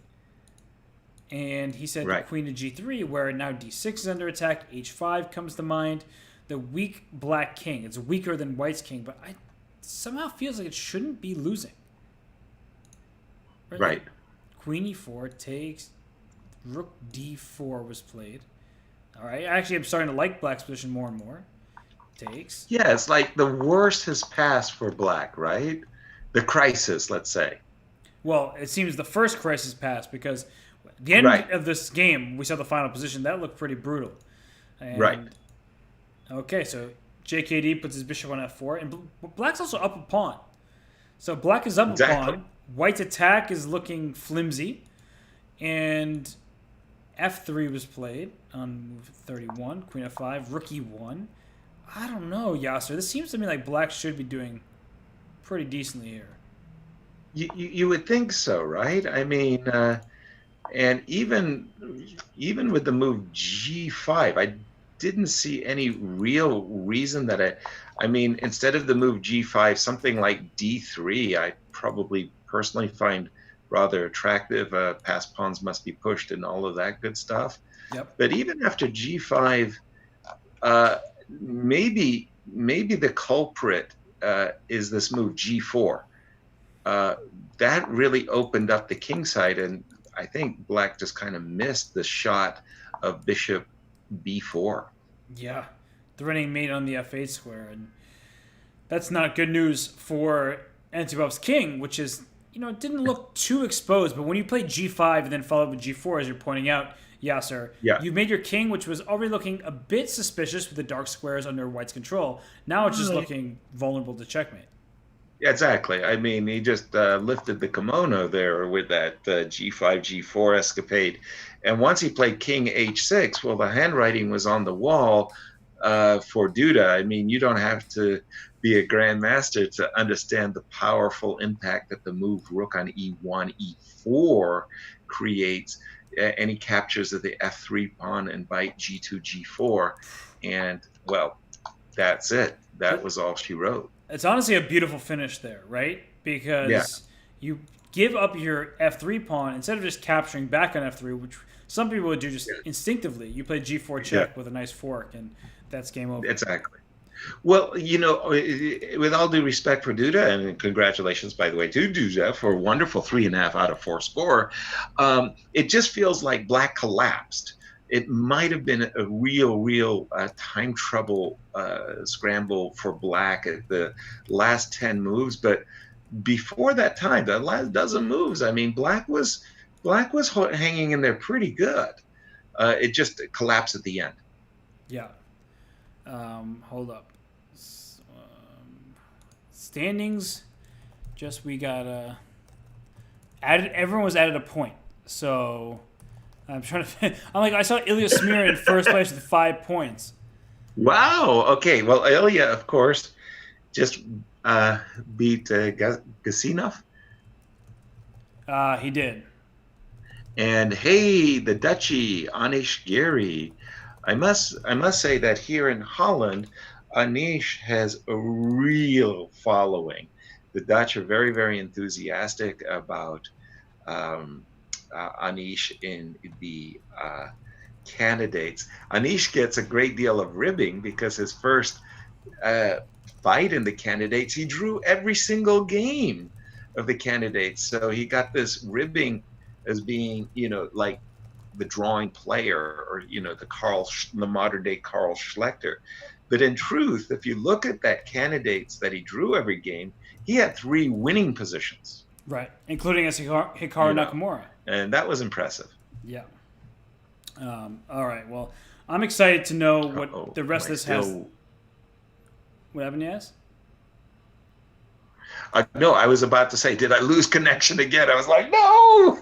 I would have been. Don't tell me. I would have been super upset if you left me again, because I can handle it once. Seriously, I can handle it. Yeah. Well, my connection is it's a little shaky over here. I don't know exactly why that is, but I think it might have to do with the fact that on the Chess.com, a lot of people online sucking all that bandwidth.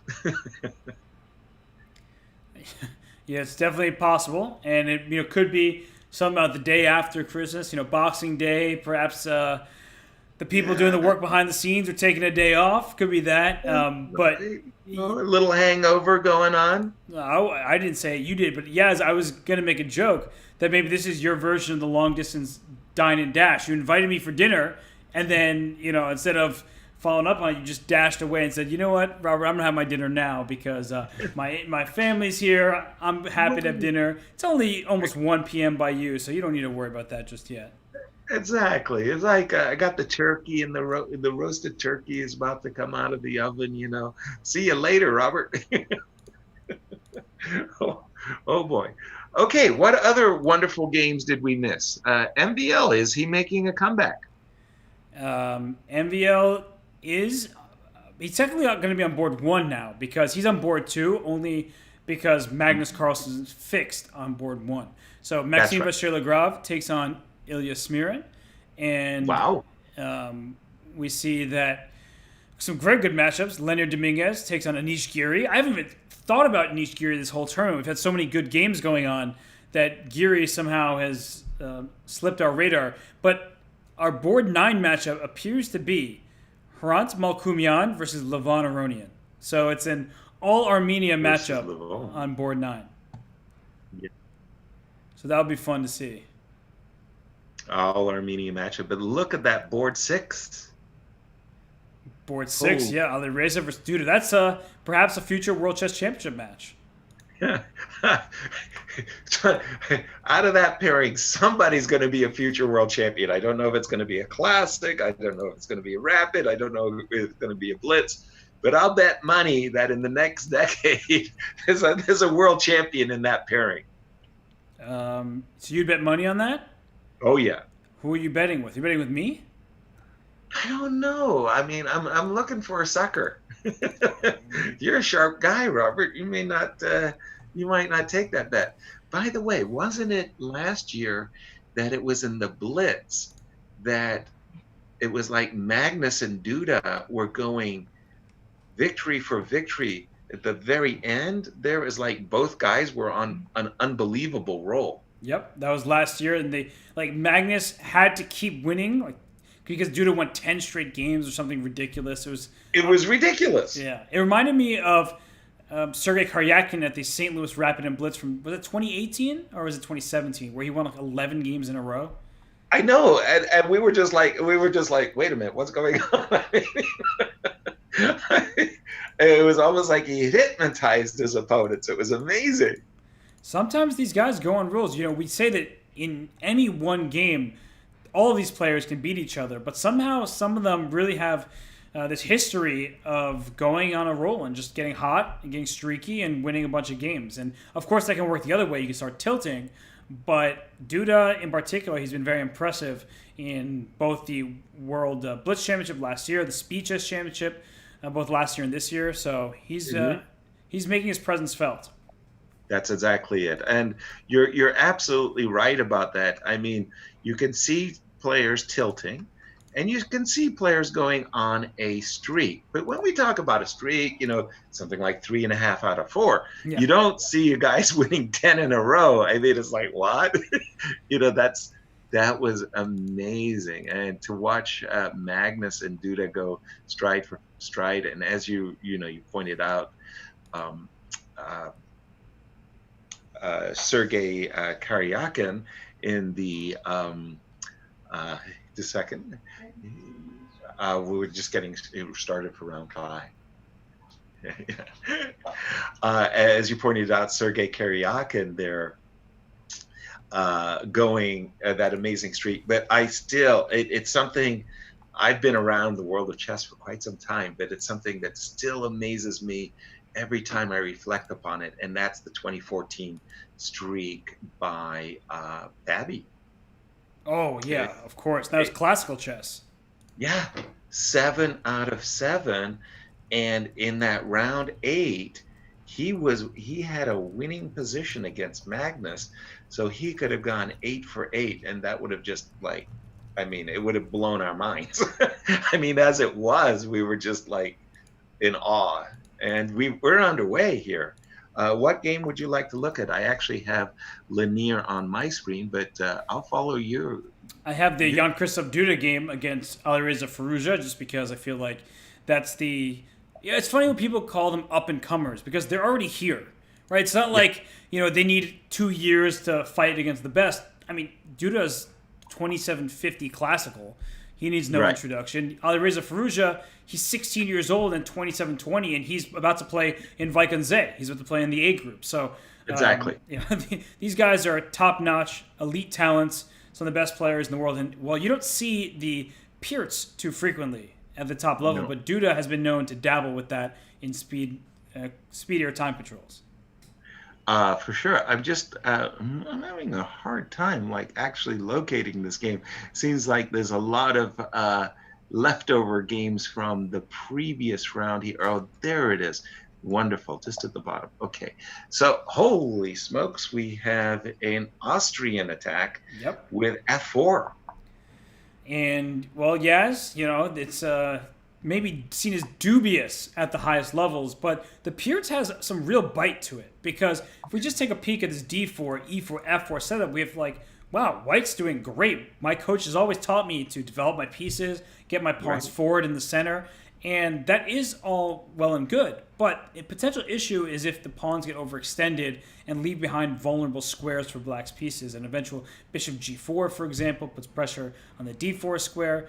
Black can consider playing for E5 if the time is right. You can also play on the queen side a little bit. So it's a bit of a flexible opening for Black. Of course, I think White is to be preferred, but you have to have a concrete idea. You can't just shuffle and aimlessly, otherwise you get yourself into trouble.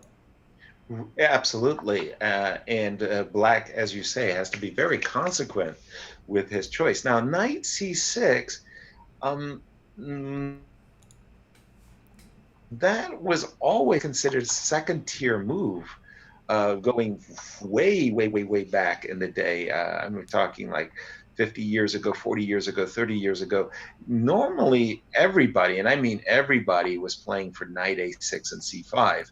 And the reason is because this knight on c6, stepping in front of the c pawn, usually you're trying to break down white center, and this move e5 is always considered to give white a uh, easy easy advantage, like you just have more space and more fluid pieces. So unless Duda's going to change, you know, 40, 50 years of established theory with something special, this isn't to be recommended. Yeah, he's playing bishop g4, which is offering a future exchange of bishop for knight. But Right. black does have quick development. Knight to d4 is a potential issue that, well, for example, c3, I'll play knight to d4. Taking advantage of the fact that your c3 pawn is pinned to your king on e1, and your knight on f3 is pinned to the queen on e2. So you can start trading off pieces in a very unique manner. It's cute, right? C3, knight d4, a harassing move, a surprise move. And I'm guessing that bishop d2 is awkward for a different reason. What is the drawback of bishop d2? There may queen b6, stopping you from castling kingside, hitting the b2 pawn, things like that. And still keeping knight d4 in the pocket as a potential. That's interesting. So bishop d2, queen b6, and bishop c3, rook d8. I'm not castling anywhere. No. Well, okay, kind of intriguing that black is actually finding some ways of making white setup look awkward when it really felt like white was doing just uh, his normal routine goodness. Yeah. It really seems like white has done nothing wrong, but these Right. are actually the positions that I feel like I frequently mess up in the most, where I'm like, any move seems like a good move. I'm playing very natural moves, but not coming up with concrete plans. So I put my bishop on e4. So after bishop g4, I don't know if bishop e4 is wrong. I don't know if it's right, but it's one of Right. those things where maybe I should have went c3 first, just to stop Right. these kind of queen a5 check moves that hassle Annoying. me, because eventually Right. you want your queen on b6 to stop me from castling kingside. So it feels like Right. perhaps c3 was a little bit more precise, but bishop e4 is the very tempting, especially in a quick game. You move with your hand rather than with your brain. And not only that, but you did see that after your opponent played a move like bishop g4, he wants to capture on f3, double up your pawn. So you think to yourself, I'm very clever. I play bishop e4, stopping those threats. And like you say, your hand plays the move before your brain can register that that's actually, was there an alternative, c3 a viable alternative? Because right now, c3 does walk into knight d4, and a lot of black's problems, opening problems, I mean to say, are behind him. So he did end up playing bishop d2. And just as you suggested, Robert, queen b6, still being that annoying, nettlesome kind of move. Black is hitting the b2 pawn. He still's got knight d4.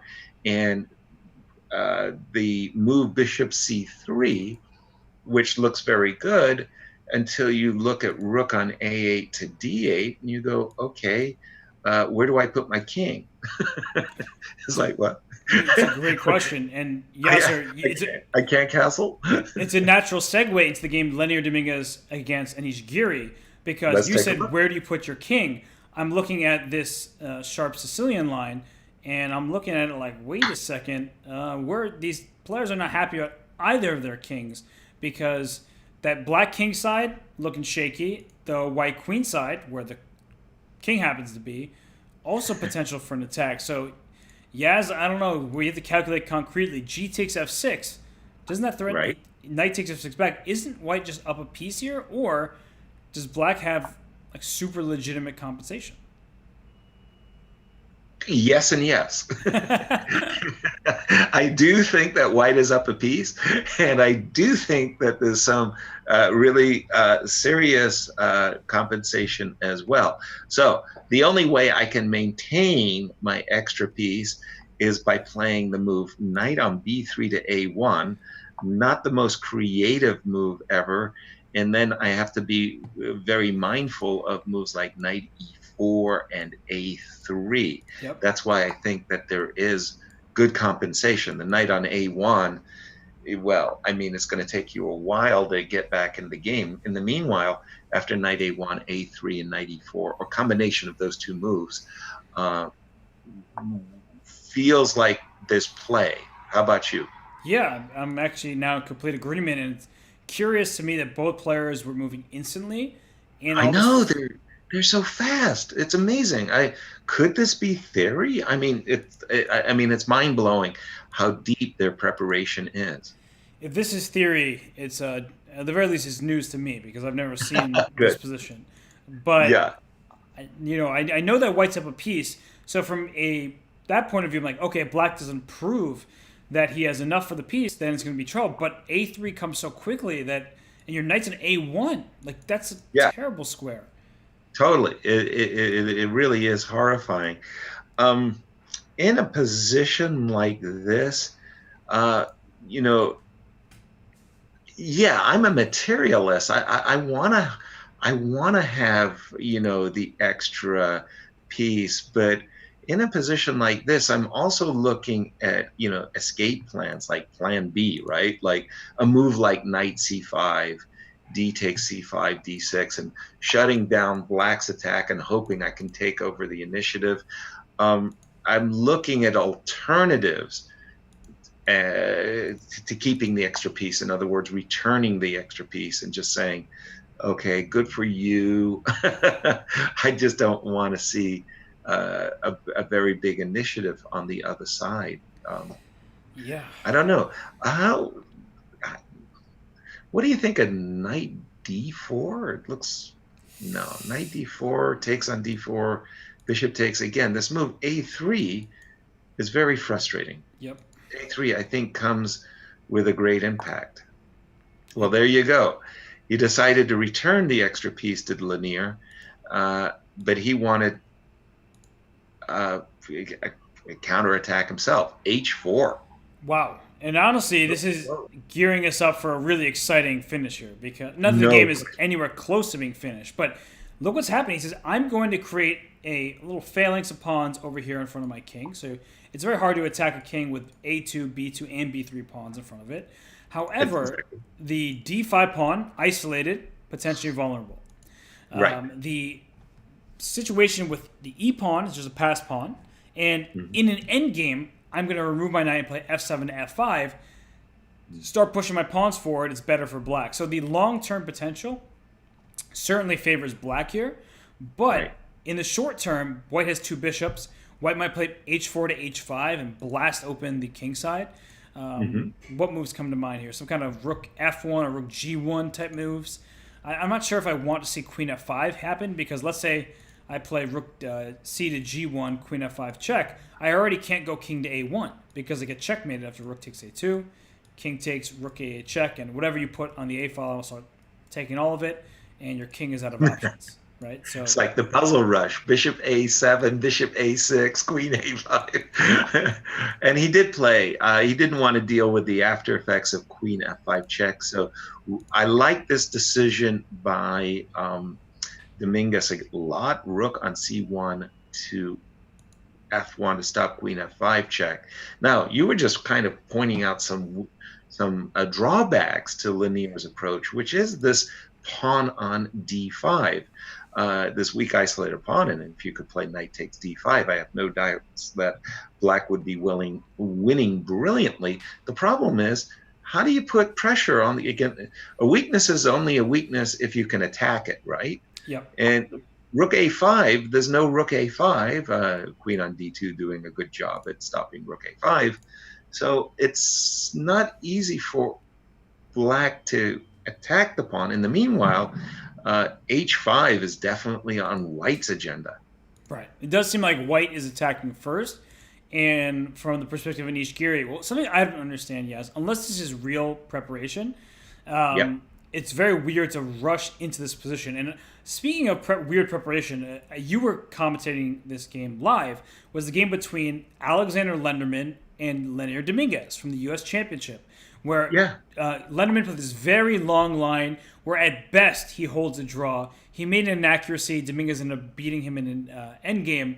And some preparation, I mean, I'm not the world's best theoretician, but there's some preparation that I'll just never understand. And Yeah. this preparation is such that, like, if you're an Nishikori, you have to be accurate every single move from here on out. Now, he might just have a good position because he's playing so quickly. You have to think that he's looked at this with the engines and they support his claims that Black is doing well here.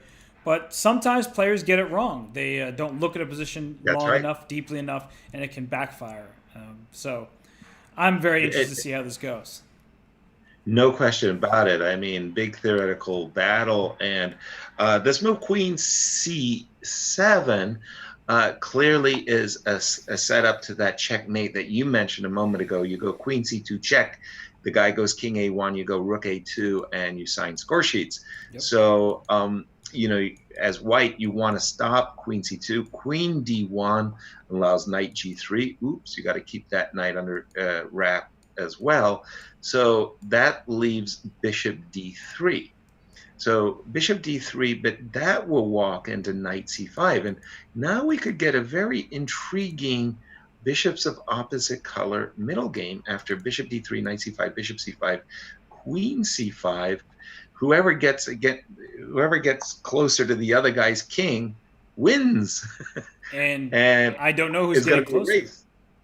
Yeah, I actually have no idea because H5 feels like the move, right? You need to play quickly. You need to play with inertia. But after H5, trying to rip open Black's king, Black might play E4, saying, hey, you're B2 pawn. That's a situation that you have to be very careful about because I might just go rip your king side to shreds, or in this case, the queen side. Exactly. The combination of Queen D4 and E4, white might actually be a little bit too slow on the king side. And you're absolutely right. That H5, the timing has to be just perfect. Yeah. And Dominguez is thinking here. Very double-edged. He's thinking probably between this move, Bishop D3, Bishop D1 technically is also possible. Just you have C1 under control, so you're keeping the C file in white's possession, and he plays Bishop D3, which I think is the best move in the position. And maybe let's give up the D5 pawn. Knight F6, I'll play move like Bishop G5 and say, okay, have this D pawn. I'm going to play for H5 and things like that. So very complicated position. I personally believe in white's attack more than I do in the potential blacks, but maybe it's just me believing in the white side of many Sicilian positions where it's not clear to me that Dominguez went really wrong, so it has to be a decent looking position.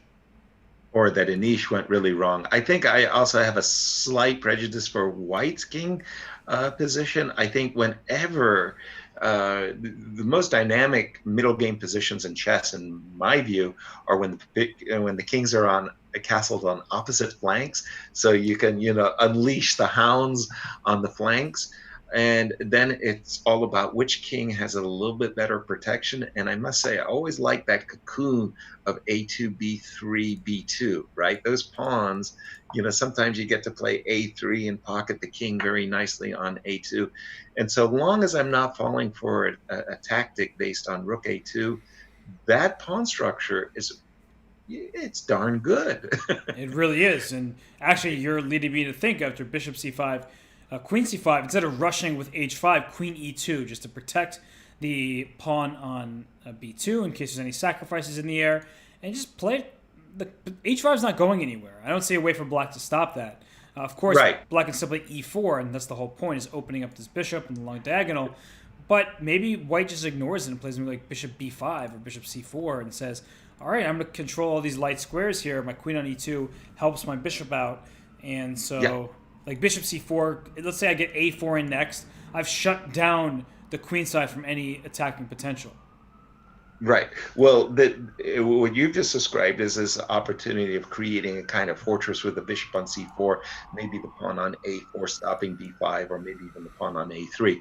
You just have to always be sure that there's not some tactic like knight takes a4, a tricky tactic like that. Yep. Hey, Vivian. Oh, I get some little extras. Thank you, your sweetheart. My niece making sure that I'm missing out on all the appetizers and stuff. We got a big roasted turkey, and apparently I'm like 2 or 3 moves behind in the festivities.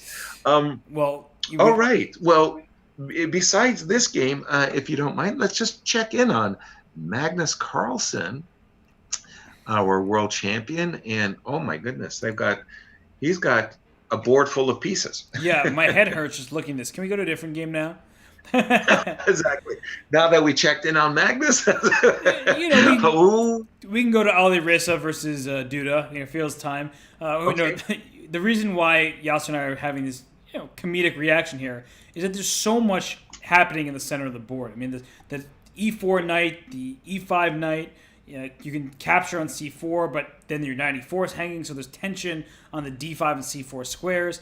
White will probably play like rook to C1. I prefer White's position, despite the fact there's this bishop on H2 that looks entombed by the pawns. I just believe that the potential to open up the position on the queen side with a CD5 at the right moment, followed by a bishop B5 maneuver, it feels like White is the one that is pressing for an advantage. How cool is that? So I had an immediate knee-jerk aversion to White, and I think that's really cool that we could have these different attitudes. I used to be a Dutch player. I played everything, okay, in my time. Used to be a Dutch player. I used to be a Petrov defense player, and I always was maybe a little bit overly impressed by a pawn on f4, and so I know, like I put on my berserker hat, and I think to myself, after I see the move c4, I'm thinking g5, right? Yep. Like if I could go g5, queen g7, h5, h4, I'm burning bridges. There's no question about it. I'm burning bridges. But the thing is, if black lands a blow on the king side, like a really big blow, there's just no recovery. I mean, you could land a blow on the queen side, c5 and c6 and stuff like that, and it may win you material one day. The problem is a blow on the king side will cost you the game. A blow on the queen side may cost a very good position for White. It's, in my view, very double-edged. Yeah, no, I'm with you there. You're absolutely correct when you state that if black crashes through, it's just game over. It's checkmate. If white crashes through, it's a positional advantage where still work is required. So I am definitely in agreement with you. I'm going to take us away from now, but I do think this game is fascinating. We'll be back. The Fallujah game against Jan Krzysztof Duda, because where we left off to where we are now is a very different place, where it seems like Duda is up a couple pawns. So I wasn't expecting to see that out of this match. Up. No, and you were kind of doing an explanation there, and we've seen it over the years that the Perk defense, you have these periods where Perk defense players are just looked at as second-class citizens, like they're the low down, cellar dwellers, kind of guys, like always trying to mix it up. And, at various moments, the Perk defense seems to go in and out of fashion. Now, when a guy like Vladimir Kramnik takes up the Perk defense, he goes, whoa, he kind of gives it a seal of approval. Or guys like, Vasily Ivanchuk, also playing the Perk defense, again, you kind of go, hey, wait a minute. These are really two top guys. They're finding something attractive about it, right? Yep. So it does have these ups and downs in fashion. And I remember back in 1972, the famous Bobby Fischer versus Boris Spassky. And Bobby playing the Perk defense was like, what? It's like, hey, so it does have various fashion statements, but 2 pawns is 2 pawns. What on earth is going on? See, you're a pawn grabber. Duda is Yes. a pawns grabber. So he just one-upped you. I hope you're aware of Yes. that. But what happened was back when Queen A5 check, Alireza went Bishop D2, Queen B6, Bishop C3. So he said, all right, I see the problem. Rook A D8, Yasser, you called this exact line. H3, trade on Right. F3, and went knight to D4. Why not? Let me continue pushing forward in the center. Your king hasn't castled. Your king won't be able to castle. If you give up your bishop on C3, then your B2 pawn is feeling the heat Right. immediately. So he goes Queen G3, and after F6, he's like, oh, wait a second, can't castle. Because if you castle queenside, you're in a knight E2 check with the royalist of forks, right? Hitting the queen on G3 and the king on C1. So he said went bishop D3 Right. to protect the square, but after F takes E5, he still couldn't go F takes E5 because there is a new problem with bishop H6 where you can't castle queenside, your king's stuck in the center, the F file is open. I mean, your king is just in harm's way, and it's a pretty devastating situation. Right. So he just castled after E takes F4. Exactly. Went Queen G4, but there's no way this can be good for white. You're just down 2 pawns. Exactly. It really, I mean, before the move Queen B6 to C5 was played, I mean, on a very good day, I can imagine white getting to play H4 and H5, and H5 takes G6, and black playing H6. You just laughed in the face of that danger. took me. That took me 3 moves to achieve a half open H file. Not good enough. Queen C5.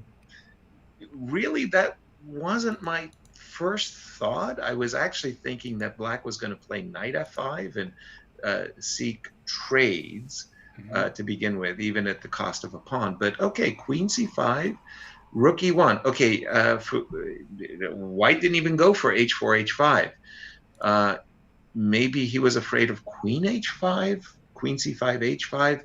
But okay, Rook E1 and black to play. So one thing I'm definitely considering is just King H8. For some reason, I don't like my king on G8. So putting the king on H8 feels like it's getting it away from checks. Knight C6 looks like a good move because if we trade off dark square bishops, my knight on C6 still covers my E7 pawn, and it feels like even if I lose a pawn, as you were mentioning, I'll still have 1 extra pawn to boot, and so I am in an end game that is preferable. So when you're up pieces, you often want to trade, even if it costs you, some of your material. You don't want to give all of it back, but 1 pawn out of your 2 pawn surplus feels like a fair trade-off. No question about it. I do like this move, knight C6. Sometimes chess is so basic in that idea of like, what does my opponent, what's the best feature of white's position? And I would say he has the 2 bishops. Yep. So a move like knight C6, inviting the trade of dark square bishops, which did happen, takes away white's best feature, which is the 2 bishops. And now after bishop G7, king G7, black is probably looking around saying, you know what I'd like to do next? Trade a pair of rooks or trade a pair of queens. How about them apples? And yeah, you have choices, right? You can rook D6 to double in the D file. You can rook F6, and the black king is still very safe. So, no, Yasser, you left me again? Yes! You keep leaving me! Come back! Wilson! No, Yaz. I miss you dearly already. Well, honestly, it's a pretty good still shot of you. Even though you can't hear me, I'm still acting like I'm talking to you. But,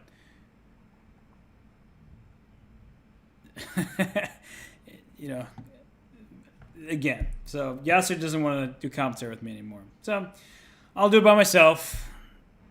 And I love the mid-smile Yasser. Go enjoy your food. Go enjoy your family. I got this. Yasser, you can leave it to me, buddy. I'll cover the rest of the way. So let's go between the games here. Still a lot of exciting chess remaining here. So Magnus Carlsen against Alexander Shimanov. Well, Shimanov just put his knight into the g3 square. And, well, Magnus can just chop that knight off and say, have fun with it. And we have a position where this bishop on b5 is dominant over this bishop on b7. The knight on e5 is doing much more work than this knight on d8 is. Although knight e6 at some point might try to undermine the center with the pawn d4 being a target. I still really like Magnus' position. I think he is better here. He just needs to make sure he doesn't blunder anything in the next few moves. Okay, Dominguez against Giri. Dominguez is down a rook. So he sacrificed a rook. Queen e4, f5, chop, chop, queen takes. So there are numerous threats here. Rook f1 for like queen h7 mate being the strongest among them. So rook c7 played. And now it is Dominguez's move. Rook f1 just... Oops, sorry. Rook f1 says, I'm going to take away the f-file, threaten queen h7 checkmate. That looks pretty good. And how do you stop the mate? Wait, actually, do you have to play bishop f8? But then some kind of check situation? So rook f1 played. Dominguez going for the kill. He's just trying to checkmate in one move. So the only way to stop checkmate at this point is to move your bishop off of the 7th rank. That was the whole point of rook to c7. To cover this h7 square. But I don't believe in it. Bishop f8, queen g6, rook g7, just queen e6 check, king h8, only move. And then why can't I just bring my bishop in? Check here, bishop f5, get my bishop to e6, and deliver not just a check, but a pretty big check, a mate. So let's see. Rook f1, no move by Giri, but he played so quickly into this. This is what I'm saying. Like, maybe he'll survive this position, but only white can be better here, and only white can win. And he played so rapidly. And now there's a mating attack that looks just vicious. I'm not here for it. I'm not about this. Why not rook f7 for Giri? Because rook f7, I just take your rook on f7. My rook is protecting the queen. Yeah, this is... I don't understand these type of things.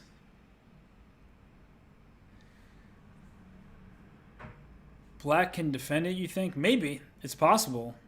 I'm not enjoying the defensive task, but it's definitely possible. And we'll see. Okay, so going to keep bopping around some.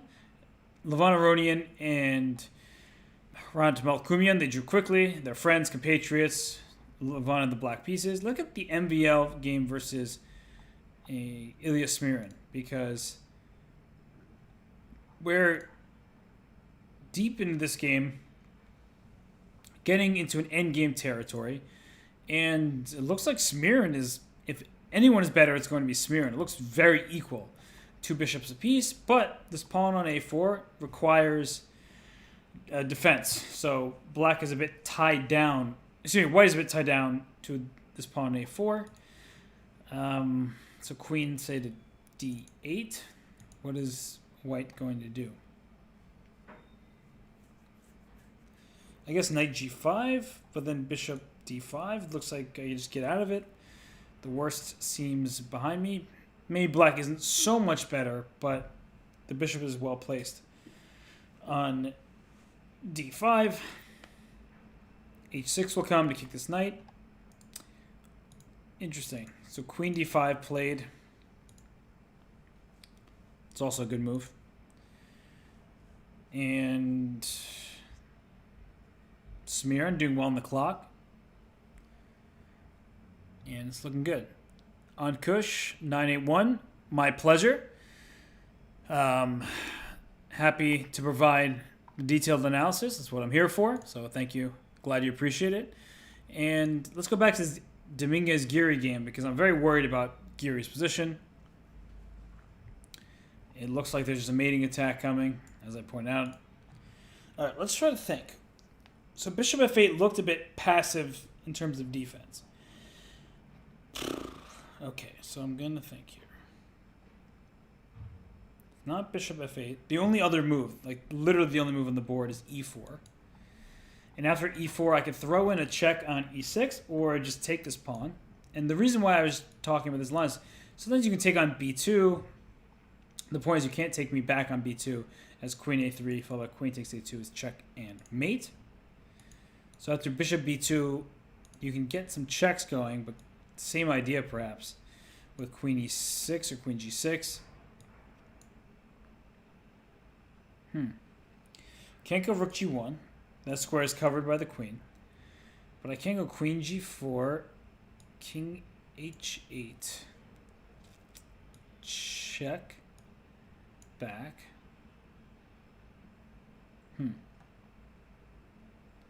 How to win this? Check. Back. Excuse me. Maybe it's just a draw. I'm not seeing a win here. Or is it the same thing as before, just bishop f5 and bishop... Oh, gosh, you can't stop that. That's just devastating. Bishop f5 to e6. This king is out of real estate. It's getting mated. Why not directly go king f8 after the initial check? You can't go king f8. My rook has been on the f-file the entire time. So, no king f8 coming. Brutal. Brutal stuff. Where did Ali Race's queen go? So knight e5, queen g5, rook d5, nice move, and then knight to d3. Okay, that's what happened. So the threat is now knight takes d3, as there is a problem with the queen. Here it came, and he said, all right, let me... Whoa. So he took on f3. Why not? Knight e1 runs into bishop takes d5, but after rook d6, take, there's check here. You have to go back to e1 to stop my back right checkmate, but black is up a pawn and should be winning this position as well, which is rook to d2. Very active position. But instead, he sees it to the finish, takes, plays rook d6, and white resigns. He's down a pawn in a king and pawn endgame. The rook cannot move away from d3 because rook d1 is check and mate, and any sort of trade is just resulting in a dead loss position where I can just take and dart my king over to h4. I'm up a pawn. I'm very happy here. So nice technique by Duda. A very important win for him. He now moves a 4.5 out of 5. So let's go back to the Dominguez game. Okay, he's got the check on g6 going. I think he's winning. I haven't found a way to stop this series of checks that I've been talking about. And if that's the case, it's just all that's written. Rook g7, check. King h8, only move. Queen h6, check. King g8, only move. I have h7 square under control, so you can't block. And then bishop f5. Tossing my bishop into e6, so you don't have time for some kind of discovery with like a rook g1 maneuver. And normally that would be good, hitting the queen on h6, but bishop to e6 is mate, as is queen h7. So, okay, king h8 played. So I'm thinking just queen h5 check. King can't go to g7, queen h7 is mate. So king comes to g8, and then bishop f5 no longer works, or doesn't, because here, take this pawn. Check here, and then bishop e6. Nope. Winning regardless. You have to give up your queen, otherwise I checkmate you on the g8 square, so you have to give up your queen, which is the losing position. So Dominguez cruises against Giri. I mean, I still, for the life of me, can't comprehend this opening choice. Well, the opening choice itself was fine, but the variation he went down, and he went down it very quickly, resulted in him just getting obliterated on the king side. So, not a good look for Giri. And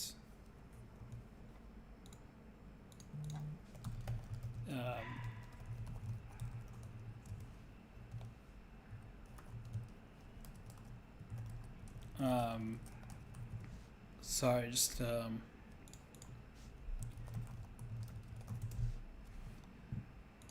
and sorry, just very inappropriate and comments in some of the chat. So I had to take care of that. Thank you to all the viewers who have been watching across the multiple platforms, whether you're on Chess.com TV, Twitch, YouTube. Thank you for being here. But sadly, sometimes some people ruin it for the rest of us. And yeah.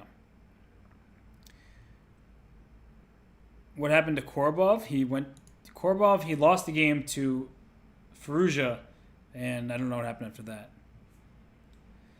And okay, so Dominguez went rook to g1, threatening checkmate on g8.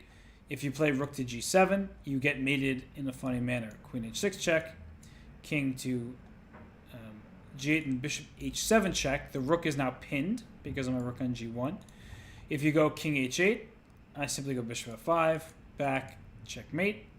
If you had gone king to f7, there's queen e6 checkmate. So this is a problem that only can be resolved by queen takes g1, but after queen takes g1, normally two rooks are better than a queen, but it's a queen and two pawns with two rooks, and very importantly, the side with the safer king is the side that's better in these imbalances. And right now, the white king is very safe, and the black king certainly is not on the h-file all alone there, with the bishop staring down anyway.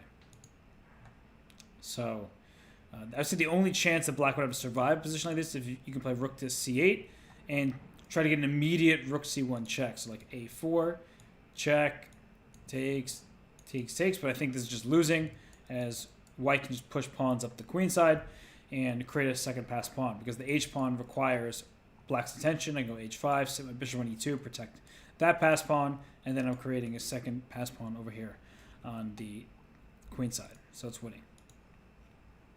Okay, bishop c4 played, trying to prevent the rook c1 check because it's a little bit different when you get to keep your rook on the board. Here, b5 doesn't work out, met by queen g6. And the d6 pawn is hanging, everything's kind of hanging. Sad position. So after bishop c4, even with like rook g8, it's met by queen to b6. Attacking the rook, attacking d6, preparing a4. It looks just very bad for Nishikori. Very, very bad. And so Duda won his game. Yep, we saw that. Sorry, just reminding myself, Magnus Carlsen beat Alexander Shimanov, and he won by a tempo, because if rook to d1 could happen, this king is in big trouble. But how did this actually happen? So he took on g3, he inched forward, traded queens, and there's a problem down the e-file. There's a problem with the bishop on b5 staring down the rook on e8. So knight takes a5, takes rook e1, and forcing black into an ultra-passive setup. Rook takes d5, a second pawn. Rook takes a5, a third pawn, giving the d4 pawn back, so it's 2-pawn advantage. And then just pinning the bishop and pushing the b pawn. So resignation happens from knight takes e1, and the reason why is I can take on c8. It's probably the easiest way to win.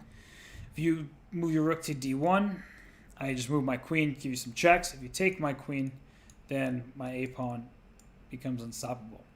And the only way you can potentially stop it is by moving your king over the queen side, in which case you lose all your king side pawns and is winning easily on that side of the board. So nice win by Magnus, a nice win by Jan-Christoph Duda, a nice win to be by Leonid Dominguez. He is just cruising in this one. Can push his a pawn, should push his a pawn at some point soon. d6 is falling down. Yeah, this is winning for Dominguez. A very nice victory for him. Okay, we have the game between Wang Hao. Oh, this game reverted back in time a little bit. Grishuk and Dmitry Bacharov. Grishuk has more space. He has the central pawn majority. Black, to his credit, has the Grunfeld ending, right, where you have the 2-on-1 flank majority for black, but the pawns aren't getting rolling anytime soon, and when they do get rolling, that's when white has to be careful. But e5 comes, e6 could be a threat. The black king, not super safe on f8. I like keeping the pawn e4 for as long as possible, just keeping d5 protected. But at some moment, e5 will be the move that must be considered.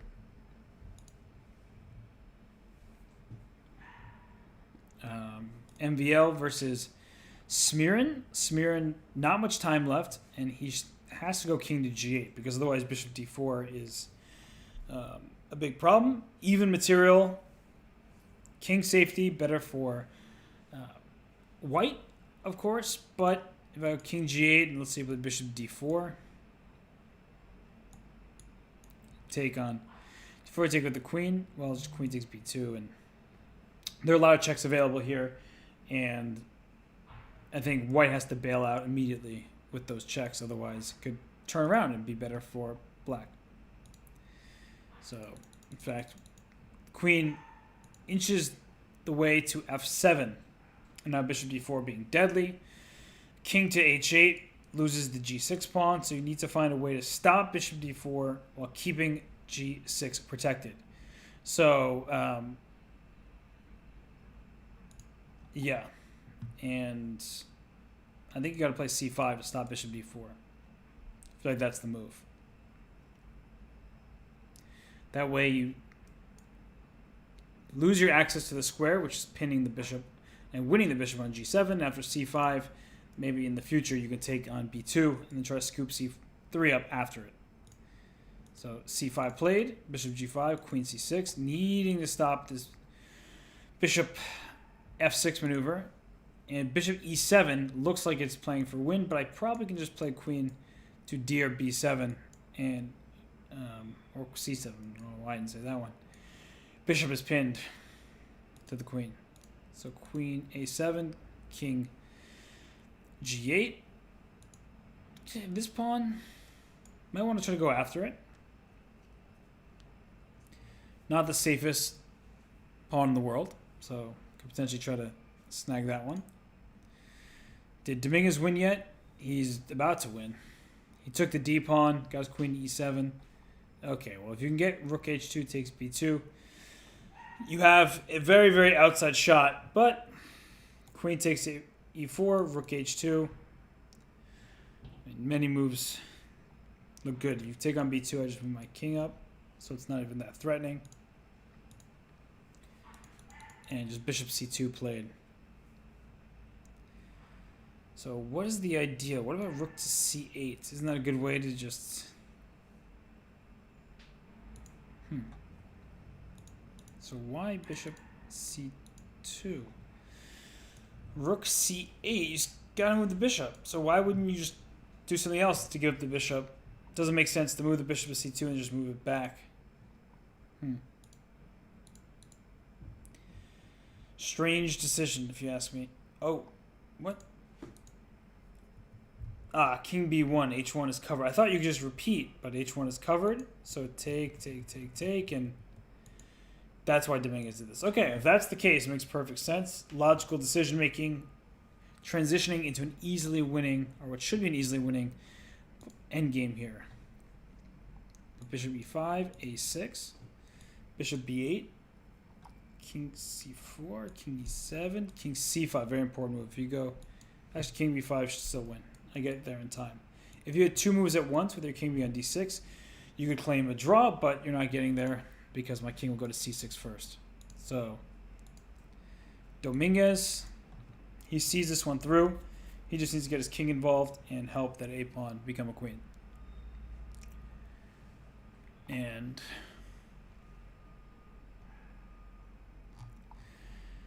what else is happening in the round? Bassem Amin drew Jan Nepomniachtchi.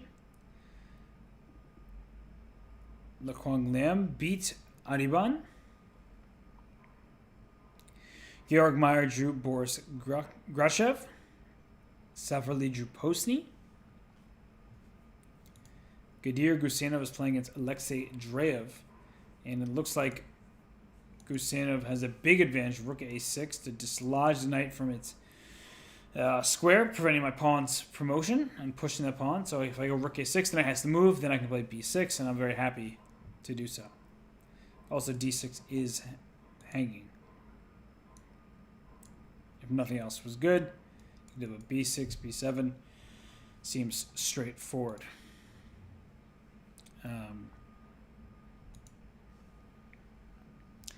Okay, Wang Hao with the white pieces up a pawn, but it's a double pawn. So this one pawn actually takes care of two. That's what you call a very good pawn. And it's because I'm isolated. If you do nothing, I just can't create a passed pawn, as you have pawns in a stack. If you play rook to c5, that's a way to try for a win, but there takes.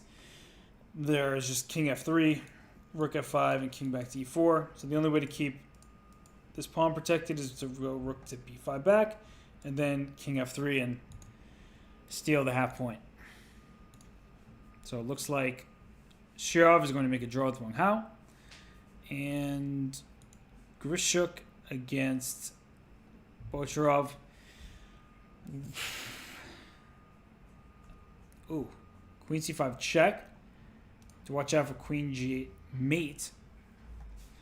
Where can this king go? Can the king escape? If the king can escape, white's just winning. If the king is a bit stuck, well,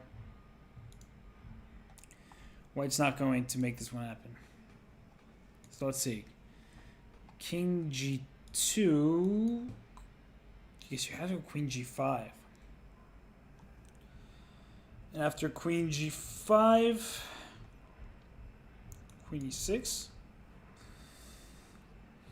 Stopping bishop c6. Looks nice for white, but I'm not sure if there's actually a way to win the game. So, okay, queen c8, queen d2, king f3, king back to f1. So just give this a check. Where is this white king expected to run to? I don't see any freedom. So it looks like Grishuk, who's been in the driver's seat, might not be able to get away with this one, as his king is too vulnerable here on f1 to make out a victory. And all right, MVL against Smirin, trying to checkmate his opponent with a little cheap shot there. And okay, so where to move the pieces to? So just queen check on one of these squares. If you go up, you lose the g3 pawn with check, and then you lose the h4 pawn after that. Not sure you really want to give up all these pawns. And Dominguez beat Nishigiri exactly how predicted. He traded off into this winning king and pawn endgame, where yes, black has a bishop, but you're going at best to sacrifice your bishop for one pawn. And much more likely is I'm going to play king to b7, force your bishop off the square covering a7, and once that happens, it's just resignable because they'll get a queen. So a nice game by Dominguez, a poor choice by Nishigiri. Not a big fan of it. Grishuk drew with Dmitry Bocharov. MVL drew with Smirin. Smirin having a great event in first place right now.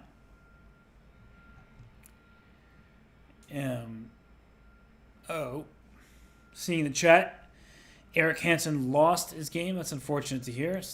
He still has plenty of time to rebound. He's got 10 games of Rapid left and all the Blitz. Okay, so Wang Hao versus Shirov.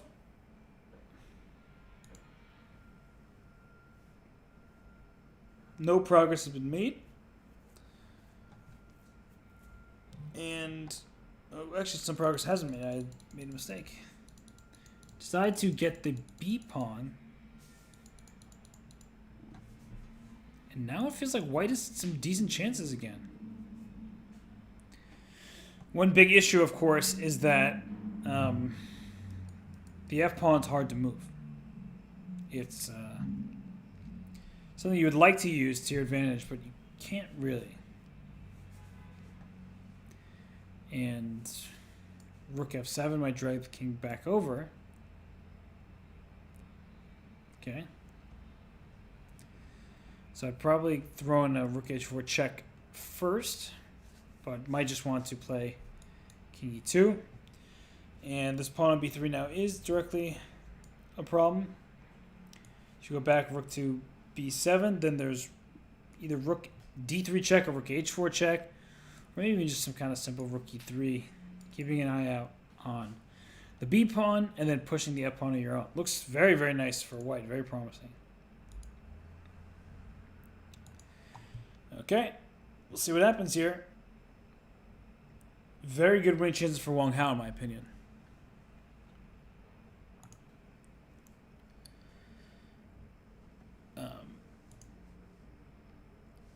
Where is Hikaru Nakamura? He lost round 4 to Alexei Dreyev, so he's playing on one of the lower boards, and we haven't, I mean, not a low board, but lower than the ones we're showing.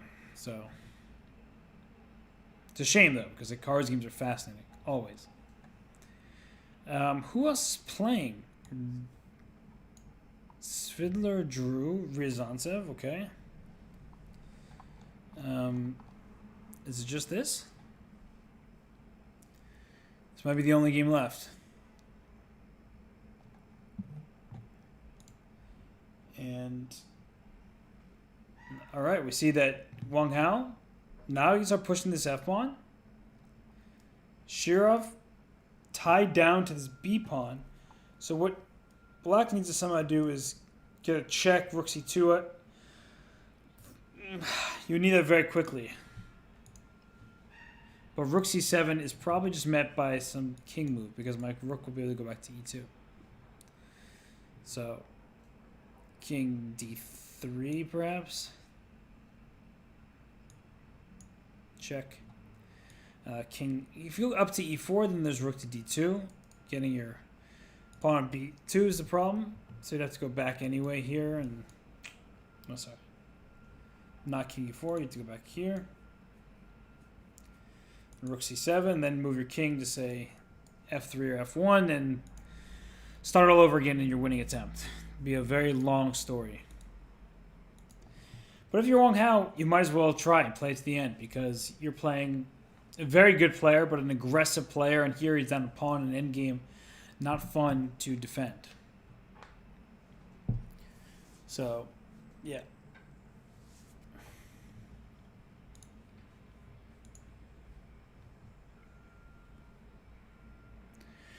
MVL is higher rated in classical chess than Hikaru Nakamura, but I believe that Hikaru is the higher rated rapid player.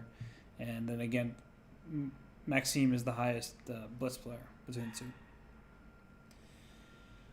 Okay, trying to block, shield. And once you get the rook to e2, then your king can start coming in to help out. So it looks like it should be winning in my first estimation. Looks like it should be winning for Wang Hao, but still has things to prove, as the game is certainly not over just yet. Rook e2 feels about right. Protect the targeted pawn. Protect the protect the f pawn and go. So just gotta get this going. Gotta get this rolling here, and we'll see if Wang Hao can convert it. He had some misfortune, Wang Hao did, in the FIDE Grand Swiss, the Chess.com event in the Isle of Man, where he had some endgames that didn't go his way. And that was against Nikita Vityugov, I remember. So the 1799 guy is a grandmaster who's very strong. Just the rating next to his name is misleading. So is Yasser coming back? I hope so, but I think Yasser's ditched me. And at this point, good for him. He gets to enjoy the holidays with his family. I know he's got visitors, so sad that Yasser had to leave, but we'll forgive him eventually. All right, so this last game here. What is Shirov contemplating? Trying to find a way to hold on, but the king can just go up with his pawn. So I think that's what we should do. Just keep trying to push that pawn forward. Have no fear. And I believe this is winning. I feel pretty confident that this endgame is winning for Wang Hao. The b2 pawn is safe and sound. The f pawn, so the g pawn, the rook's in g2. The f pawn is trying to march forward, and yeah, I think this is it. It's over. Because you can't check me away from my pawn forever. You give me a check on e1. I have like king d5, I guess. Rook f1. King e6. You're helping me up the board, helping my pawn push. My rook is staying on g2 to cover the b2 pawn. So, can't do it all. The rook helps defend. The king helps promote. So, that's it. It's definitely it. And it's going to be a victory for Wang Hao, and a very important one at that, as he has been doing well in the standings. He wants to keep pace with some of the leaders, and if he wins this game, he'll be tied for first, if I'm not mistaken, now that Smirin was nicked for half a point. And Carlsen will be rated higher than Hikaru if he didn't skip all those Blitz tournaments since 2015. He skipped some of the Grand Chess Tour events, but not this year. He has skipped in World Championship years. He, wants to prioritize the World Championship. Makes sense. So he has skipped some legs of the Grand Chess Tour in even years. Now, this result is in the books. It is a win for Wang Hao. And with that, we have the end of the first day of the Rapid and Blitz. We have a 5-way lead for first place. I will show you that right now. Wang Hao, Ilya Smirin, Jan-Krzysztof Duda, Shakhriyar Mamedyarov, Leonid Dominguez. All at 4.5 out of 5. And I've slept a bit on Mamedyarov. Haven't paid enough attention to his games. But Smirin, the surprise of the bunch up there, with 4 points, very, very strong players throughout. You have Magnus, Laquang Liam, Gadir Gusenov, Motilev, Zubov, Dubov, Maxime Vachier-Lagrave, and then we have a bunch at 3.5, including Levon Aronian, Hikaru Nakamura, and others. So it's very tight race at the top. We will have 5 more rounds tomorrow. Then we'll have 5 more rounds on Saturday. So still plenty of time left, right? Even if you're a point behind, as is Hikaru Nakamura, as is Nepomniachtchi, Giri, Levon Aronian, and there's an IM in the mix, Vokidov. So congrats to International Master Shamsidin Vokidov being the only International Master, at least in the top 20 places right now. But so much action left for tomorrow and for Saturday, and then eventually we'll get the Blitz. So I'll bring up the schedule just to remind everybody of what we're doing here, so people don't forget. This is the World Championship in the Rapid and Blitz formats. So we have first the Rapid rounds 1 through 5 were today, 5 rounds per day for 3 days. 15 minutes plus 10-second increment per move, starting from move 1. That's why the players, some of them had 16 minutes and even more than that because they're moving so quickly in the early stages. And if you're in time trouble, you can regain time on the clock. When we get to the Blitz, it will be 12 rounds in the first day, 9 rounds in the second day for a total of 21 rounds of 3-minute plus 2-second increment per move, starting from move 1. And we'll be back tomorrow. As mentioned, we'll be back on the 28th, the 29th, 30th for the final day of the World Championship Rapid and Blitz event. And they're playing for a ton of prize money. You see $60,000 first place prize in the Rapid, same in the Blitz. They have the exact same prize fund. So lots of money at stake. A world champion title up for grabs. Of course, Magnus Carlsen will make anyone's life easy competing for all those prizes, but it's not his tournament to lose at this point. It is players like Dominguez and Duda and Mamedyarov and Wang Hao and Ilya Smirin. They're up there with 4.5 points. So they've been pacing the field. Magnus Carlsen 1/2 point behind. And, well, we'll have a very exciting day tomorrow. So, yeah, that's it for me. I'm going to just check the chats once more, see how everybody's doing, see if I missed anything. How did Dominguez Geary end up? Dominguez crushed him. So, yeah, Dominguez in first place with the other 4. And it's been a pleasure. I really love doing Rapid and Blitz events. It's just great to see the players moving very fast. I'm not always relying on opening theory so much because, they're just relying more so on intuition. But okay, it's been a fun day. No more left for me to analyze. The games are done. So everybody enjoy yourselves. Enjoy Boxing Day. If you celebrate, happy holidays to those. Whatever holiday it is that you celebrate, I'm glad that it's holiday season. Everyone can hopefully have a happy, healthy, and peaceful New Year coming up. But you'll see a lot more of me before the New Year. So, okay, next few days. On that note, I'm going to send you away. I'm going to, leave everybody. But I will be back tomorrow, same time, same place. So stay tuned and, well, a lot more chess to come. So I'll miss you, but don't miss me too much because I'll be back tomorrow. The raid will be to Helm's Night, so enjoy that as well.